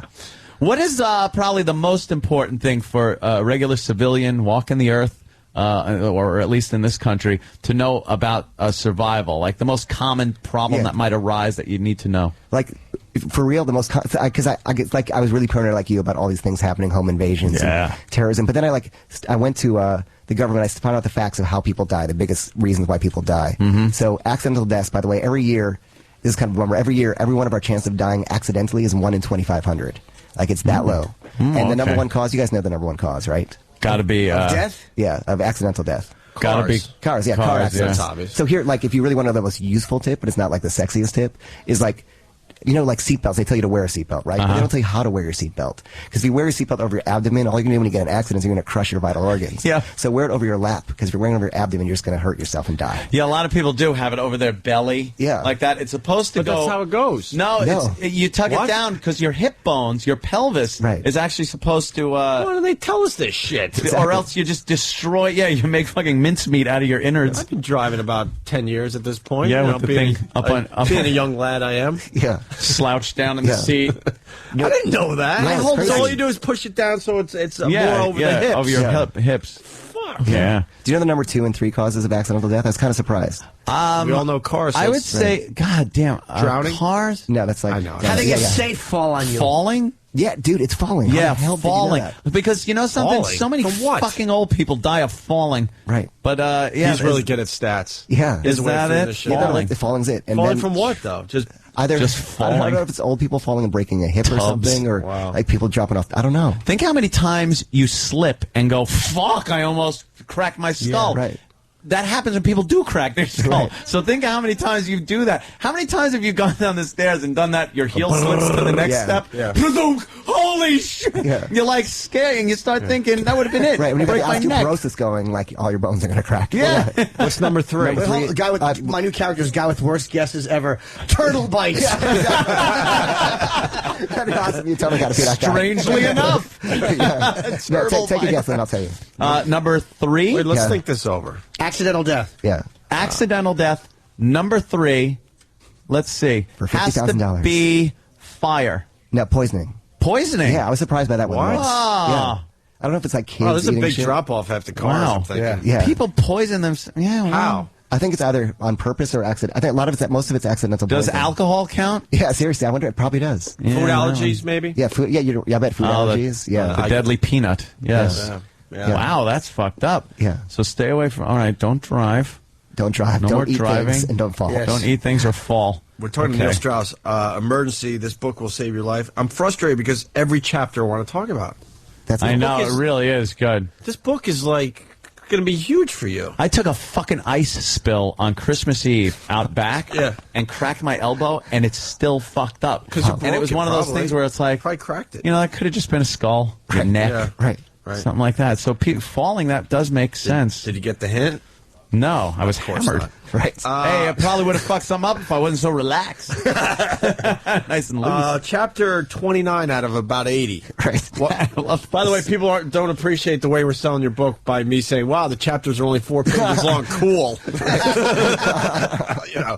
We're dumbing it down for everybody. Why the government frowns on smiling? That's just like a crazy thing because I had to get my ID. I had to get like background checks and clearance for like joining the search and rescue team and stuff. And like you just could not smile in a photo. They don't Why want is smiling that? in the photos. Why? I don't know. They're just assholes. The government just doesn't like smiling? Yeah, it's friggin' Probably weird. changes your facial features. It makes you harder to identify. Do you walk around like this all the time? Yes. Smiling, or do you walk around just kind of straight faced? And they did a survey of travelers too, and like the travelers all over the world find like America the least friendly country to visit. Really? Yeah. And we this say survey it's came out last like year. France. Yeah. It's weird. Yeah. What's this world's friendliest Nazi? Life, that's life awesome. advice from the world's friendliest Nazi. I work with him. Yeah. We both couldn't wait to get in there. Tripped over each other. I'm a fan of the era. Now you will like this guy. His name's Kurt Saxon. He's like the guy who coined the word survivalism. So I thought when I learned this shit, I'm going to go to the source and call this guy up. And once when I was working for the New York Times, I tried to call him. He didn't take my calls. So I thought he'd be an asshole. I called him up, and he literally was like the nicest guy I've ever talked to. And he's like, yeah, I was part of the Nazis. We had a lot of fun back then. We were just crazy kids. Yeah. He's like, and then he talked about like he was like, I go, oh yeah. He goes, you should move to. He goes, you should move to Alabama. I'm like, why? He's like, you'll like it here. I'm like, why? He's like, well, there are no black people here. I'm like, dude, you're talking to, I'm writing a friggin' book, and you're gonna like, yeah. Like, so anyway, but he wrote these books called the James Bond Manual or something like that. But there are all these books about how to like booby trap cars and how to like create like basically how to like destroy the system. But they're great. Yeah, it's almost like the anarchist cookbook kind of. It's exactly like that. So he wrote all those back in like the 60s and 70s. That's great. Yeah. Because I'm an OCD freak. He calls me every week now. Oh, shit. Because I'm an OCD freak, I was kidding about the 80 chapters. It's pretty much 80 chapters. That's funny, man. That's my funny. God, I was It joking. really is. I'm up to 67, and I'm not to it the is back great. of the book. It's like we end at 70 chapters. I don't even take books home from authors that come thank in you, here man. and stuff, I'm reading but this. I so am taking it. It really is fascinating. It's right up my alley. This is exactly what I'm thinking on a daily basis. That's This cool. book is in my head every day. We'll probably be talking about the book off and on for the next That's cool. week. I thought we were going to talk about Motley Crue the whole time. So that's cool. No. Fuck Motley Crue. They're never going to bust into my house. Exactly. Hey, Tommy put his big dick in a taco. All right, fine. I do have to watch Tommy by my pool. Ouch. Oh, that hurt. I like to read from time to time. Can you suggest a good read? For real? And don't even ask me any questions. This is a real good, solid book. Yeah, I'm always going to go with fiction because, like, I don't know, it's just more interesting for me to read. Have you read Jim Carroll, The Basketball Diaries? Yeah. Yeah, do you like Amazing. that? Yeah. Okay, good. So we're on the One same for page. one. Was that fiction or Okay. nonfiction? Oh, you know what? It was kind of nonfiction, but almost was it read like embellished? literature. Well, it was, yeah. Well, I feel like I don't know if I want to believe it was not embellished. Okay. Yeah. But reads like fiction. So let's see what Doing heroin in the park and Oh, Radical Jim is piping up. You want to read fiction? The Warren Report. Fucking shake up the system, man. Or how about The this? 9/11 report, man. How about a newer book Okay, a newer book. in the last few years? Because I go to the bookstore, I'm like, I don't fucking know. Yeah, and you there's know. no real good websites where you can really decipher Yeah. what's good and what's bad and what people are digging. And there's nowhere to go to get turned on to good books. BarnesandNoble.com? No, because they're Search feature? You should try it. Reviews? Dude, I'm telling you, it's not that easy. What do you want? The 28.8 modem dial-up? What I used to do, because I was when we got fired 2 years, 3 Days months ago? Yeah, I was there with Jennifer. 2 days ago. I started this thing. I read close to 100 books in Right. 2 years. Really? And basically, if I got in a cab, I'd ask the dopey cab driver, what was your favorite book of all Right. time? He'd go, blah, blah, blah. Yes. And then I go home and read that book. Yeah. The Quran? How many times did you read that? Exactly. And how many Jews it takes to make a ladder? I love the cab drivers in the city. And most of the time, no matter who it was, could have Right. been a waitress, a cab driver, whatever. Right. Just walk of life people. 9 out of 10 times, it turned out to be a great read. No, I take all Without even, recommendations. Yeah. And they would go, well, what kind of stuff you like? I'm like, that doesn't matter. What Right. What was your favorite book? Right. So another one I do is that John Fante, Ask the Dust. Do you know that book? Do you guys know that book? No. It's like one of Bukowski's big influences. It was written like the 20s or the 30s, but it basically sounds like it's written right now. It's just about like a loser writer like trying to make it in the world and just sort of like completely delusional. It's funny as shit. It's really good. It sounds like it was written now. They did a movie with Selma Hayek and. Holy shit! I just read about that guy last night. I was having deja vu. And then that guy, he goes out to Hollywood. They make the movie with him, I think. Yeah. Yeah, he was discovered. I just read about this guy. That's fucked up. And then he's trying to pull some shit, ESP shit on you. You love him now. Tell me if I'm right. And then he was very successful. I think the movie won an Academy Award. It was up for awards. And then this guy became a nobody again, moved back to New York, became a bum, was on the street panhandling and all that shit. And then the director that discovered him the first time around was in New York. And he comes walking up to this director's car, and the guy's like, holy shit, it's you again, and offered him another movie. He said, fucking no. Turns out he ends up dead in some broken-down apartment in, I think, the Village. It might be that guy. It sounds like his life. I don't know his whole life story. I know he's passed away. I know he's like self-sabotaging and that kind of stuff. Yeah, well, because I'm reading Heroin and Genius right now. Oh, man, I would love to read that. It's a whole book on... Cobain?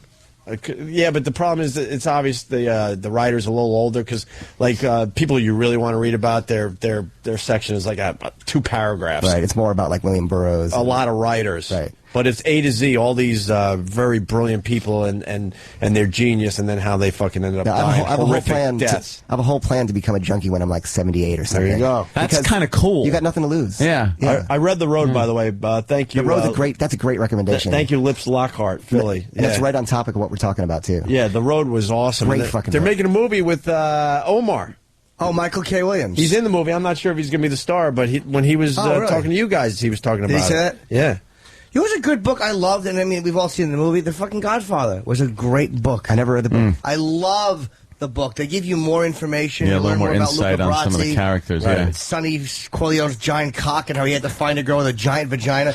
Lucy, the chick he banged up in the... all kidding aside, gang. He banged this chick, Lucy, upstairs against... Remember in the wedding? He fucks Lucy? Yeah. The reason she fucked him is because she had a giant vagina who could take his big dick. Wow. Yeah, Godfather was really a fucking Why would winner. Sonny then come off like someone that had something to prove? He had a giant cock. Should have had a little peanut weenie. Exactly. Being such a prick. There's one scene where they're at the wedding and all the girls are giggling and she's making bigger and bigger gestures. Oh, yeah. Oh, really? She's showing how big Sonny's dick is. And then old Luca Brasi with the baby. Oh, yeah, in the book they describe how fearsome Luca was. He was so feared because he knocked up an Irish girl and he didn't want to spawn himself, so he threw the baby in a furnace. Like, that was the story that no one could hear about Luca. Poor little feller. Yeah, Luca was a real laugh riot. Looks a little different, huh? Yeah, book was phenomenal. Isn't So I Jaws recommend very that. different, too?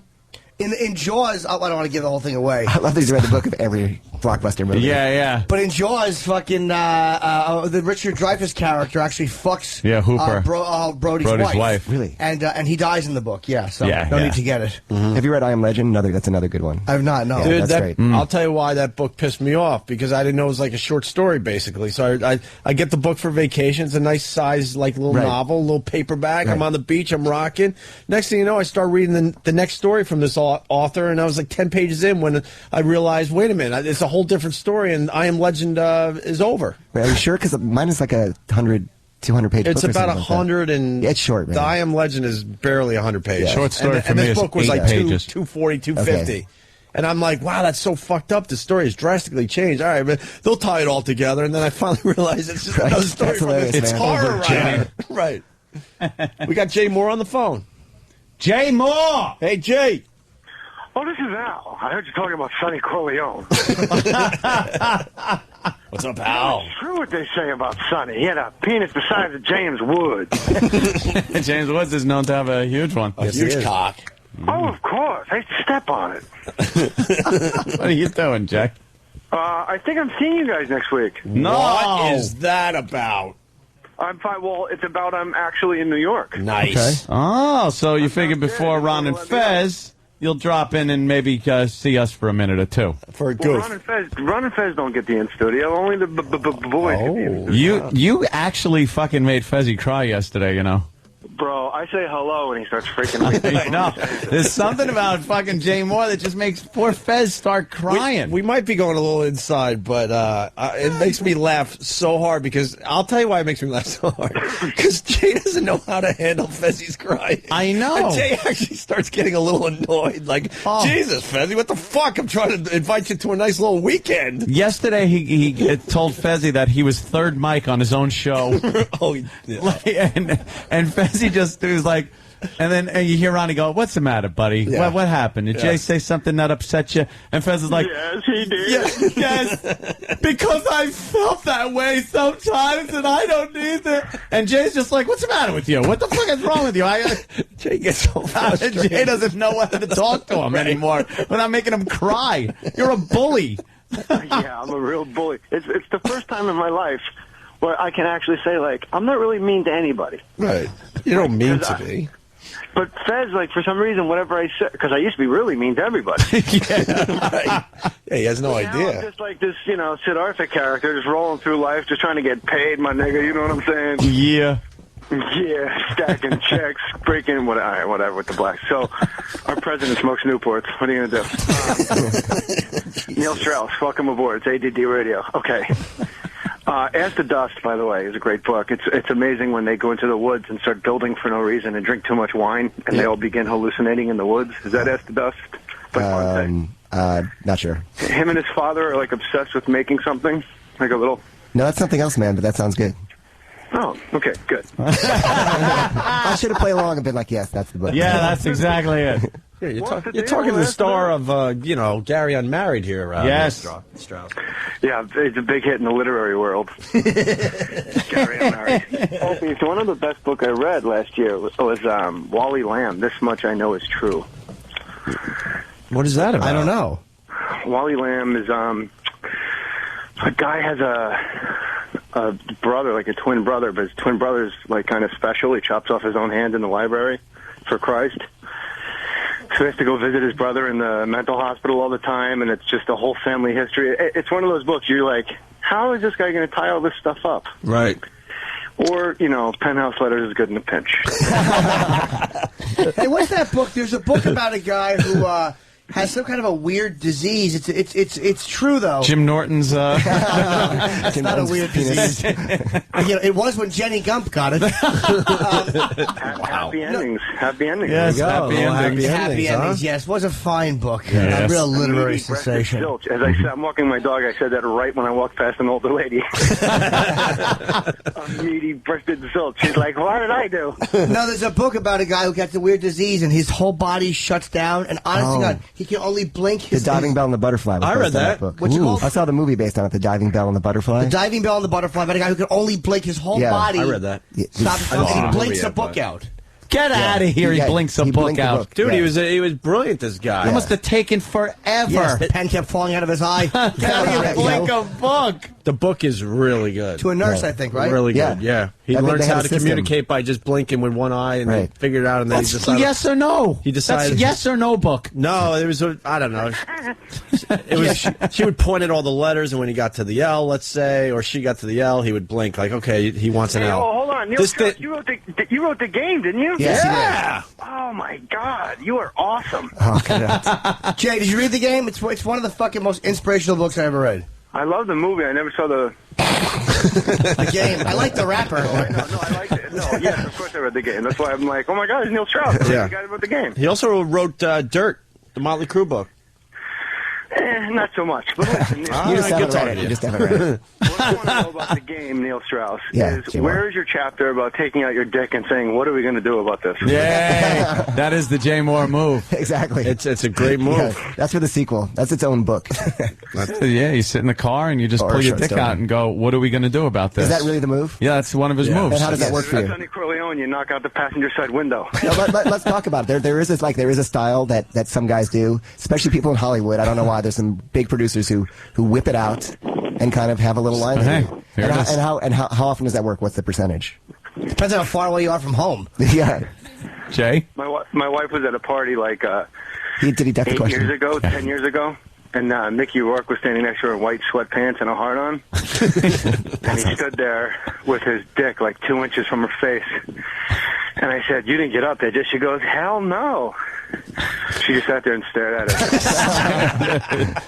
I said, was it huge? Was it, like, smelly? She goes, it was completely average. It was just more like how beat his sweatsuit was amazed me. He had, like, the old guy at the club sweatsuit going. God. So, Jay, I really want to know about this line. How does it work for you, for real? Yeah. Me? Yeah. Well, I've been off the market for quite a while, Mr. Strauss. Okay, so the line's a joke. You haven't done it before, is what you're saying. Well, you make out with a chick, and you make out with a chick, and you touch her boobs and stuff, and then I sound like saying like you touch her boobs and stuff, you know. And no, it's good. And, you touch her boobs, and you're making out, and you try to get some, and it's not going anywhere, and then finally you just take out 8 inches of luscious stiffness. And you go, what are we going to do about this? And then what happens? She says, measure it accurately. Stop using the metric system. It's either the end of the relationship or the beginning of something fantastic. Yes. Yeah, because that would make sense. If you're not getting anywhere, it's a good last-ditch effort. But there are other efforts one can take. Yeah? Like that's sort of like an all-or-nothing thing, and I don't like to take risks. I like to make sure it works all the time. So do you want to know some real tactics for... Yes. There's a word for that. It's called last-minute resistance. Last-minute resistance is like the way guys are scared to approach women, right? Mm-hmm. Women aren't scared to approach. What they're really usually scared of is that moment, that point of no return. Yeah. They're going to go to the point of no return. They get scared. There's a fear reflex, which probably is like evolutionary there from having babies or something. So anyway, there's the old school ways. Wash, rinse, repeats. Right? You kind of back up and start all over again. Yeah. Another way to do it is you beat them to their objections. Always, at any point with meeting a woman for real, you anticipate their objections. So you stop first. Be like, you know what? This is too crazy. We got to stop. You got to be like, you're trying so hard to control yourself. It's like, I'm trying so hard to control myself. You're making it crazy. You go around that side of the bed. I'm here. No more of this. Well, that's good. So I'm getting horny talking to them. You beat them to it. And then the third and kind of most powerful thing is called the freeze out. And this is like, if you've done these other two, they're not working, and like you've gone, you're putting your hand on her shirt for like the third time, and she slaps her hand away. You don't get into debate about it. You say, okay, cool, no problem. You flip on the lights. You turn off the music. You bring a laptop out. I have a friend, or that guy Mystery from the VH1 show, used to bring a chessboard out, and and you're not emotional about it. You're like, okay, cool, no worries. And once she was feeling good and having a nice time before, now it's all gone. And after a while, she'll re-engage your attention. Pull out the laptop and start jerking off to internet porn right in front of her. Fuck it, I don't need you. Dakota Fanning pictures. She leans over. She's like, what's tranny surprise? Exactly. Chicks with what? Well, that's right, sweetie. Freeze out. Yeah. Neil Strauss, where do you, in that situation, where do you stand on rape? I'm in the carpooling at kindergarten. I got it. That was a good transition. Nice transition. Can I tell you the fucking... All right, Jay, take care, mate. I love you, boys. What day next week, you know? I don't know. I got to ask Jimmy. Yeah. Well, we got to start pumping your big visit up. Yes, Jay. We haven't seen you in a while. We had Karen. Why'd you do that, Karen? They would have found it. Karen, don't tell Jimmy. They were going to find it. Hey, Neil Strauss, I'm going to see your ass later, and you know what the That's fuck. cool. And I'd like to say that your technique is a lot closer to rape than mine. Yeah, really. Right on. All right, Jay. Take care, buddy. We'll see Jay Moore next week. Jay. The star of Gary Unmarried. And we're wrapping up, too. Neil Strauss, Emergency. This book will save your life. It looks like you got 3 of us hooked at least. Yeah, I like this. We're all going to watch that. Read this, and the game and Dirt and everything else. Yeah, Neil, I've been a fan for a long time, and so I'm very happy you came in. And I haven't read this book yet, but I'm going to tell you, the game fucking works. I didn't do it like you did it, but those little weird things, freeze out. Yeah. All that shit, like stop it from when they're like, when a girl says something like, we're not going to fuck. You're like, nah, of course we're not going to fuck. You think I'd fuck you the first time? I don't even know you. And it really makes them feel stupid for thinking that you're thinking that way, and it kind of puts them into question the way. It's fucking amazing how that stuff works. No, it changes your reality. That's why I'm here with the 3 girls. And what was that other book that I got to pick up today? Ask the Dust, John Fante. After the Dust? Ask the Dust. Ask the Dust. It's quick. It's a good read. I'm gonna read it. You better leave your number because I'm going to yell at you if it sucks. All right, done. I'm kidding. Neil Strauss, come back. All right, man. thanks, guys. That was a blast. Right on. We had a good time. Thanks, man. And I think we're heading out. Do we have to give the Carson's ribs out? You don't have to. You can. Oh, look. We look cool in front of Neil Strauss, and now we got to, give ribs out. Who wants ribs out there? We'll give it to the black guy. Oh, yeah. We'll give the ribs to the black guy today. Carson's ribs, brother. All right?